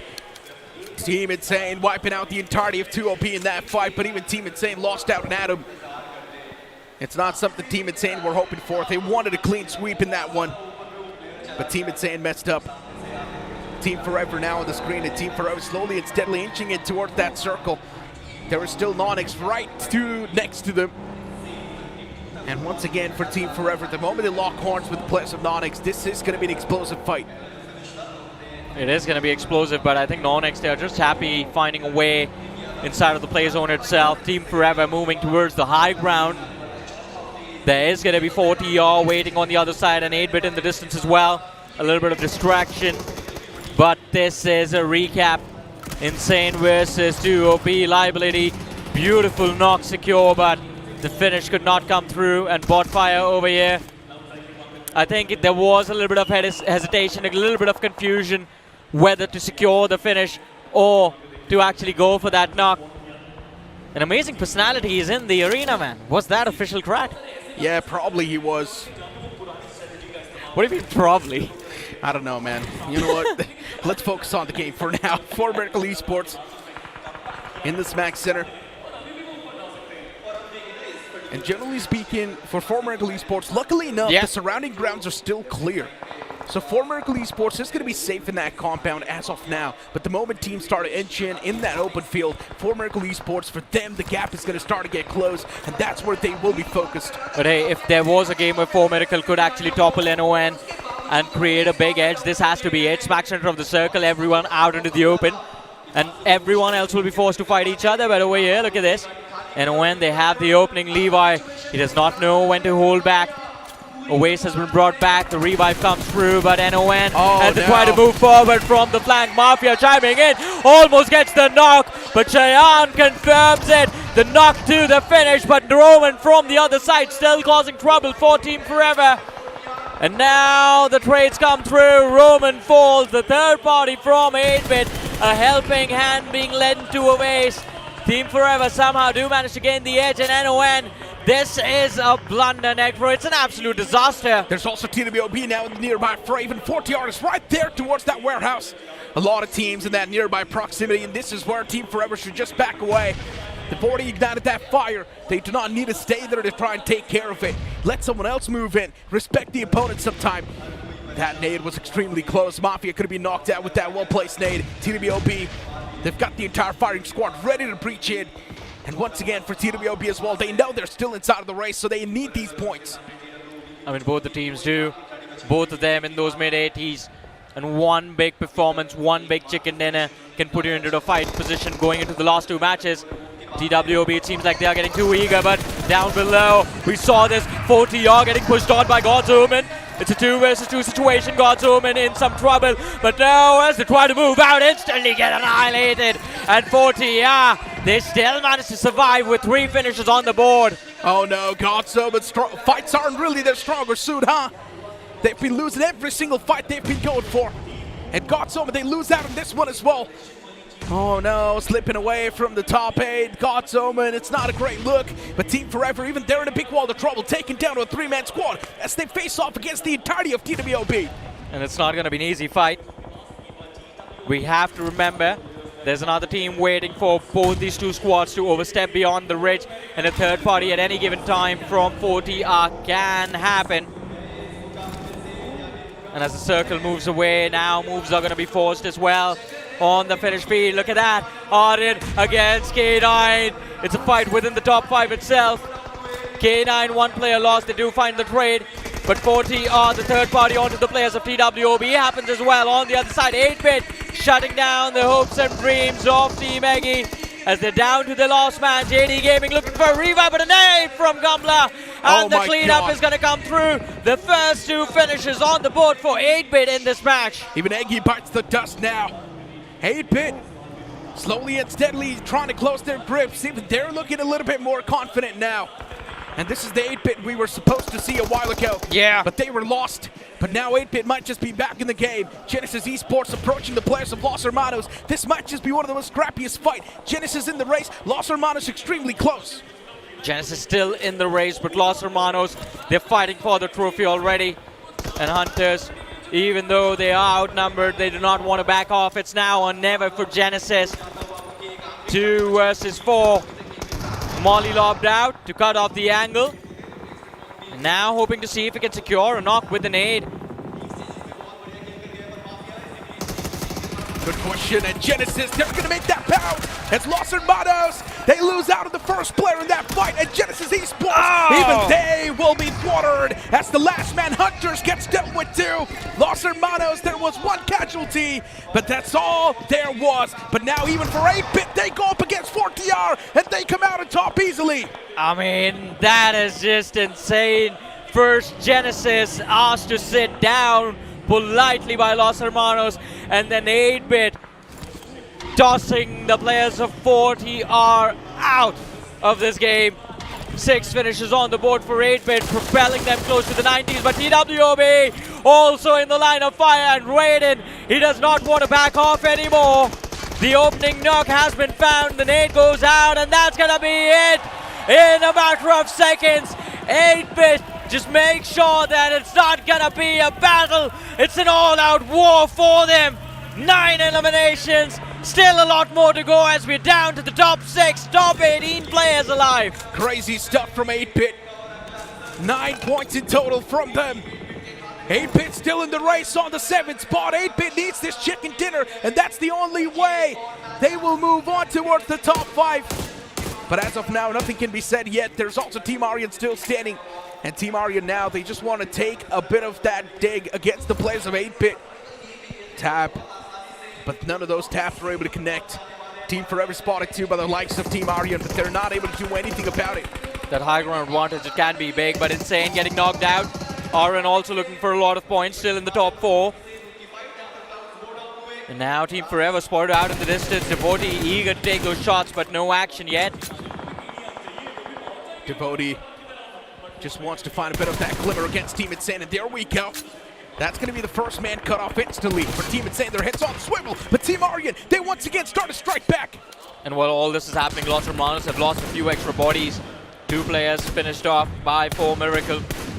And the lead at the top slowly fading away.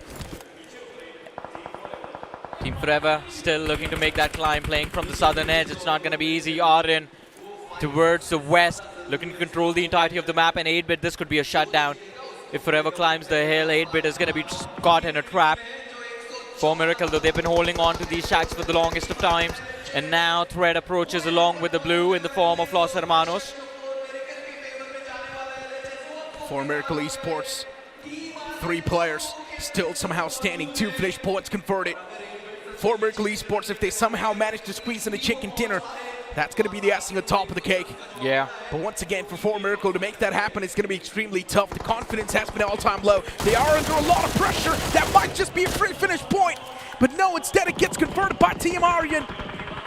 Poco was not able to snatch it away, but Los Hermanos, there's a big chance they might just be eliminated right here, right now. And Cheyenne also getting picked up. It's not going to make things any easy. Team Aryan hoping to go big in this match itself. But the problem is that the contenders are still alive. But one after the other, Team Aryan, without slowing down even for a second, keep the momentum alive. 9 finishes secured as they break into the top 5.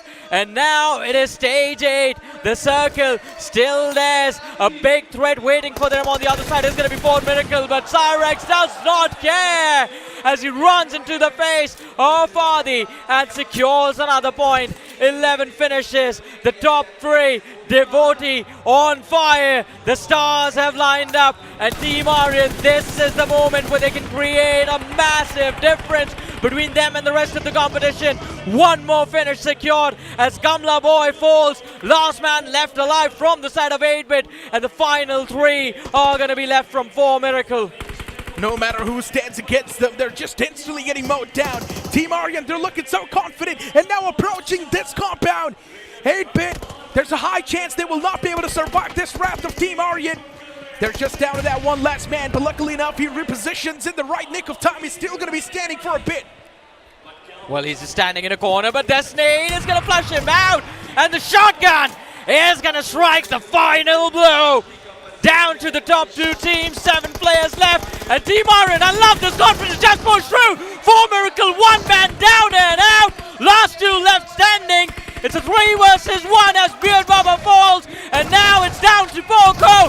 But as the name says, will he lose or will he not? A fight against Aryan himself, and he'll be forced to bow down. securing a big chicken dinner in the third last match of the last day. 134 points on the overall leaderboard. It's gonna be a big difference. That's the crazy part. There's a big chance Team Aryan, they might have just propelled themselves on the first spot with a decent bit of cushion as well. But even for Miracle Esports, they could have done the same. For Miracle Esports, they have moved up the rankings above the players of NoNx. Oh my god, this was so close for comfort. This was way too anxious. This was quite anxious. But, I mean, Fixes, were you doing the maths in the back? Yeah, I've already done it.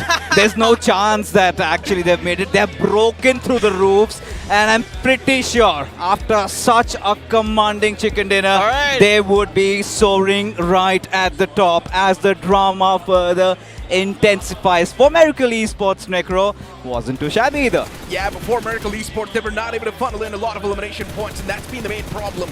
For Miracle Esports, they're always shy of those big games. And I've been mentioning this since day 2. Yeah, you're doing enough to keep yourself stable in the overall standings. But what about those big performances? At the moment, Team Aryan has it now. Team Aryan has propelled themselves on the first spot. I mean, Team Aryan is number 1. You talked about 4 Miracle surviving to the top 2 was definitely quite impressive. But guys, we can't ignore the performance from 8-Bit as well. This sort of brings them into a fighting position for the trophy. Heading into the last 2 matches. Yeah, but they need a chicken dinner, right? They need at least 25 points in the upcoming 2 games. Luckily enough, they still have a bit of that leeway, so they can get a chicken dinner in 1 game, and then later on be a little bit more consistent in the upcoming 1. Yeah, of course, they have to be consistent, but let's find out what do the winners have to say in this exclusive interview.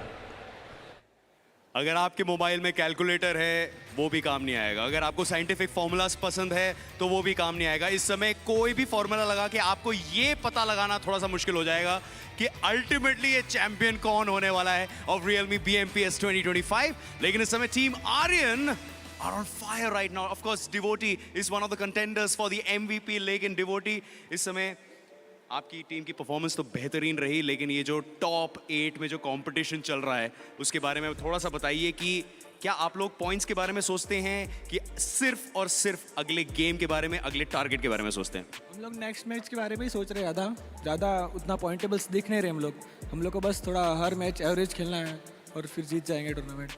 और इससे ज़्यादा मैं कुछ बोलना नहीं चाहता। अभी 2 matches बचे हैं तो मैं खेलूँगा, बस इतना ही और कुछ नहीं। सिर्फ 2 और मैप्स बचती हैं अब अगला मीरामार होने वाला है।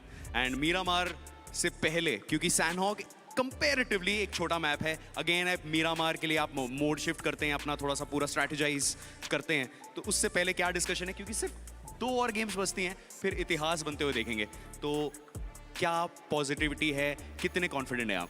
वो तो आप देख ही लोगे, खेलेंगे तो। अभी मैं क्या बोलूँ, बस गेम खेलना है, बस थोड़ा अच्छे से बस। एंड ये तो हम सब ने देख लिया है कि इस समय BMPS में कुछ भी पॉसिबल है। आपकी टीम के सबसे ज़्यादा फिनिशेस हैं, तो ये एक पॉजिटिव है या इस समय ये थोड़ा सा प्रेशर है कि यार ये टैग अब हमारे ऊपर लग चुका है कि हमारे सबसे ज़्यादा फिनिशेस हैं? नहीं, ऐसा कुछ नहीं है, बस जीतना है बस मेरे को, बस और कुछ नहीं करना है। सिर्फ जीतना है, क्लैरिटी है, कॉन्फिडेंस है, एंड इस समय चिकन डिनर भी है। लेकिन आगे बचते हैं 2 और मैप्स, एंड 2 और मैप्स के बाद हमें पता चल जाएगा कि कौन है the champion of Realme BMPS 2025।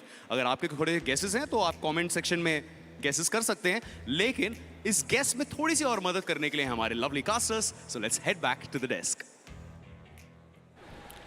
All right, you could see those nerves taking over, but at the same time, players look quite excited. But Johnny, how did they conjure this one? Team Aryan out of nowhere, they swung through like lions. I mean, I was kind of surprised because the last time we saw them, they were moving in from that Painan bridge.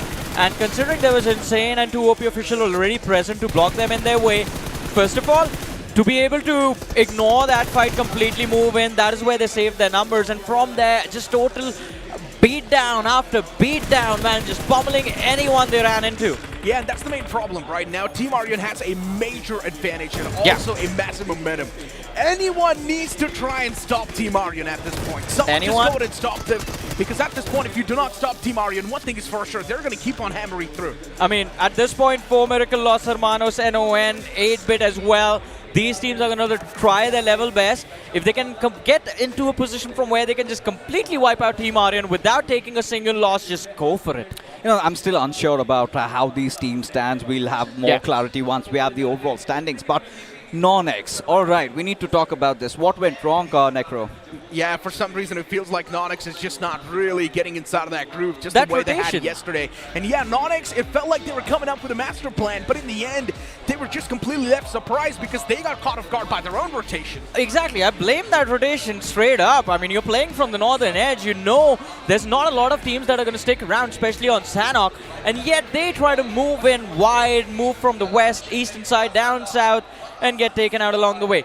We skipped out on the MVP, but amazing performance coming from Devotee. He has been known as one of the key players from the side of Team Aryan. I mean, I can never forget how good this man is mechanically. Yeah, exactly. Even Cyrex, right, getting 4 finish points. Even Gumla getting 4. You've also got Aryan right there with 3, and even Aquanox with 3. And guys, since Aquanox is on the board, we need to talk a little bit more about 8-Bit and their performance. They did well. As you guys mentioned, they did extremely well. That means 8-Bit 2 now will be in that race. They certainly are. And a quick look at the match rankings, folks.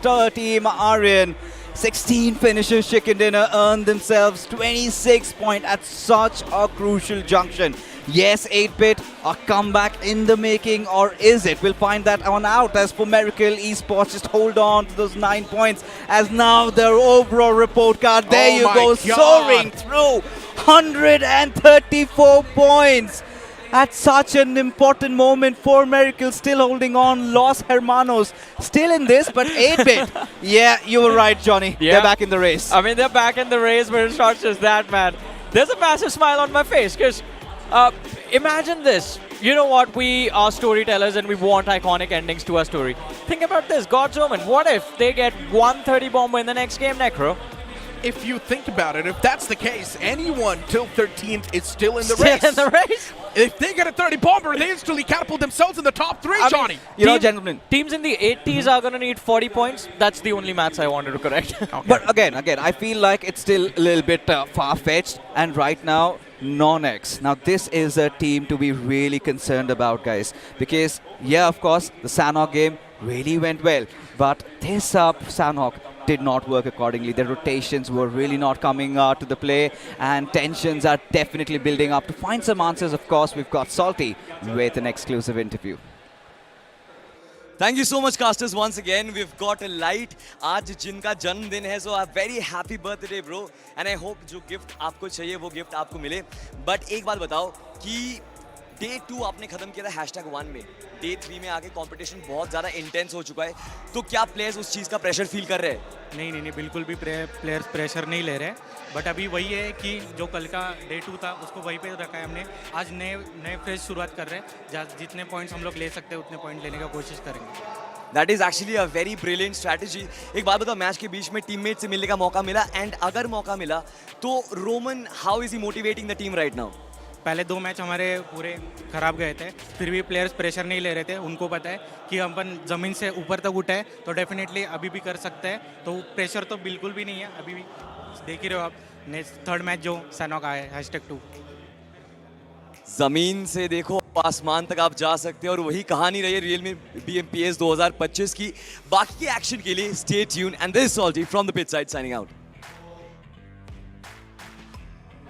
You know, in times like this, even the mightiest crumble. And for Team NoNx, I mean, there's still the new pros in the block. And this is where, of course, smiles will be on their faces, but does not really justify the tension brewing in their hearts. And here's an important fact, right? Before this game, NoNx was sitting on the 1st spot. Yes. And after this game, NoNx is on the 4th spot. Who would have thought that this is going to be the course of action? And guys, let's not forget, K9 Esports is still having bad games. Yeah, that is quite concerning. But Johnny, where do we see ourselves from here on? Because Sanhok is out of the picture. Back to Miramar and Erangel. I think expect no action in the last 2 games, at least for the first 7 minutes. Especially true for the upcoming Miramar. It is going to be extremely intense. It certainly will be intense, as the action will resume, folks, after this short little break.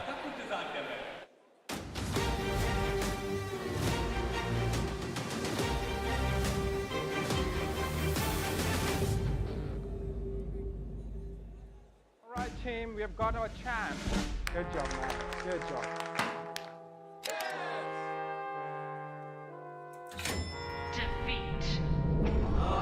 defeat, defeat, defeat, defeat, defeat.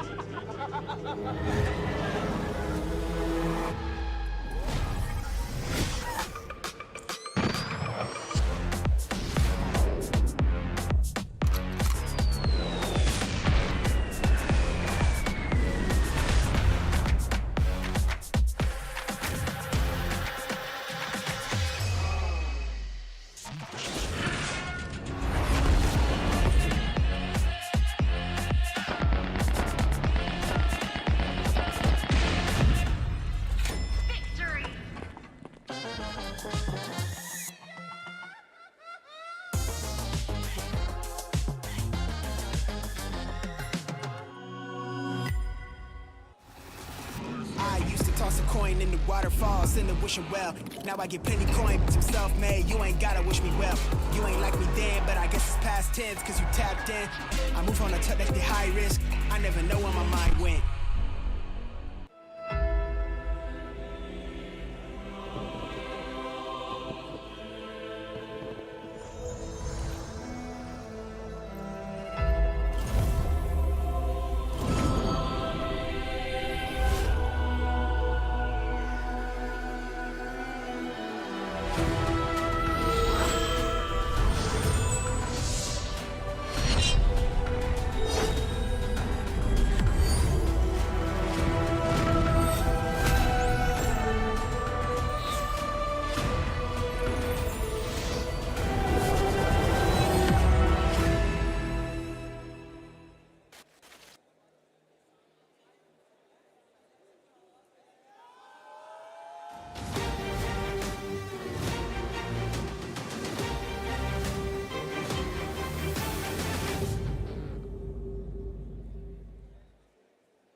Welcome back after that break, ladies and gentlemen, to the realme BMPS 2025 Grand Finals.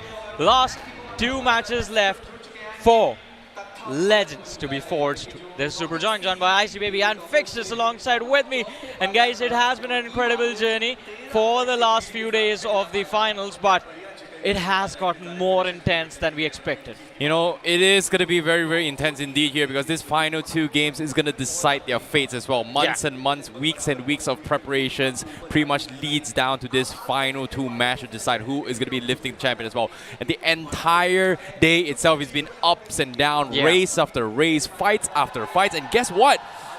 Surprising us with a new entry here for the first time in the tabletoppers, Aryan x TMG Gaming. Who would have thought that was that would have been possible? I mean, they were extremely close fixes for the last few days, but as Icy is saying, did we expect them to never touch first ever? Honestly speaking, I did not expect them to do so, but I'm glad that I'm surprised. I'm glad that at such an important moment they could squeeze through. Now you could see that pressure finally starting to get the better out of even the likes of Miracle. Let's be honest, Miracle Esports, they've been getting those placement points, but severely lacking on those finishes. That is true. And that is the reason that Miracle still find themselves on the 2nd position in the overall leaderboard. But let's not forget the opportunity to strike back, the opportunity to still keep yourself in the fight for the trophy. It is still there laid out for them in the form of the map of Miramar. Exactly. NoNx Esports had one of the biggest comebacks yesterday itself with 71 points in total. But today, they have been struggling and crumbling to try and rack up some serious points as well. The top is slowly withering away. But here's a little bit of fun fact here towards Aryan x TMG Gaming. In the past, Aryan x TMG Gaming was the ex-Bot Army Esports, a team that really dominated during the realme BGMI 2025. And during those stages as well, this was a team that no one expected to be one of the strongest teams out there, but the moment they made it into the grand finals, did not do so. That's 1 point. Exactly. Second point would be, Cyrex was from Genesis Esports.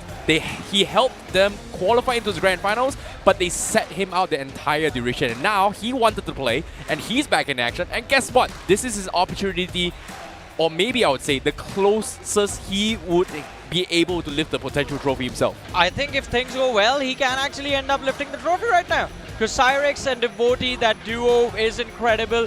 We saw the performance that they brought to the table in the upcoming map, in the last map of Sanhok, but now hopefully they can rinse and repeat the same thing in Miramar. Fixer, do you think it is possible? It certainly is. I mean, at this moment, if you have that momentum going in, you know that confidence surging through your bodies. But there's only one way that can come to an abrupt halt if they get targeted. And we are coming into that phase where we need to talk about teams that haven't really done that well, who would have their wings spread out, who could go out for a hunt. Do you think Destro is going to be salty enough to target anyone? He's one of those guys who kind of likes peace. He's still going to play his natural game with a little tinge of aggression, but for TWOB, I cannot assure that. Oh man, oh man. Just the last 15 seconds left, ladies and gentlemen, as we head into the penultimate game of this realme BMPS 2025. The desert is going to be, well, it's going to get quite hot, so we're going to stay in the air conditioning for a little bit more. I do not want to sweat already before the match even begins. But that gives us an opportunity to discuss what has happened and what can happen a little bit more. I'll talk about what might happen. You were talking about 8-bit, now also in the race. Let's not forget, folks, that Miramar is one of their strongest maps. I was just now, about to come to if that. I see they get a chicken dinner here, who knows? See, that's the thing, right? It comes down towards the final moment. It is so close as well. 8-bit finally making a little bit of bounce back now in the top 5. Anything can happen at this point. Well, let's see who can give the ultimate performance in the penultimate match. Ladies and gentlemen, this is Miramar. Oh boy, ladies and gentlemen, this is going to be a game to watch out for as well. Final 2 games in the realme BMPS 2025. Months and months, weeks and weeks, preparations leading up to this one final moment. 16 teams go into the battlefield, but only one will lift the trophy. And this second match is going to decide a little bit more, or give us a little bit of a clearer cut of who is going to be the ones the closest to that trophy as of yet. As you can see on screen, the players are getting ready. It is getting hot and it is getting spicy. And once again, here in day number 3, the grand finals, the flight path just so unorthodox today itself. 13 points separating the champions to the runners-up at this point. But these 13 points feel like they're just 3.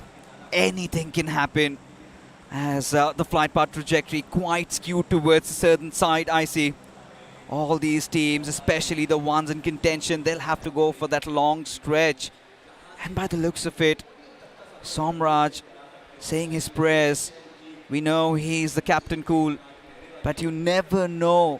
In times like this, even he might tend to crumble. Yeah, the only way 8-bit stands a chance to lift the trophy right here, right now, is that they need this chicken dinner and the next one as well.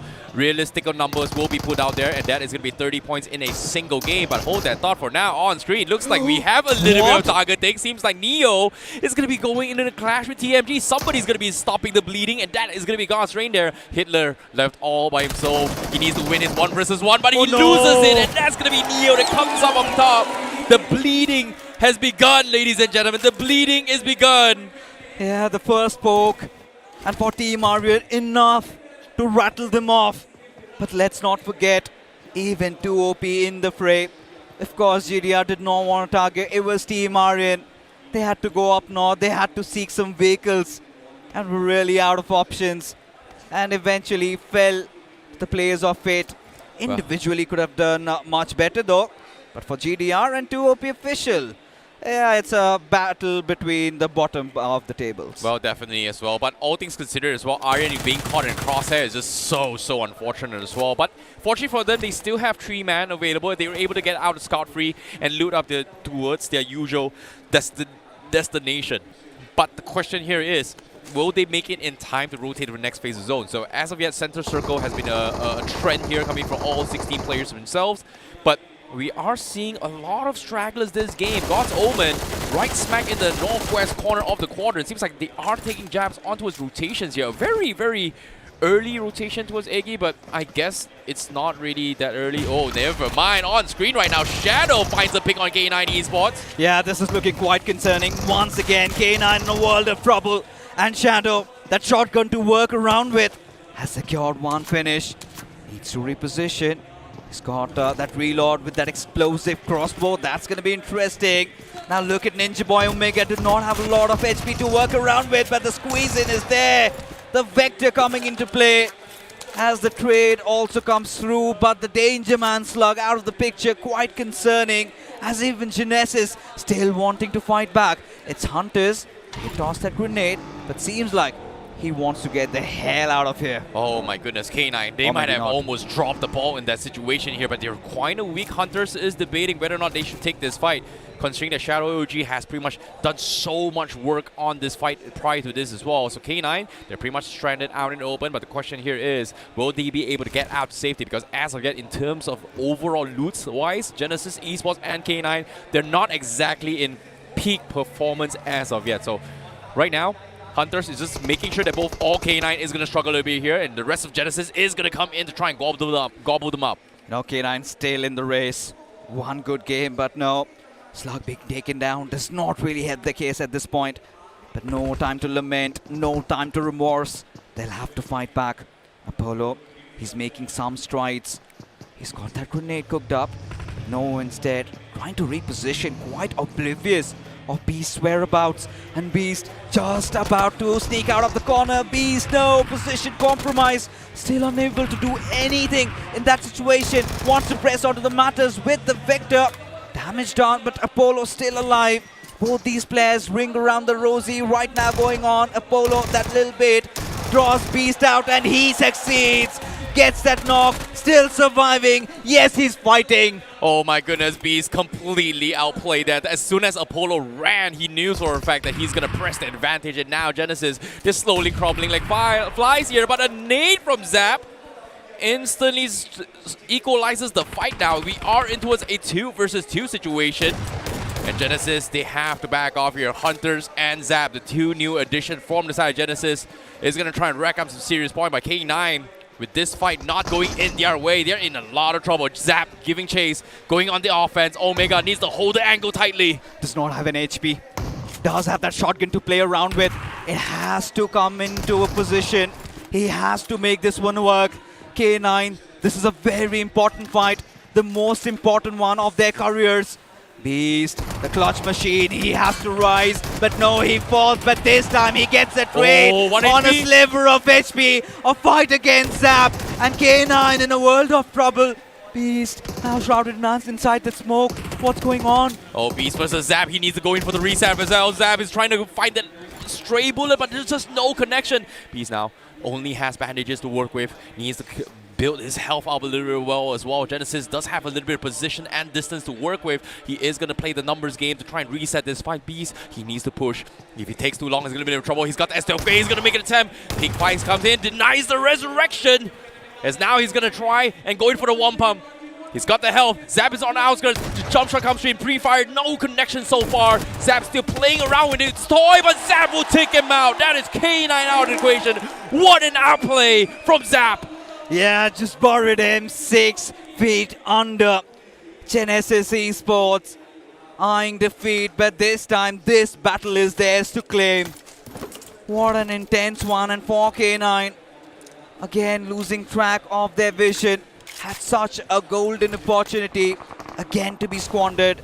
But now TWOB, God's Reign, real close proximity. Neo traversing through, shot down. Shady, he's got that grenade tossed. And look at it, just sticking to the ground. And there you go, it's a sticky bomb, of course. That's what it's designed for. Yeah, seems like TWOB official not making it easy here for God's Reign.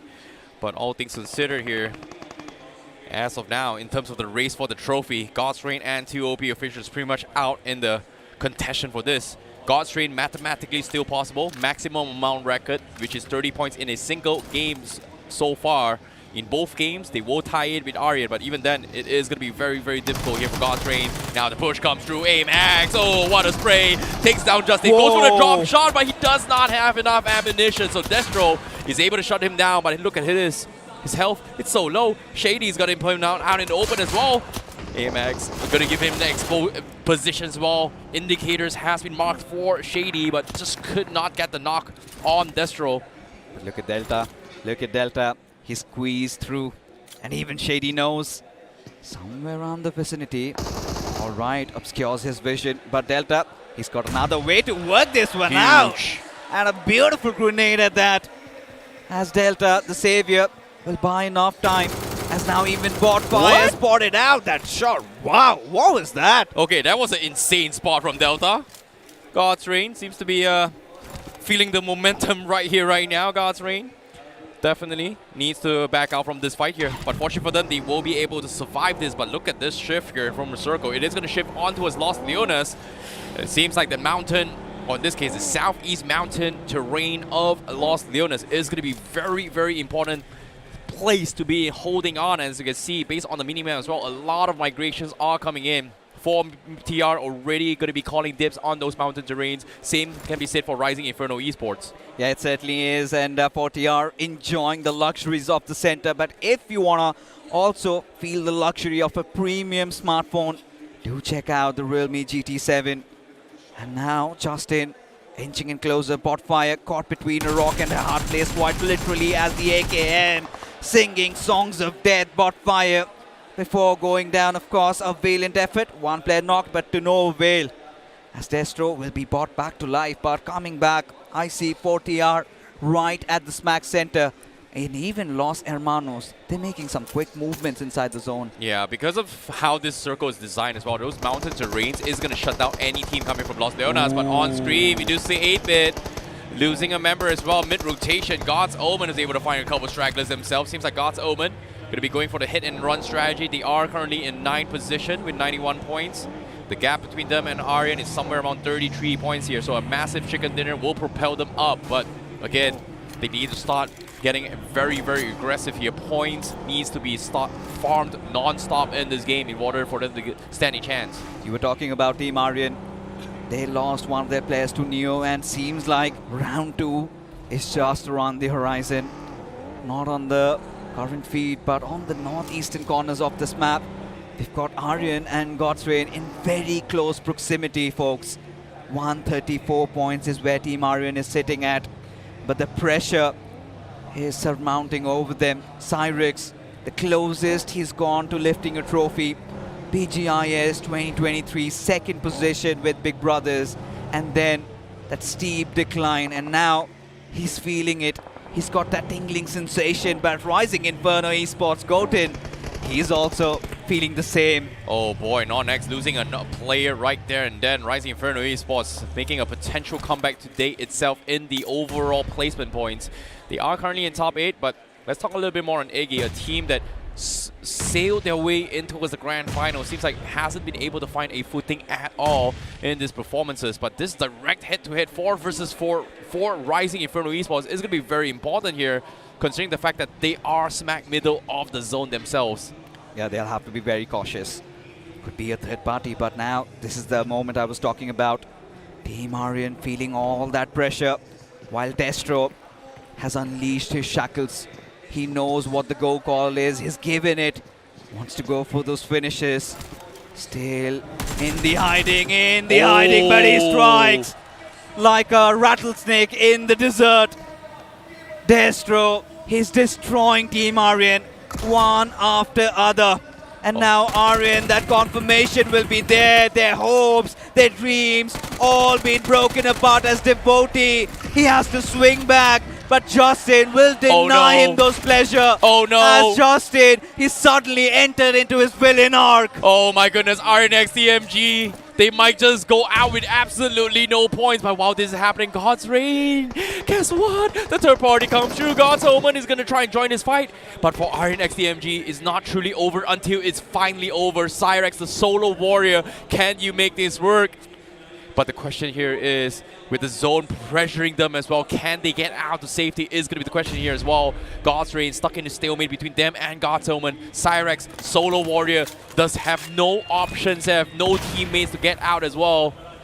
And this is going to be a very important skirmish as well. But based on the minimap, you can see God's Omen in the purple going for the wraparound. They want to gobble every single team inside Impala before making their way inside the zone. You know, what I really feel is there would be the gatekeepers. And Cyrex, I'm really interested to see if he's got any meds at all. Or a vehicle to also even survive. But no, seems like Destro wants to leave no stones unturned. Checking every nook and cranny. Checking every corner. Who would have thought in a moment as such, Destro, one of the jolliest guys, would be going all out. And there you go. That one grenade, and Team Aryan still at the top, but no more in the game. Ladies and gentlemen, the bleeding has been stopped. That means there is equal opportunity for every single team to snatch a trophy away. Aryan is currently sitting in 134 points, but on screen now, Rising Inferno Esports having a little bit of skirmish here with 8-bit. Raiden, wasn't he knocked earlier on out in open? Yeah. And, well, he's confirmed now. Yeah, of course. Now that settles the score. Rising Inferno, surely they've been feeling themselves. 92 points is where they're sitting at, and I see one good chicken dinner, one big game, and who knows? Looking for Miracle Esports. And Beer Baba out in the open, and look at that shot. Wow, what was that? What a tap coming from Beard Baba. He's definitely feeling himself here, but 4 Miracle now in contention to try and snatch it back and take back the lead once more. But unfortunately, that knock was stolen, unfortunately. And in this case, I want to see how they are going to be tackling this right now, because based on what I'm seeing on the minimap right now, Los Leones, 4 Miracle is going to be playing from the northern side of Los Leones, whereas majority of the teams are going to be heading inside the city themselves. Meanwhile, God's Omen, they will relieve the pressure coming in from Impala, and they won't let God's Reign slide as they push through to the next phase of the zone. Even one good game for God's Omen, one big game, and their fortunes could also change. We've seen these players. We've seen them, few of them, the first time on LAN, but Goku's there. We know he's got all that experience as ESCN, even as Phoenix. We've seen him in Kochi, and one more time in his home ground. Can he do it? Can he surprise us all? Yeah, seems like God's Omen, they are switching up their gears a little bit here before this next upcoming fight. Meanwhile, in Los Leonas, this urban warfare is going to be very, very brutal as well. But seeing how it is pretty much in stage 4 right now, and a majority of the circle are inside Los Leonas, you can safely say that it might be an urban warfare. Like, I think about 55% of this circle is inside the city itself.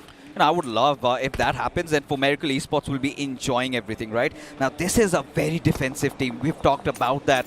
And they would want some good position. And Reaper, he's got a very cheeky angle, I see. Yeah, it's definitely a very cheeky one as well. But all things considered here, this urban warfare is going to be very tricky here. One team farming finishes is going to be very, very difficult. And Los Hermanos, they are going to be taking the mountain terrains as Los Hermanos looking to try to take away the spot at 4TR official has been conquered. But a nade for Pain is like, where did the nade come from? What an angle! Yeah, two players dropping a nade at the same time, and well, Shadow could not do anything about it. 4TR holding on to that high ground as Los Hermanos searching for room to breathe as those barrage keep on coming, keep on flooding.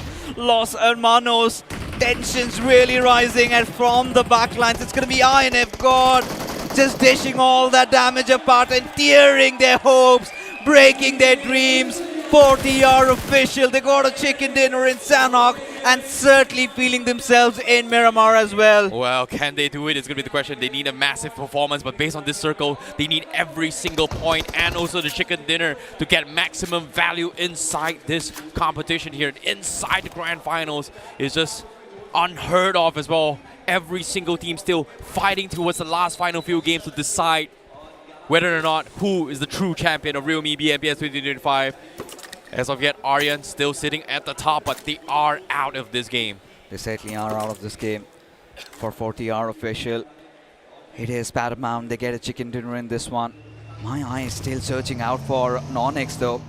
It's a circle taking another ship. This is going to be an urban circle, I see. Yeah, it might be as well, but of course 4TR having the mountain terrain southeast of Los Leonas means that they will have the highest angles on this case, the highest high ground possible to watch over every single angle of Los Leonas. But the problem here is that if the circle does not force every single team inside this city outside, they are not going to be able to farm any kind of finishes here.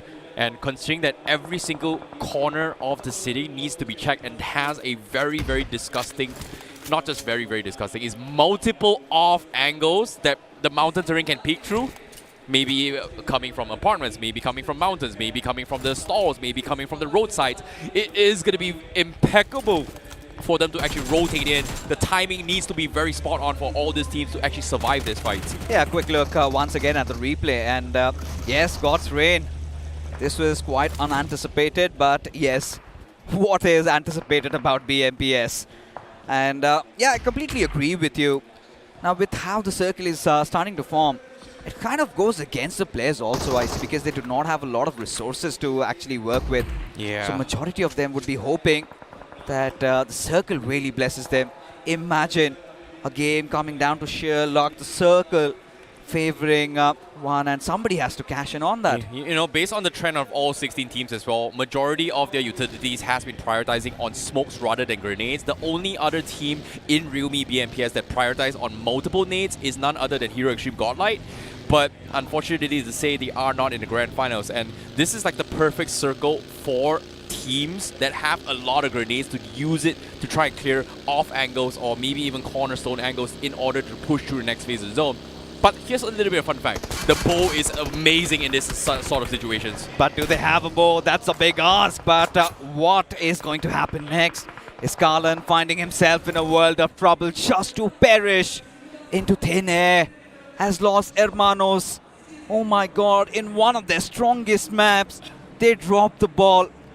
Opened the gates of opportunity to so many others as NoNx now find themselves in a good position, but for God's Omen, a couple of moments ago they were in the northeastern side, but now could be heading at where 8-bit are. Well, at the same time, finish feeder as well. Genesis is able to find Somraj, and as soon as the knock comes through, God's Omen somehow finds the opener to actually sneak past them, and just like that, they let him slide. Aqueducts could not find an opener at all. Yeah, he did not want to expose himself. Could understand the tension really brewing up for God's Omen and 8-bit together. How did God's Omen just slam into the city, finds the most center compound unattended, and somehow survived? They took a chance, and it worked. Okay, never mind. Bad OP is getting some serious shots fired here, but they are able to get those reset though. Look at this, Somraj, he'd been knocked out, and Goten, he gets the confirmation. Seems like Rising Inferno Esports, they would never want to bow out without a fight. In that game of Sanhok, they were amazing, but hold on, look at Hunters, the lonely straggler, and still he wants to fight back. Yeah, this new addition is just popping off as well. Genesis Esports, they're trying to do better on the overall standing so far. And despite their performance coming from realme BGIS itself, wait, I gotta put that on hold right now. Owen getting shut down here by 4TR as they go in for a hard slam from the mountains, instantly takes the compound away. Jatin out. Oh, but look at this. Oh, Painter's life needs to find his way in. It's so tight. And Pro OP, he's quite unforgiving. Does get the knock though. Feels like he's out of the harm's way as of now. But Hunters, surely one of those players, you cannot rule him out. Really eyeing on those finishes. Genesis, they really had our hopes up. We're getting those finishes, but the position points kind of missing. But Team Eggy, oh, that was another good knock. Pro OP really coming alive in those moments that matter.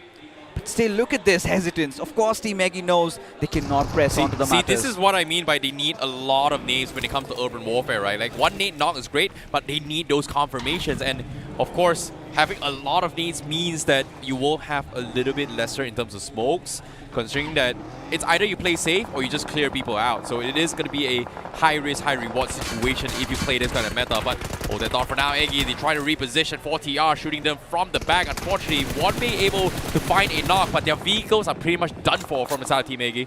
Oh, look at this. 4TR still having their hopes up. They know Team Eggy, they're in a situation at this point as TWOB decide to breach in. Gate crash on the players of Team Insane. Clouds and Adi, they'll have to reposition once again. Rapido on his knees, and seems like somebody's burning as Anonymous. He comes out of a movie straight away as Cloud still not really attending to the matter. Team Insane, they're feeling scared as TWOB, having got so much room and space, they got their fallen comrade back to life, but this grenade could maybe change fortunes as Adi, he's got one more in the bag. 3 grenades on him. Tossed out inside that murky smoke. Still nothing seems to connect. Yeah, it seems like TWOB has got an easy entry point from the south side. The only team that is in the south side here is going to be Team Insane.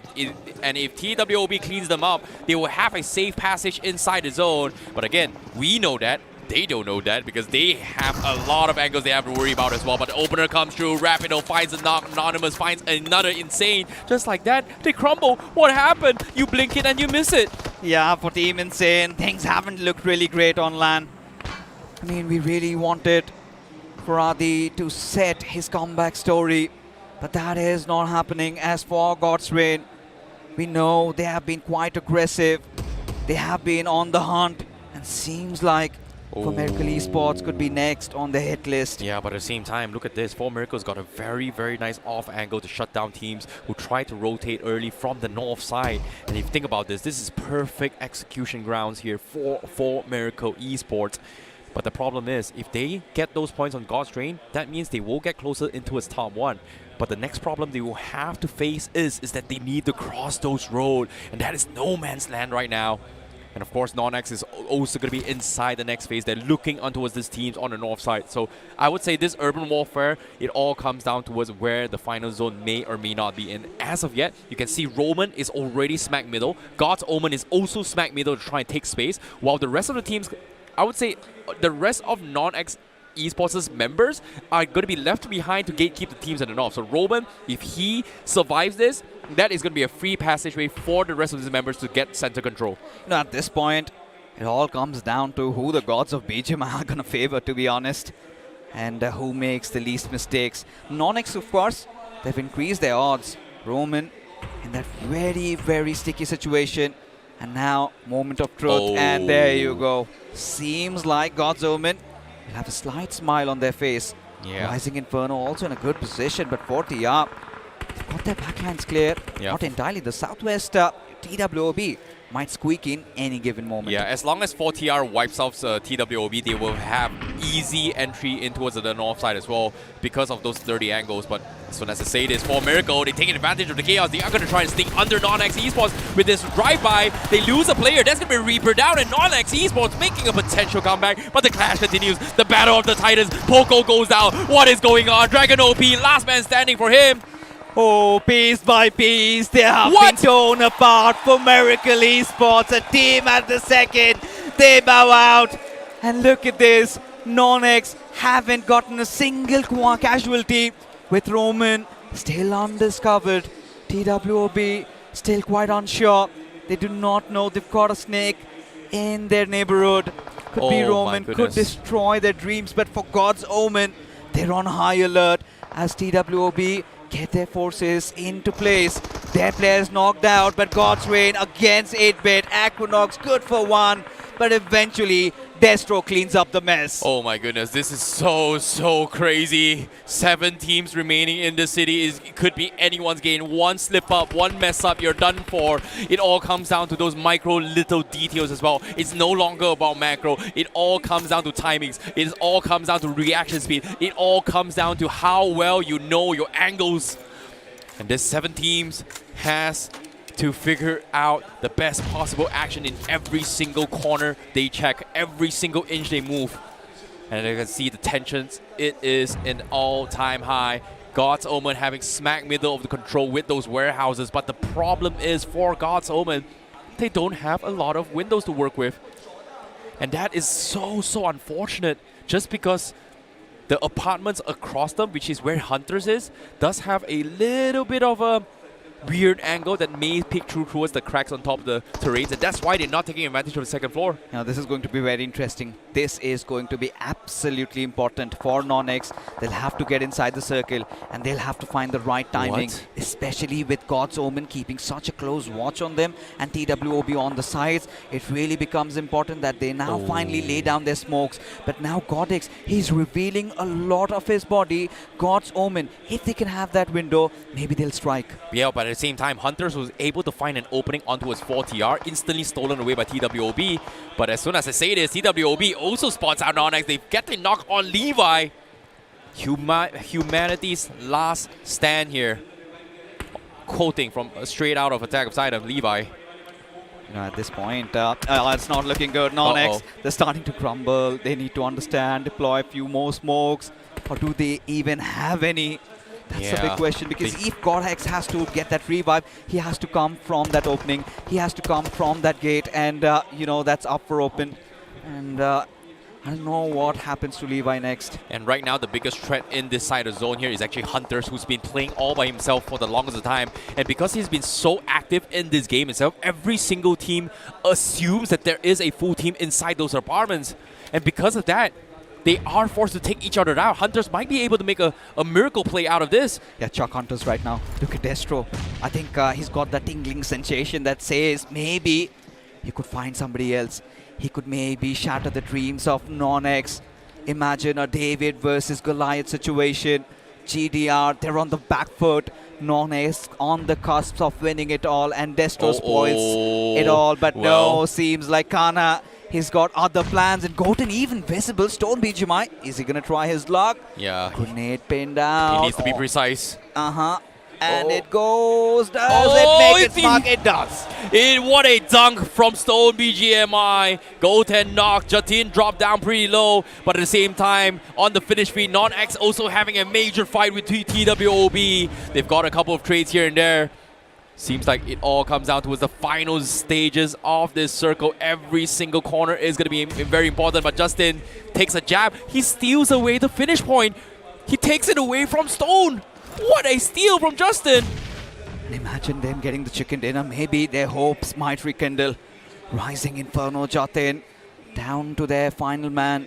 He's got to pull off something miraculous. But for now, God's Reign, they've got nothing to lose. They've decided to go all out. Maybe next, God's Omen on the list as NoNx. They squeeze into the gaps. TWOB on the sidelines, and Hunters could spoil it all. No way.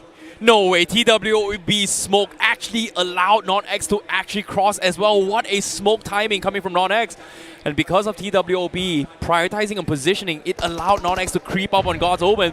And because of this, now God's Omen, they've got bigger problems to worry about. But on the finish feed of Hunters, he finds another knock. He takes down Pain's life. How is this guy still alive? Hunters, what are you doing, you absolute madman? A one-man army indeed. Yeah, told you he's going to be the wild card. But now look at this. Even God's Raid going up against God's Omen. Who favors? Who wins? Bad OP, beautiful knock. Destro in a world of trouble. Not enough HP as he falls. God's Raid, they get dealt with, but now even NoNx could be next in line. Levi getting taken down. Stone BGMI! What is this? Just shreds apart the players of TWOB as the dust settles. It has finally come down to two. Godex and Levi, what can they do from here? Oh, the confidence coming in from God's Omen as well. They've got the knock on Levi. Godex needs to hold the line. Lovish is down low. God's Omen looking to clean them all out. The flush comes through. Godex finds one. He finds two. He finds three. But now Lovish, 1 versus 1. Bad OP stuck in the corner. And no, it was denied. God's Omen takes the chicken dinner. But NoNx, they almost, and I mean, they almost took the chicken dinner as well. What a game. What did I just watch? Oh my goodness, that is so darn close. What was that?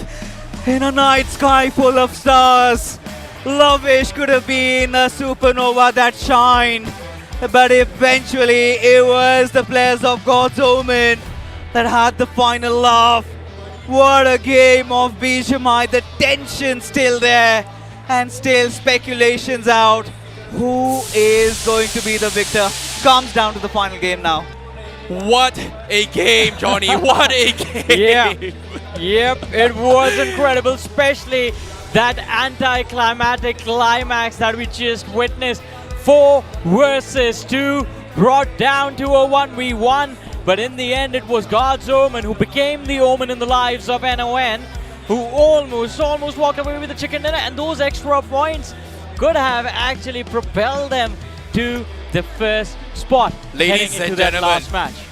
Ladies and gentlemen, for the first time in the history in an official tournament, it comes down towards the one final game. Who is going to lift the trophy? Nobody knows. And I mean, nobody knows.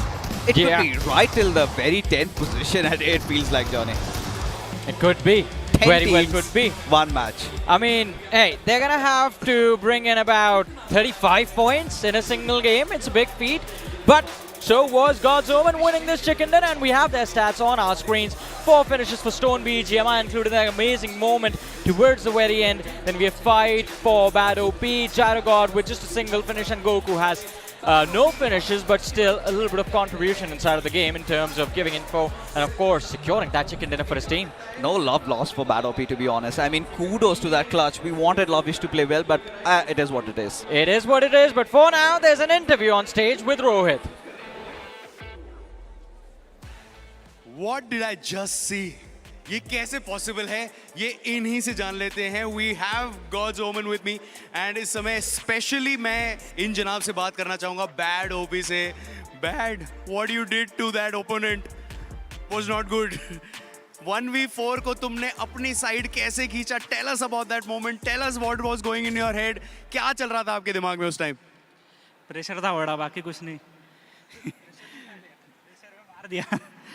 मार दिया pressure में मार दिया बोलता है. लेकिन उस time obviously आपकी टीम आपके कानों में थी, तो उस टाइम क्या कॉम्स में क्या बातें चल रही थी, क्या सजेशंस मिल रहा था, कुछ बताइए थोड़ा.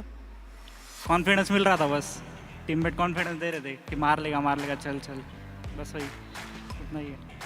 लेकिन बैड ओपी आपकी टीम की अगर परफॉर्मेंस की करे तो आपकी टीम की शुरुआत ठीक ठाक थी, लेकिन फिर एग्जैक्टली क्या हुआ कि ये चिकन डिनर आने में इतना टाइम लग गया? सिचुएशन वैसे हो रही थी, मतलब मिल नहीं रहा था कुछ प्रॉपरली. सिचुएशन नहीं मिल रही थी प्रॉपरली निकालने के लिए, इसलिए. हाँ, यहाँ पर एक और जनाब है, कुछ बोलना चाहते हैं. हाँ जी बताइए.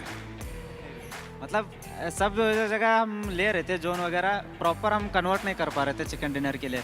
हर मैच ही चिकन था अपना. कल से फर्स्ट डे 1 से ही स्टार्ट था अपना. हर मैच चिकन था. हम वो सब थ्रो करते आए तो इसीलिए थोड़ा आज खुल के खेले हैं. मतलब जो भी होता है वो बाद में देखते हैं. जोन के लिए मत खेलो, अभी सिर्फ मार के खेलते हैं, यही सोच के खेले थे. मारते आके फिर भी मिड आ गए, वही हो गया सीन. लेकिन इस समय गॉड्स ओमन आप लोग नंबर 5 पर आ चुके हैं एंड आपके और नंबर 1 टीम के बीच में मात्र 24 पॉइंट्स का फर्क है. एंड इस समय हम लोग देख चुके हैं कि यहाँ पर 30 बॉम्बर्स भी हुए हैं, back to back chicken dinners भी हुए हैं, तो यहाँ पर पूरा सिचुएशन बदल सकता है. तो कितने होपफुल लग रहे हैं आप उस ट्रॉफी के? जी वो पहले दिन ये मैं मतलब कल ही रखना था होपफुल, तो मैं होपफुल तो नहीं रखा, बस पोडियम पे रखा हूँ. एटलीस्ट पोडियम पे तो जाऊँगा. अगर मोमेंट आ गया तो बहुत दूर नहीं है, ऐसा ही जाके उठा लेंगे. लेकिन उसके लिए कंपटीशन भी बहुत है, बहुत अच्छे लोग खेल रहे हैं अभी, बहुत कंपटीशन है, वो मुझे बहुत अच्छा लगा. तो हम भी ट्राई करेंगे वो उठाने के लिए. एंड इस समय यहाँ पर बता दिया है गॉड्स ओमन ने कि पोडियम तक तो हम लोग जाएंगे ही, लेकिन अब ये सच होता है कि नहीं, I don't know. You also don't know because nobody knows, क्योंकि अभी भी एक और मैच बचता है एंड उसके बाद हमें पता चल जाएगा कि कौन है the champion of realme BMPS 2025. तो चलते हैं before the final match back to our lovely casters. I mean, the man is right. Fixes doesn't know, IC doesn't know, Necro doesn't know, I don't know either who's going to win it all right now.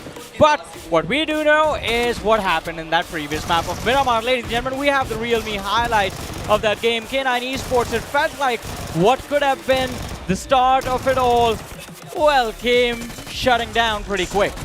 Yeah, I mean, they were quite erratic, if I have to be honest. And, beginning the day, they were looking quite aggressive. But as the day went on, you could see those mistakes, right? You could see how separated they were. Yeah. At this point, looked quite astray, very distraught, and Genesis did survive that.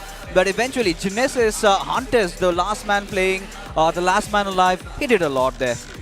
Oh boy, he could have gone either ways for that final moment, but before that, you can see every single team was thinking very tactically, expecting the circle not to be shifting towards Los Leones. In particular, 4TR official definitely stepped up big time in this game, and you can see prayers across the entire arena was hoping, and I mean everyone is hoping that their favorite teams are going to win this game as well. And I don't know about you guys, but for those guys watching at home, it sucks that you guys are not here, because why? We are witnessing peak BGMI at its finest right now. I mean, I agree with IC, not to make anyone feel bad, but yeah, it would have been amazing had people have been able to join us in this epic finale.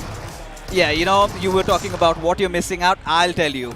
You are missing out history in the making. For the first time ever in the history of BGMI, the lion's share prize and money of 1.25 crores on the line. Oh, that no. spot. And, to add that cherry on top of the cake, I see what all of you people are missing out is that the winning team also goes to Riyadh, partakes in EWC. Imagine so much happening. And look at the top 4.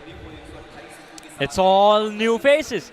It's all ragtag group of misfits that were misfits in their older lineups, did quite well. The teams I'm talking about, but individually these players never got the limelight. But now They are here and all the lights are shining on their faces. We have the MVP of that previous game on our screens. It's going to be INF God with an incredible performance. 5 finishes on the board, 5 knockouts, 1147 damage dished out, followed by Hunters, 4 finishes, Rapido with 5, Bad OP with 5, and Lavish with 4.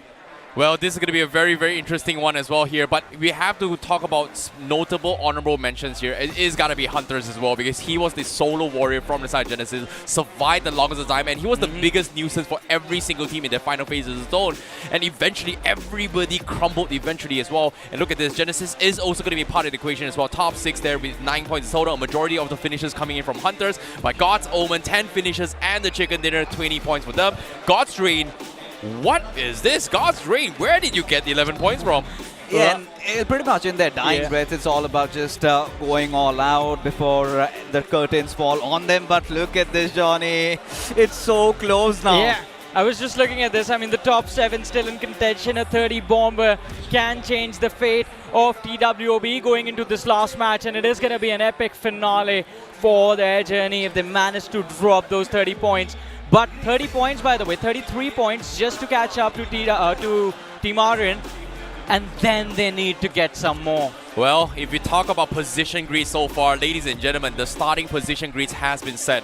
Aryan x TMG on first seat, NoNx on second, 4 Miracle with third, Lost Hermanos with fourth, and the list goes on.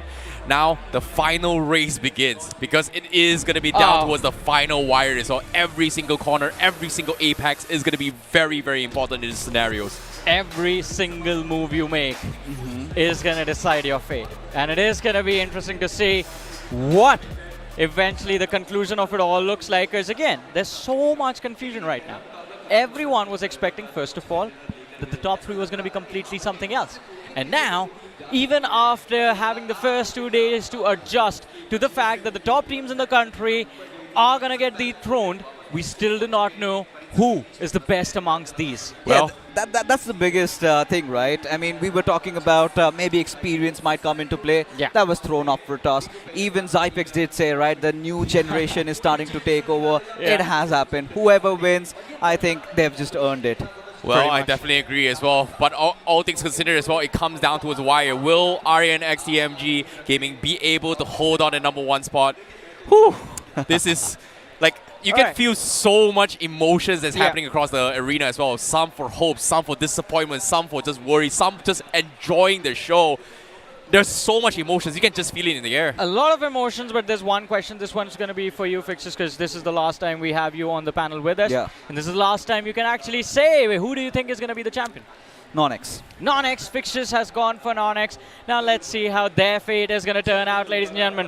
One last game to go. One last match to decide the champions. But before that, we're going to take a very short break. Don't go anywhere. We'll be back after this.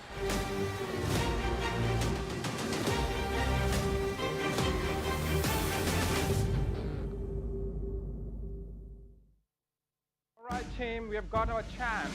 Good job, man. Good job.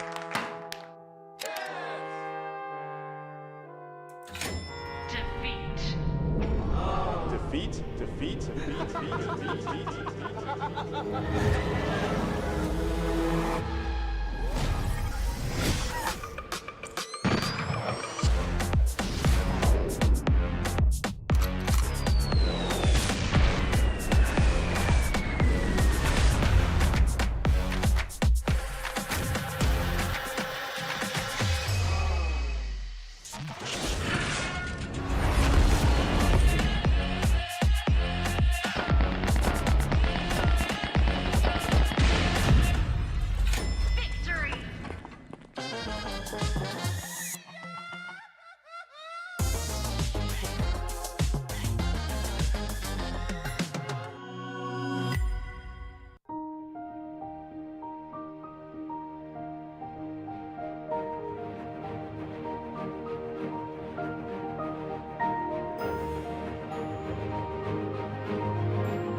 Kia, movement that inspires.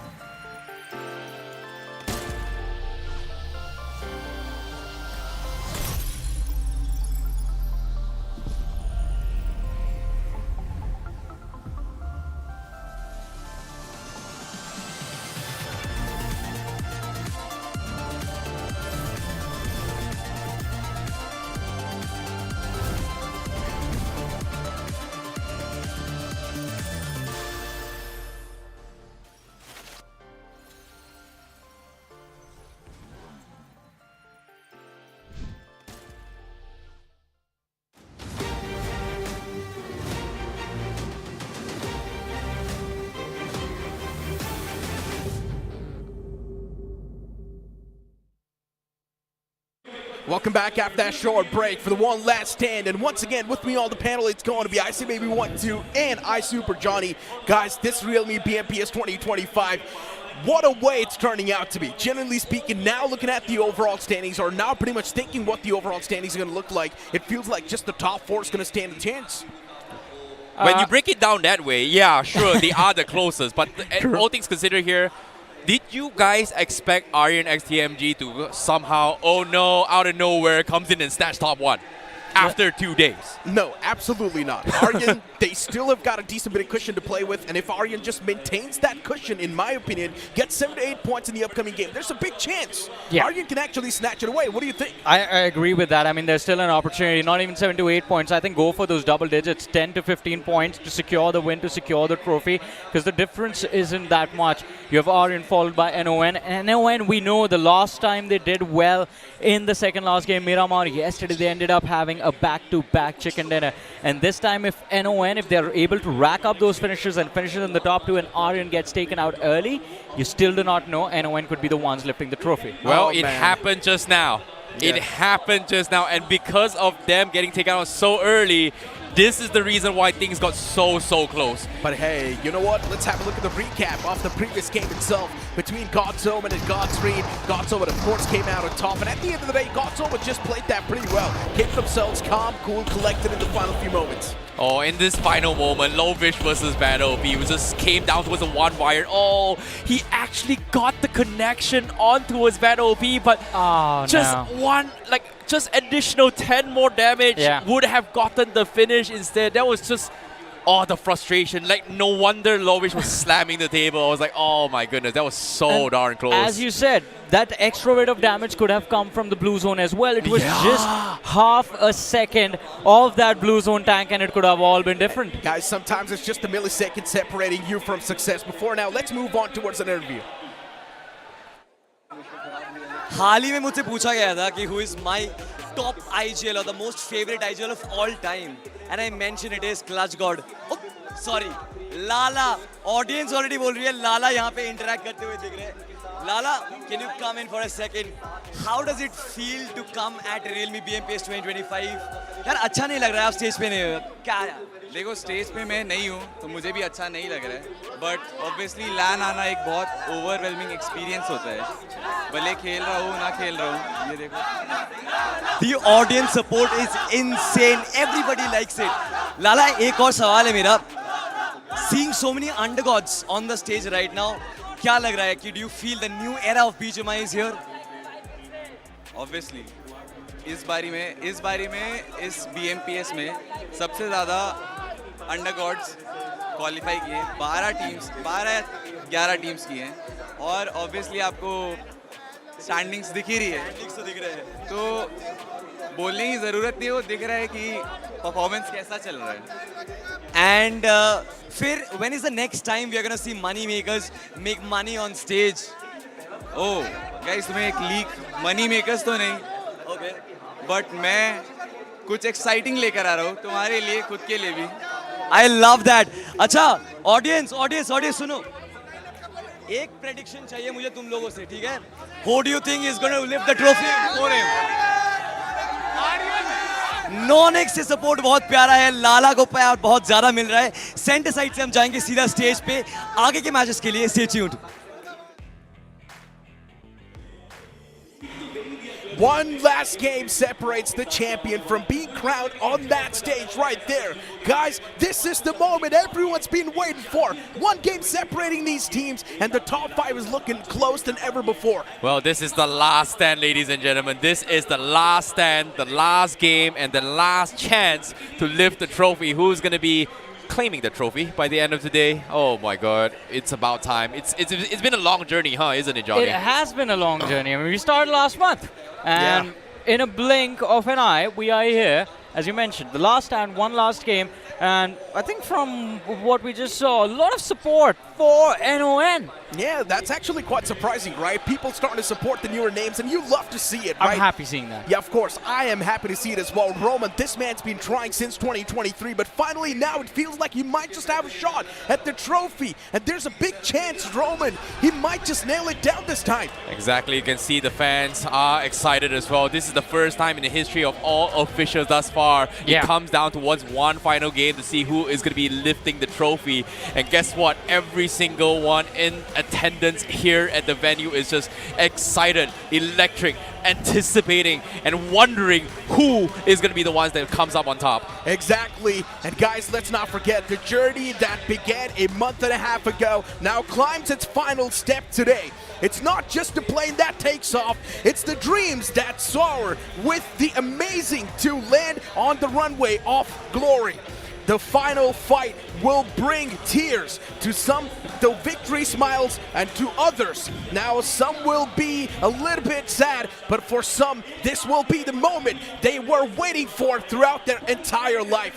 One last game to go, ladies and gentlemen. The final map, the final plane will be hitting the skies in this realme BMPS 2025. Who will it be? There's a big question mark in everyone's eyes, but this time, it might just be someone else. Everything they have done from qualifiers to these very seconds has led to this. Their last stand in the Forge of Champions. No more retries, no more reruns. This is it, ladies and gentlemen. The final battlegrounds of BMPS 2025. Let us drop into the map of Erangel. And for one last time, we take flight. The last game of realme BMPS 2025 to crown the champions. And for this final match as well, it seems like the fate has been sealed for a lot from this flight path itself. It starts off from the southeastern edge of the military island and goes towards the western edge of George Pole. Flight path leading heavily towards the southwestern quadrant of the map, I see. Oh boy. So far here in day number 3, the circles has been very, very unorthodox. The circle has been a little bit on offsetting here compared to the usual drop spots. I hope there is not going to be a major shift here. Give them a little bit more of an El Clasico. Give every single team a fighting chance is what all I ask for. But speaking that which here, the starting path here is going to allow God's Train to reach military base rather early. Goku, well, God's Omen, what are they doing here in Novo? I don't remember them. No, they always go to Novo, okay, but fair enough, they take an early exit, and God's Brain like to stay towards that military island for a long time. That is why we never really see God's Omen sticking around for longer than absolutely they need to be there for. But it seems like we might run into a few early awkward drop crashes as for Miracle Reaper. Look at him, there's a team quite close. And if they do manage to get their feet on the ground, find a weapon, maybe they can take him out. Yep, and seems like the circle is going to shift all the way to the west side here. Seems like the circle has been set, the stage has been set as well. We might see a Godka circle, we might see an Ever circle, we might see a Ruins final ending, maybe even put Chiki in play. And it is going to be very, very important. But now all eyes are on towards the table toppers. Who is that? That's going to be Aryan x TMG. 134 points. Currently at a 6 points head start over the rest of the pack. 6 points. That's all the advantage that they have. And 6 points can fade away in a single fight. And OMEN hoping for exactly that. And especially with K9 Esports right next to them, teams that like to move towards the northern side, there is a possibility for a fight. But Team Eggy, quite close to Los Hermanos, we did see the player in the distance, but they found a vehicle and that should be able to get themselves to a safer position. Well, speaking of the fights here, Team Eggy, however, they have been trying their best to actually get center control for the majority of the time, but a lot of times it hasn't been successful for them in terms of finding finish points, just because of the fact that every single time they get center control, they just could not hold the defense line. And this is something that I think coming into the grand finals has kind of give a clear indication of how the meta, or in this case, the play style for all 16 teams is that a good defense is a great offense. No more on the run shenanigans, no more just going on a casual pickoffs on the sides here. Exactly as Bruce Lee said, a good defense is a better offense. And this time, I mean, it's better that you end up destroying the competition before they destroy you. and destruction can even come from a single player being lost in an awkward fight or mid-rotation.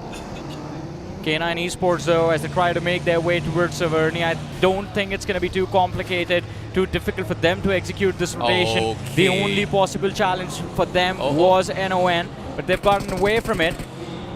Shots being fired from the south. It's Team Aryan causing some trouble. Yeah, but at the same time, K9 Esports having a little bit of like a detour coming in. You know, got stuck in between the cracks of the mountain terrains.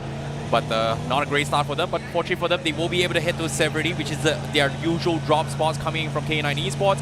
Entry point from the next phase of the zone is going to be very limited, though, considering that there is a bridge east of Georgiapol, there is a bridge on Rozok. But aside from that, not a lot of options to work with.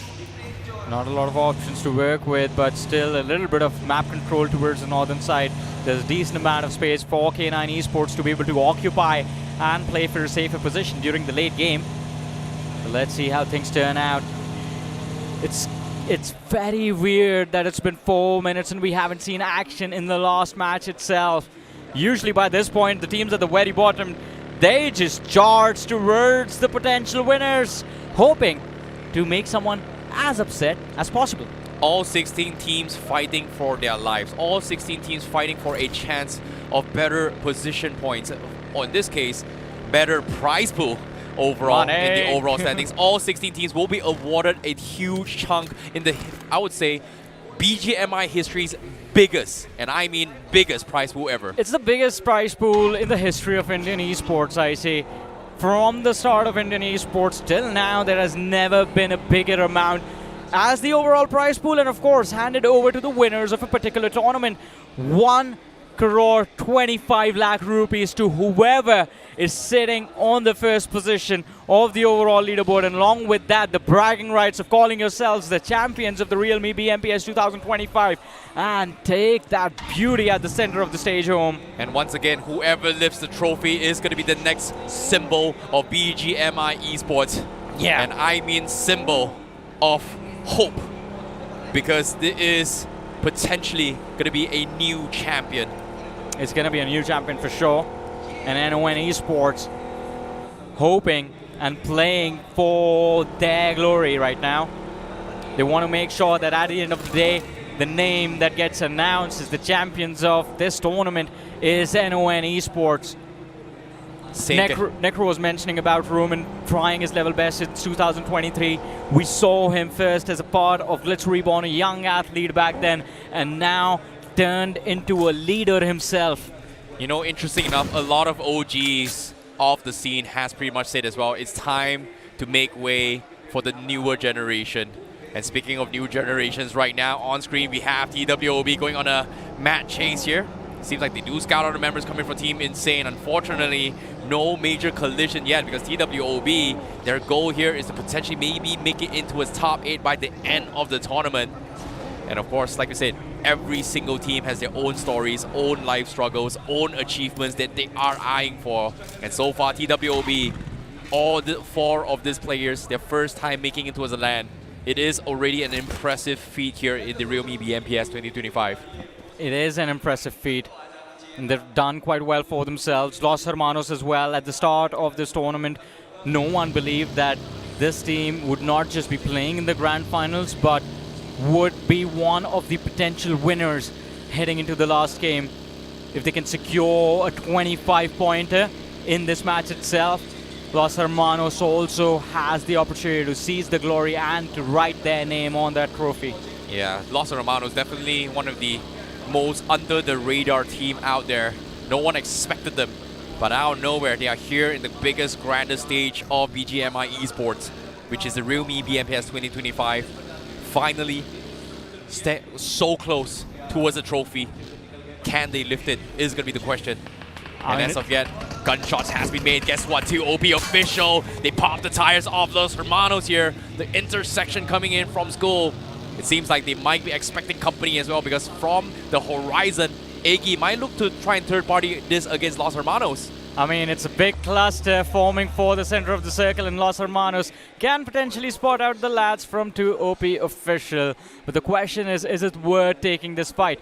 2OP Official haven't done that great for themselves, especially in the finals. But hey, you never know. It could be that last fight of theirs that ends up ruining the day for Los Hermanos. Well, 2OP Official has pretty much done that before, and that's going to be very, very interesting. And as of yet, God's Omen, a surprise chicken dinner who came down towards a 1-versus-1. They clinched the chicken dinner, but they are still sitting on somewhere in the top 5 position.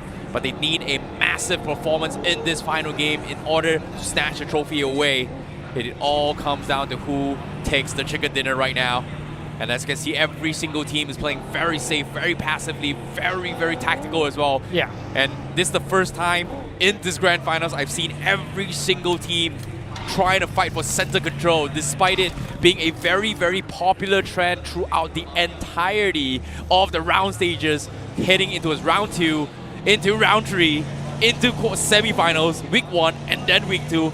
But first time here in the grand finals. Yeah, first time in the grand finals, but it is going to be a feat if you can win the first time you make it, right? Although, I mean, we are still waiting for the first fight of this game, and turns out it is going to be Genesis versus God's Reign. Hunter's knock, Shadow OG not in a much better position than his fallen teammate, almost getting knocked out, and God's Reign do end up securing that second knock as well. The finish conversion, will it come through? No. In fact, the first finish of the game goes to Team Eggy. Team Forever shut down right off the bat. Yep, at the same time, Genesis, that is going to be them. Shadow OG going out in this game here. One final appearance, and even Hunters as well will bow out just like that. 2 finishes in the hands of God's Reign. And unfortunately for Team Genesis, it's sayonara to Shadow OG and Hunters for this game. Goodbye, my friends. Bye-bye. See you in the next one. But are we going to bid adieu to the players of Team Eggy as well, as it's just the last man left alive? JD Gaming looking for a revive onto NoNx as Team Forever continue to press on. Thunder, he's out of utility but has the Bison to make things work. And as he swings out around the corner, takes a lot of damage, but running between that gas tank, and he somehow manages to pull it off! Oh my goodness. What a clutch coming from Thunder. 3 finishes in the bag, 3 points for Team Forever. But the first team out of the realme BMPS 2025 so far is going to be Team Eggy in this one final game with only 1 finish points. But the journey continues with the remaining 15 teams to try and snatch the chicken dinner away. But ideally, we have to pay attention to what's on our screen right now, and that is going to be Aryan x TMG Gaming, currently in first position on top of the mountain. Creme de la creme.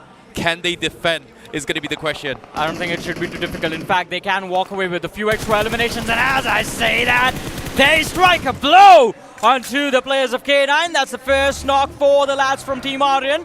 But they're going to need that confirmation. They're going to need those points if they want to secure the trophy as well. The position of Everest seems like the greatest right now, but the circle shifts away ever so slightly, and that slight move down the slope can be a big detriment to the potential trophy for Team Aryan in the end. Oh boy, Circle going to be playing on towards Gatka as well. Chopsticks, Suvers in play, but on screen for Miracle going head-to-head against 2OP Official. 2OP Official going to be going for a couple of names. This is their turf here. Urban Warfare is something they're good at, but for Miracle, they decide to flush Liability. They know he's alone. They're going to go for the rush, and Liability, first of all, a great pickoff coming in for Miracle, and guess what? They themselves wants to snatch a trophy. Miracle Esports, the top contenders coming in the grand finals now. Both the top contenders, both the teams at the top taking fights at the same time, and for Miracle, they have an edge. They have the first point in the bag. 2OP Official haven't done the best for themselves throughout this entire journey. Their confidence at their lowest, and for Miracle are hoping that they can capitalize on this. But look at the radar, such a massive cluster around them. Inferno rising down south. There's God's Reign as well from the southern side with Los Hermanos, and 40 are waiting up north. A single slip up from 4 Miracles, and these points can be claimed by someone else. Well, it's going to be very, very tough here as well. The starting positions was a 6 points advantage in favor of Aryan x TMG. And for Miracle now starting to close the gap in terms of the race here. But the problem is they are stuck out in the compounds with TWOB official, and currently is not exactly the best spot in this zone, so they have to wrap up this fight very quickly before they can start taking fights outside this compound. Yeah, I mean, you have to make sure that your surroundings are clear, your stronghold is going to be clear before you press or at least engage against the teams on the outer side. But God's Reign, they're already on the outside and have put some pressure on the players of Inferno Rising on the other side. TWOB official not doing too well. 2 players lost as another man bites the dust. And this time it came from a third party, by the way, from 40R. Jatin's confirmation comes through. And God's Reign finally in the last few matches are doing quite well for themselves, I see. Yeah, seems like God's Reign finally found the hunger that they have lost for the past few days in this final few games so far. They are definitely trying to farm up some points themselves. And guess what? They are spoiling the dreams of other people as well in this game. Exactly. Because every single finish that is not claimed by the teams in the top 4 is being denied to them. That means they are going to be down in points. Point denial becomes part of the strategy right now. And that is what 4 AM, that is what Team Aryan, that is what NON need to focus on. But God's Omen, that chicken dinner of theirs in the last game, did do quite a lot. They can increase their chunk of the prize pool, and if a 30 bomber comes through, ooh boy, are we gonna blow the roof off this place if that actually happens? It might happen indeed, because this is going to be a very, very difficult one here. But the circle shifts on towards Gatka once more. A very, very important intersection separating between this zone as well. It's going to be no man's land on the road. We can see God's Omen looking for a 2-2 split to try and take space in both sides. But again, Chopsticks still in play, but on screen now. On screen, we have God's Omen as they try to make the move. They are going to get flushed out.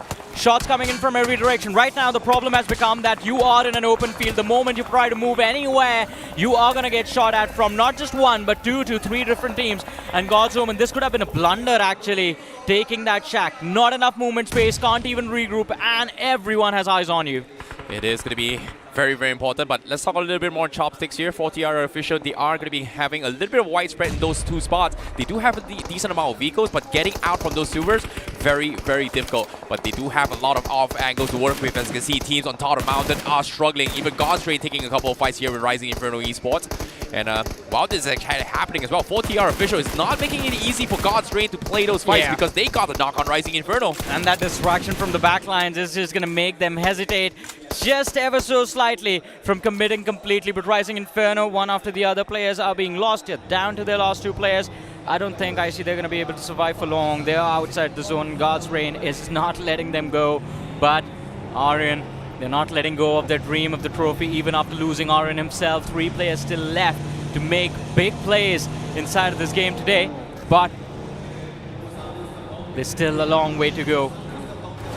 Yeah, it is indeed a very, very long journey for them as well. 15 teams still remaining, and 16 minutes has passed so far in this game. We do see a couple of stragglers being picked off here, left, right, front, and center.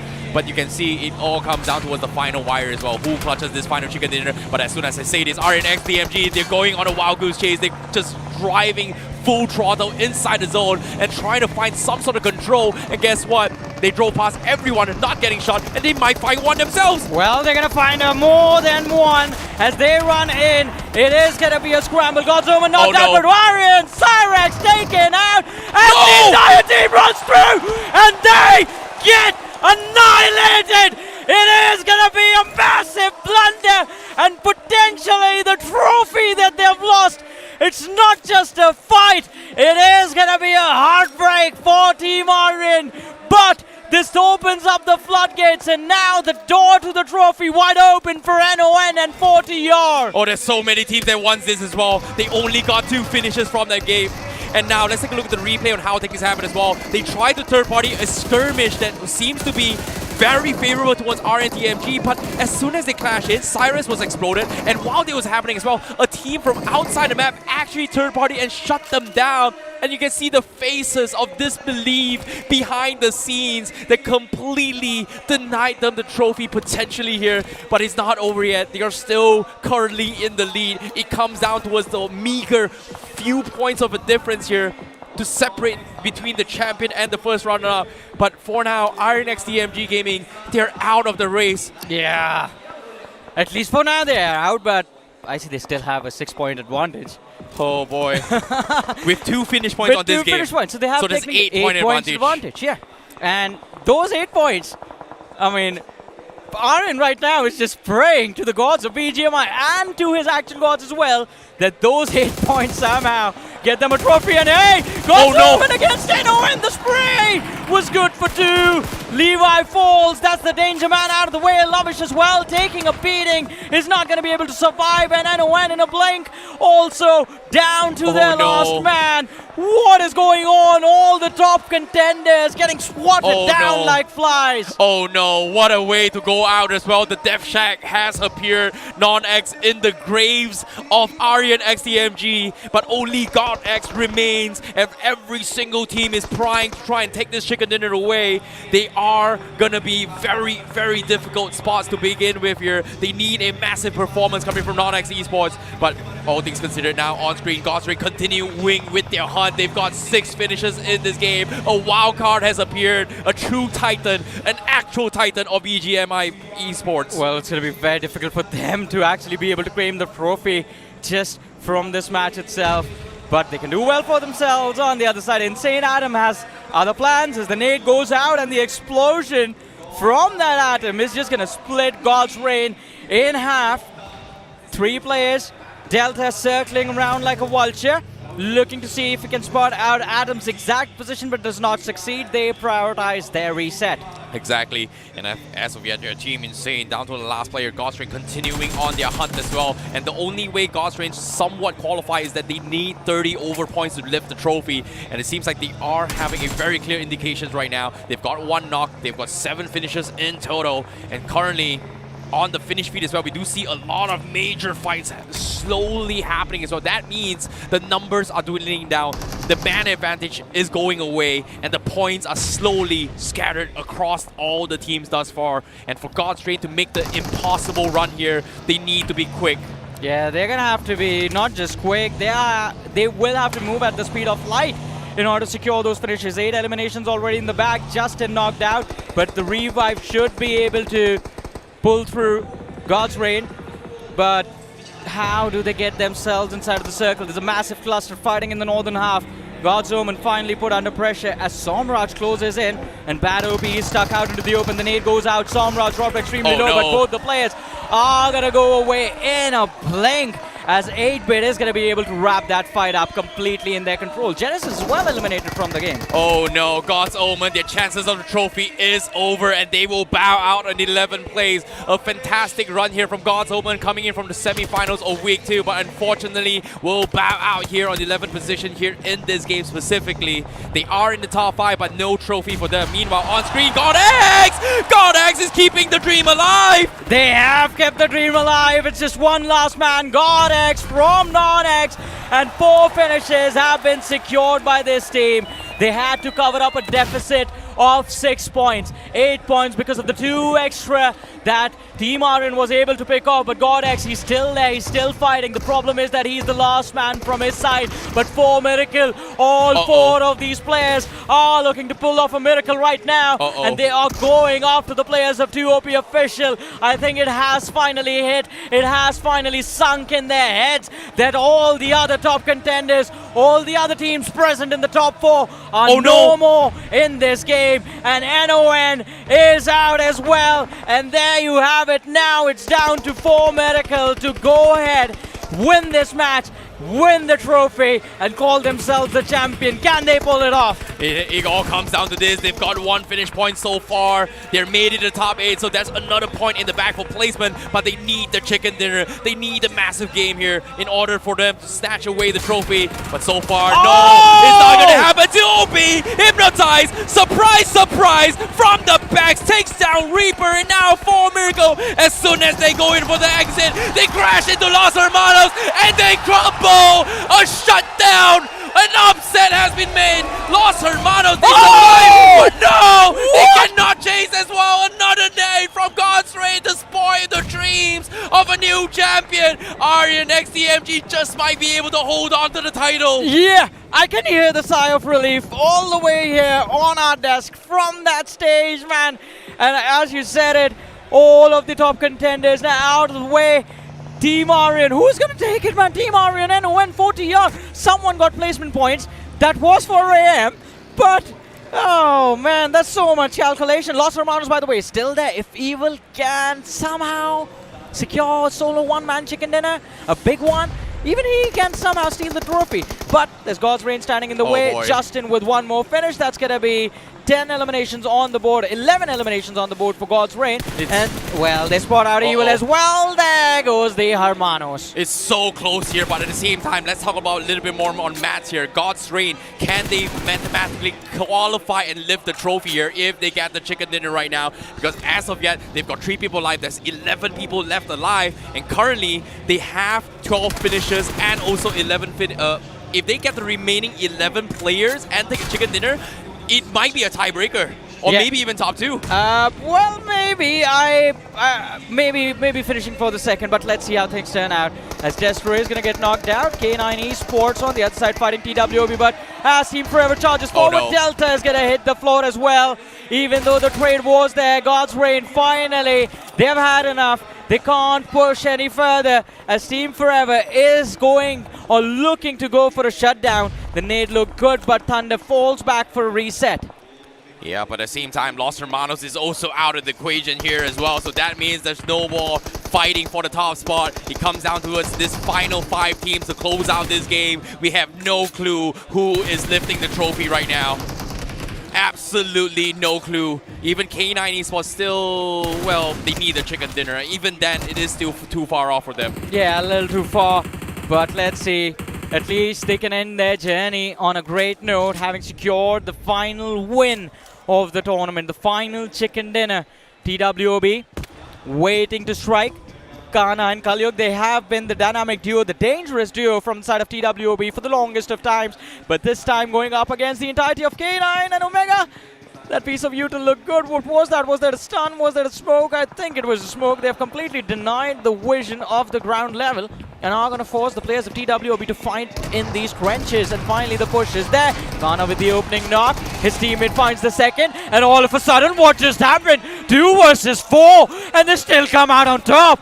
Now down towards the final 4 team, 8-bit making one of the drastic comebacks here in day number 3.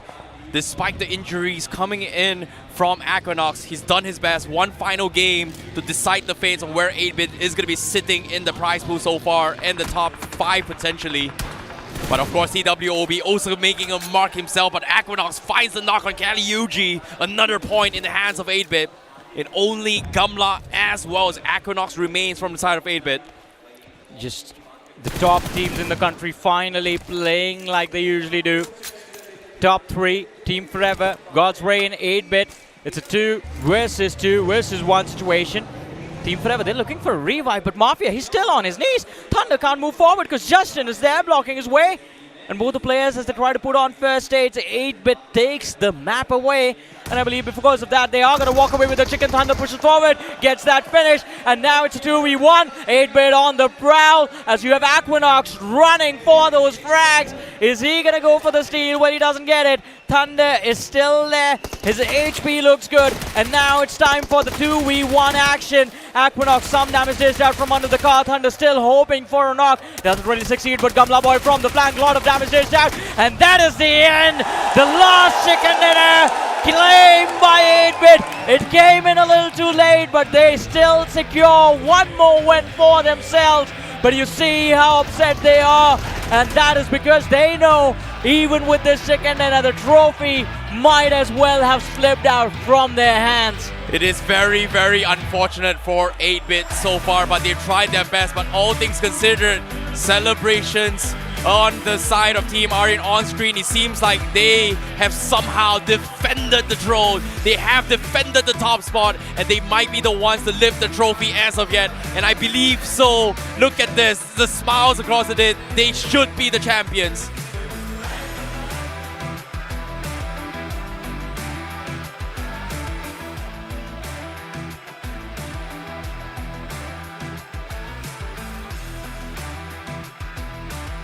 You'll have to tell me. All right, Delhi, and everyone watching at home, the moment is finally here. And this is the time we announce the champions of realme BMPS 2025. Ladies and gentlemen, say hello and welcome Team Aryan! ये वो team है जिन्होंने chicken dinners के लिए नहीं, finishes के लिए नहीं, अपने सपनों के लिए खेला है। एंड आज ये सपना सच हुआ है। एंड आज से ये सिर्फ BGMI प्लेयर्स नहीं, आज से ये लोग कहलाएंगे BGMI champions. Ladies and gentlemen, the winners of realme BMPS 2025, Team Aryan. What gameplay! What mindsets! So many days of sacrifices. Finally, this is the moment they had been waiting for a long, long time.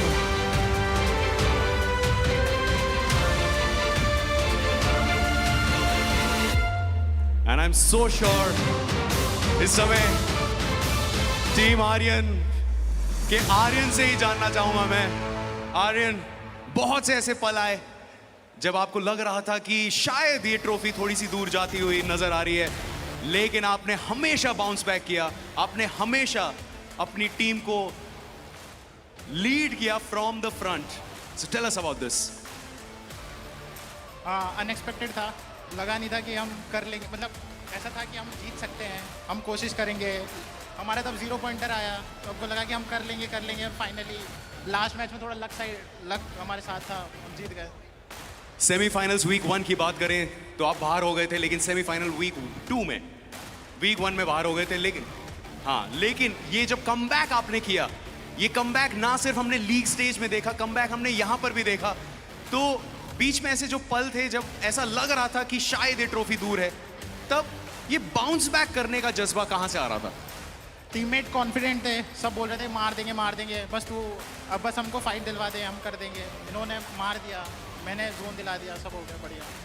Feeling very great. Of course the feeling is amazing. लेकिन इस समय मैं devotee से भी बात करना चाहूंगा। Devotee, trophy के नजदीक से होते हुए यहाँ आ जाइए।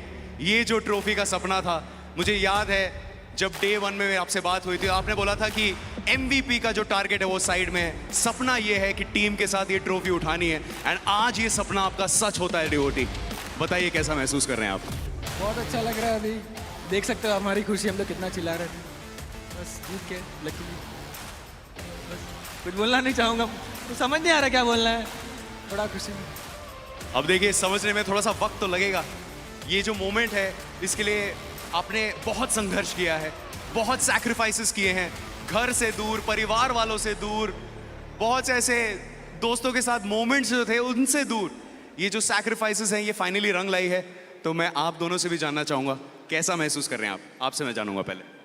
बहुत अच्छा लग रहा है, बहुत कोशिश की है, एक बार जीत गए, अच्छा लग रहा है बहुत। और नई टीम थी वैसे भी, अभी भी हाल ही फिलहाल बनी है। बाकी भाई आजा भाई। मैं वर्ड्स नहीं है मेरे पास, मतलब क्या बोलूँ। स्पेशल थैंक्स टू आर्यन, डिवोटी एंड हिटलर। मतलब ये नहीं होते तो ये शायद ही मुमकिन नहीं होता। एंड सपोर्टर्स को भी थैंक्स, हमको सपोर्ट करने के लिए।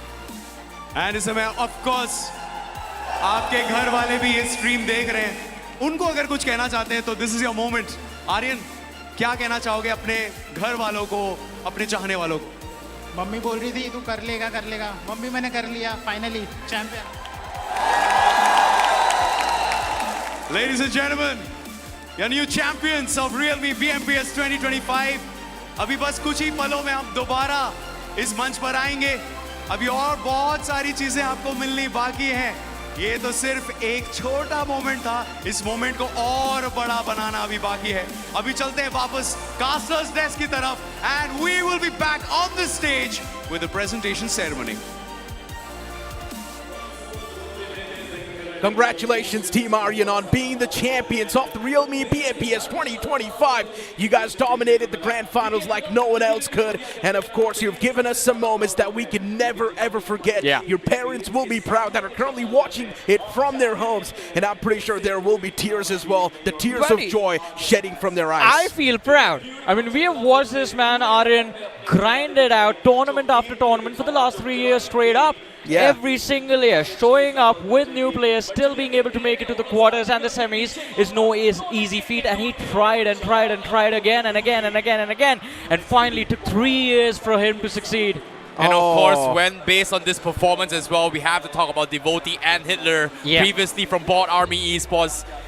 Came in with a banger during BGIS, but finally qualified Oz T. And I would say qualifying the grand finals is one thing, lifting the trophy is another thing, because now they have achieved their dream. Same can be said for Cyrex as well. I have a question. When we saw the Devotee's debut in the very first Erangel, which one of you was sitting with me when he clutched out a 1v7? I think it was me. I think it was you as well. I think it was That me. was the first time we saw this man. And he just handed a beating to every single player he came across. And from there he is on the stage right now. The first time we saw this man was all the way back in 2023. And I still remember this man was not able to make it to the LAN finals. Yeah. Later on, we saw the guy once again towards BMPS. Once again, he was not able to make it to the LAN finals. In 2024, he failed once again. But now in 2025, the moment he made it, he lifted that trophy. Devotee, he's been there in the pro circuit for such a long time. And it's a moment we all want to relive. Before now, let's move on towards the stage. Thank you so much, casters, and welcome back. And this is now the presentation ceremony of realme BMPS 2025. And for the first award, that is for the Kia Clutch, I would like to call on stage Mr. Sachin, Lead Business Development, Esports of Crafton India.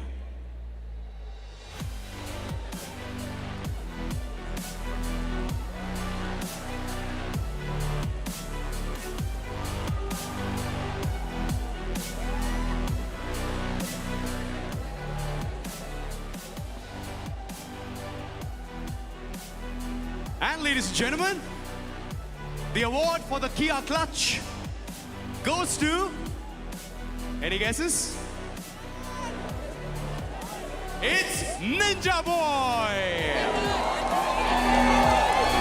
When teammates were down and the enemies circled like sharks, one player stood tall, and it wasn't just a clutch. It was a statement. Ladies and gentlemen, the winner of Kia Clutch goes to Ninja Boy, along with that check of rupees 50,000 rupees. Thank you so much, Ninja Boy. Thank you so much, Mr. Sachin. And now, for the next award, that is for the best IGL, I would like to call on stage Mr. Karan, Associate Director, Esports of Crafton India.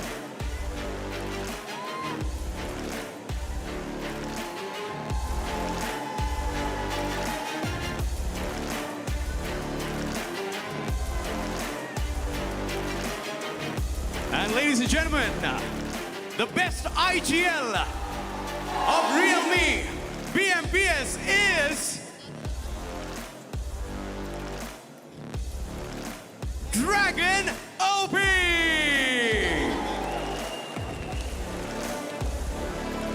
Every BGMI game has chaos, but in that chaos, there's a voice that's calm, that's composed, and that's commanding. And isliye, Dragon has led his team for the most number of wins, जिसके कारण ये बन चुके हैं realme BMPS 2025 के best IGL. Thank you so much, Karan, and congratulations, Dragon. And for the next award, that is for the MVP of the finals, I would like to call on stage Mr. Bala, Senior Esports Manager of Crafton India.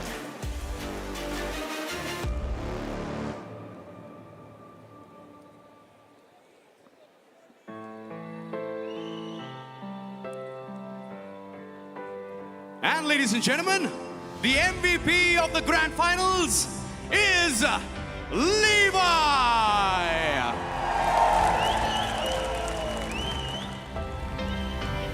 जब pressure बढ़ा और zone छोटा हुआ, ये तब भी रुके नहीं.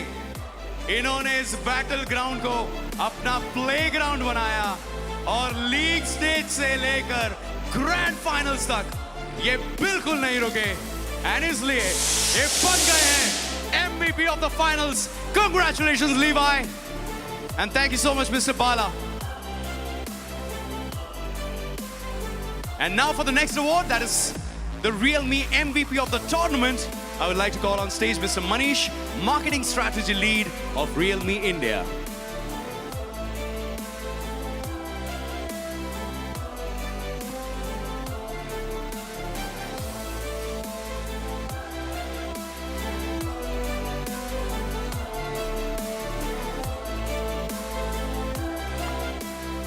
And the realme MVP of the tournament is, again, Levi! League stage के डे 1 से लेकर दिल्ली में लैंड फाइनल्स तक इन्होंने रुकने का नाम नहीं लिया. बड़े मोमेंट्स का ये इंतजार नहीं करते हैं. लीवाई खुद बड़े मोमेंट्स बनाते हैं. एंड इसलिए ये बन गए हैं हमारे realme MVP of the tournament. Congratulations, Levi. And along with that trophy, you'll also get this amazing check that you take back home.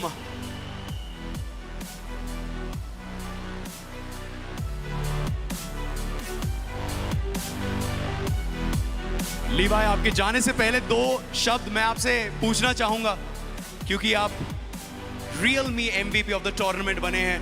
बताइए, ये पूरा एक्सपीरियंस आपने realme GT7 सीरीज के साथ खेला है. पूरा एक्सपीरियंस आपका कैसा रहा? While giving those amazing clutches, experience क्या कर रहे थे आप डिवाइस में? बढ़िया था, डिवाइस स्मूथ था, लैग ही नहीं था, तो इसलिए क्लच हो जा रहे थे. बाकी टीम का भी फुल सपोर्ट था, क्लच हो गए.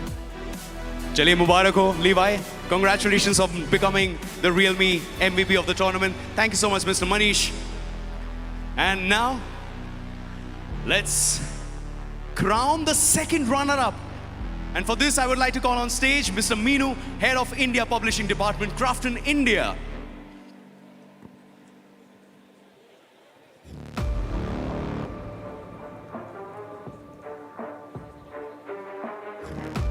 And ladies and gentlemen, the second runner-up of realme BMPS 2025 is Los Hermanos.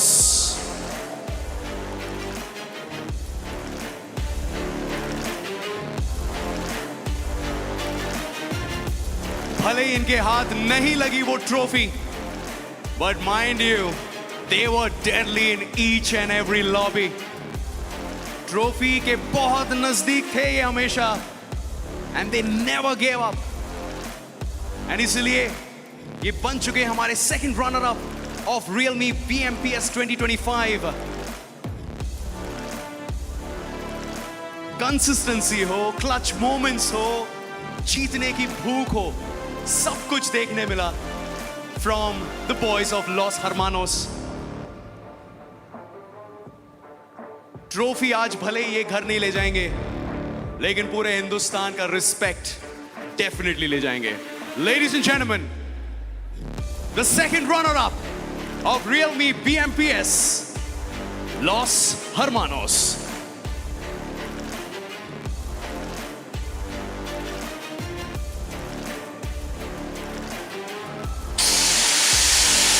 Taking home that check of 35 lakh rupees.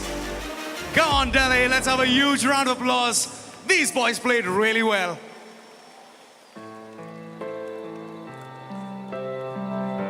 Thank you so much, Los Hermanos. Thank you so much, Mr. Meenu.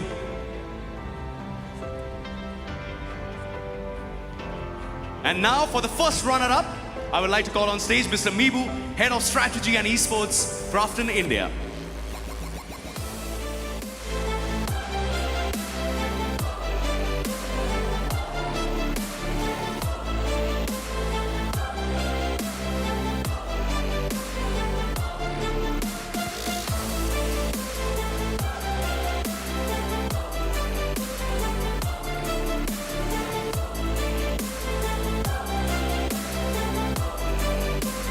And ladies and gentlemen, the first runner-up of realme BMPS 2025 is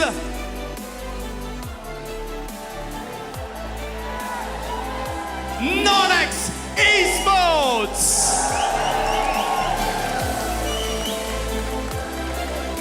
They fought like champions, they played like legends, and they kept the top spot within striking distance all the time.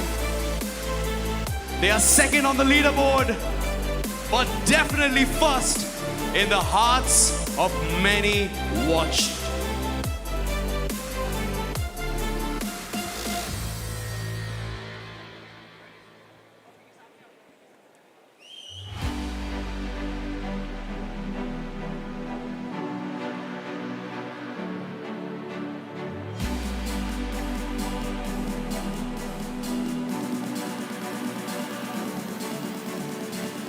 They'll be taking back home a lot of memories, and I'm so sure ये इनकी journey की बस एक शुरुआत है.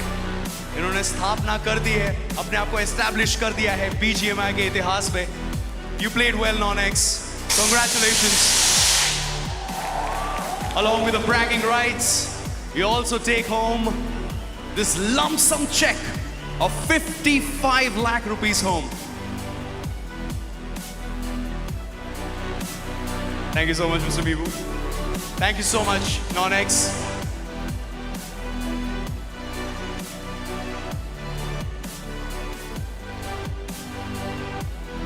And for the next award, that is for crowning your new champions. Ladies and gentlemen, I would like to call on stage Mr. Sean, CEO of Crafton India.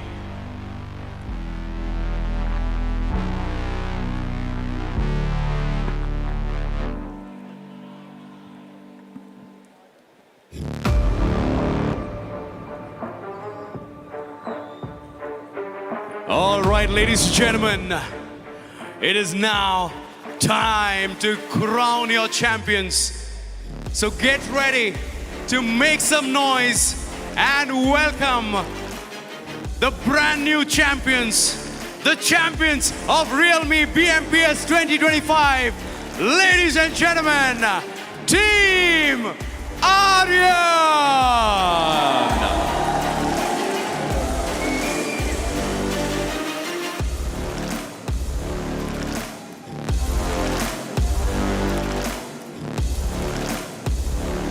When pressure rose, they rose higher.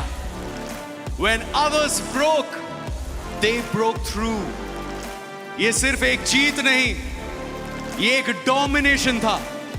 और दुनिया के लिए एक announcement है कि हम हैं the champions of realme BMPS 2025. Well played, Team Aryan.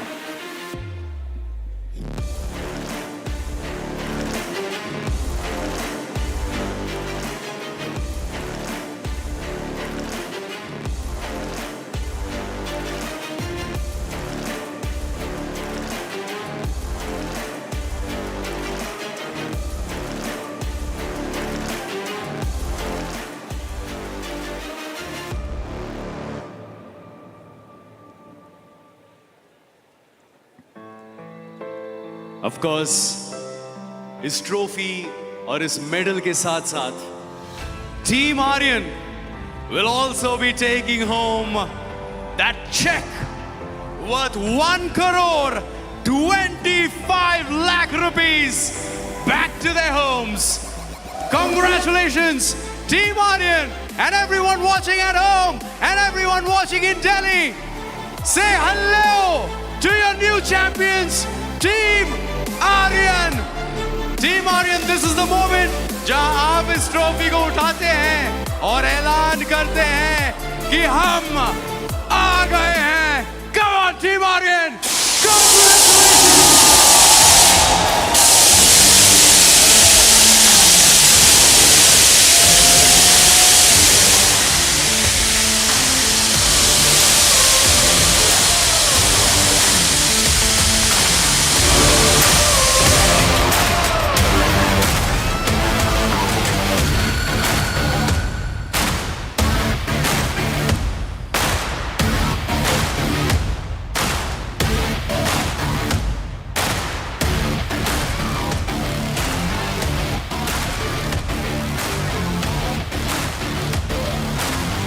बहुत ही ऐतिहासिक realme BMPS का हिस्सा रहे टीम आर्यन। बहुत उतार चढ़ाव के बाद finally they made it to the grand finals and finally they have this moment of calling themselves the champions and lifting this trophy and going back home with their heads held up high.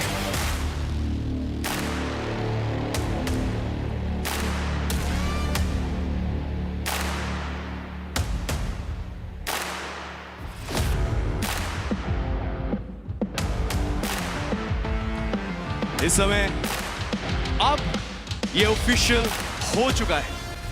अब आप सिर्फ एक BGMI player नहीं, आज से आप BGMI champions कहलाएंगे।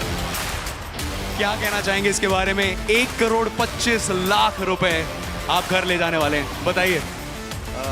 जब हमें पता चला था कि मतलब प्राइस पूल इतना बड़ा है, बट जब हमें ये पता चला था कि EWC का स्लॉट है, तब हमें प्राइस पूल से बड़ा वो लगा, क्योंकि इंडिया को रिप्रेजेंट करने रियाद जाना है, तो अब उस पर फोकस रहेगा next.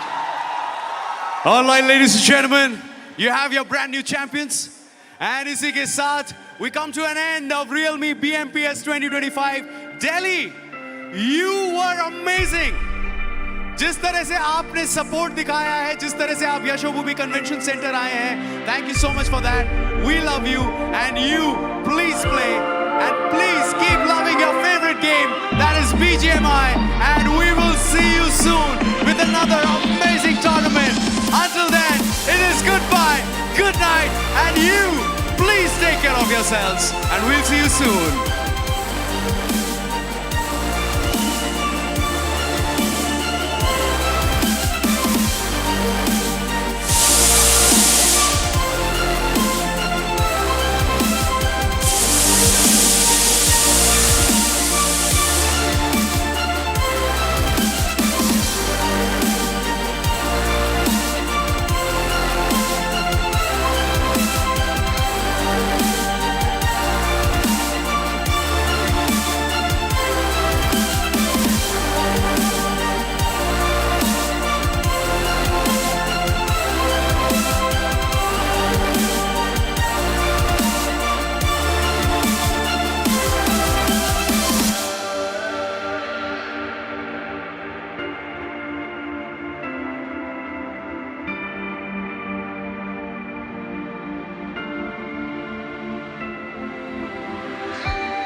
Team, we have got our chance.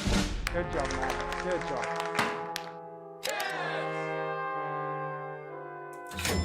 Defeat, defeat, defeat.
Kia. Movement that inspires. I used to toss a coin in the waterfalls, in the wishing well. Now I get plenty coin, but I'm self-made. You ain't gotta wish me well.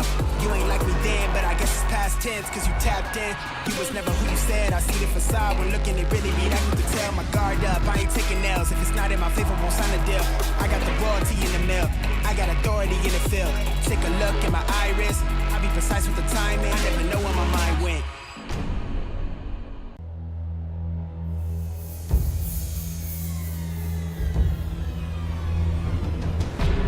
Superman. The most powerful being on planet Earth. Your choices, your actions. That's what makes you who you are.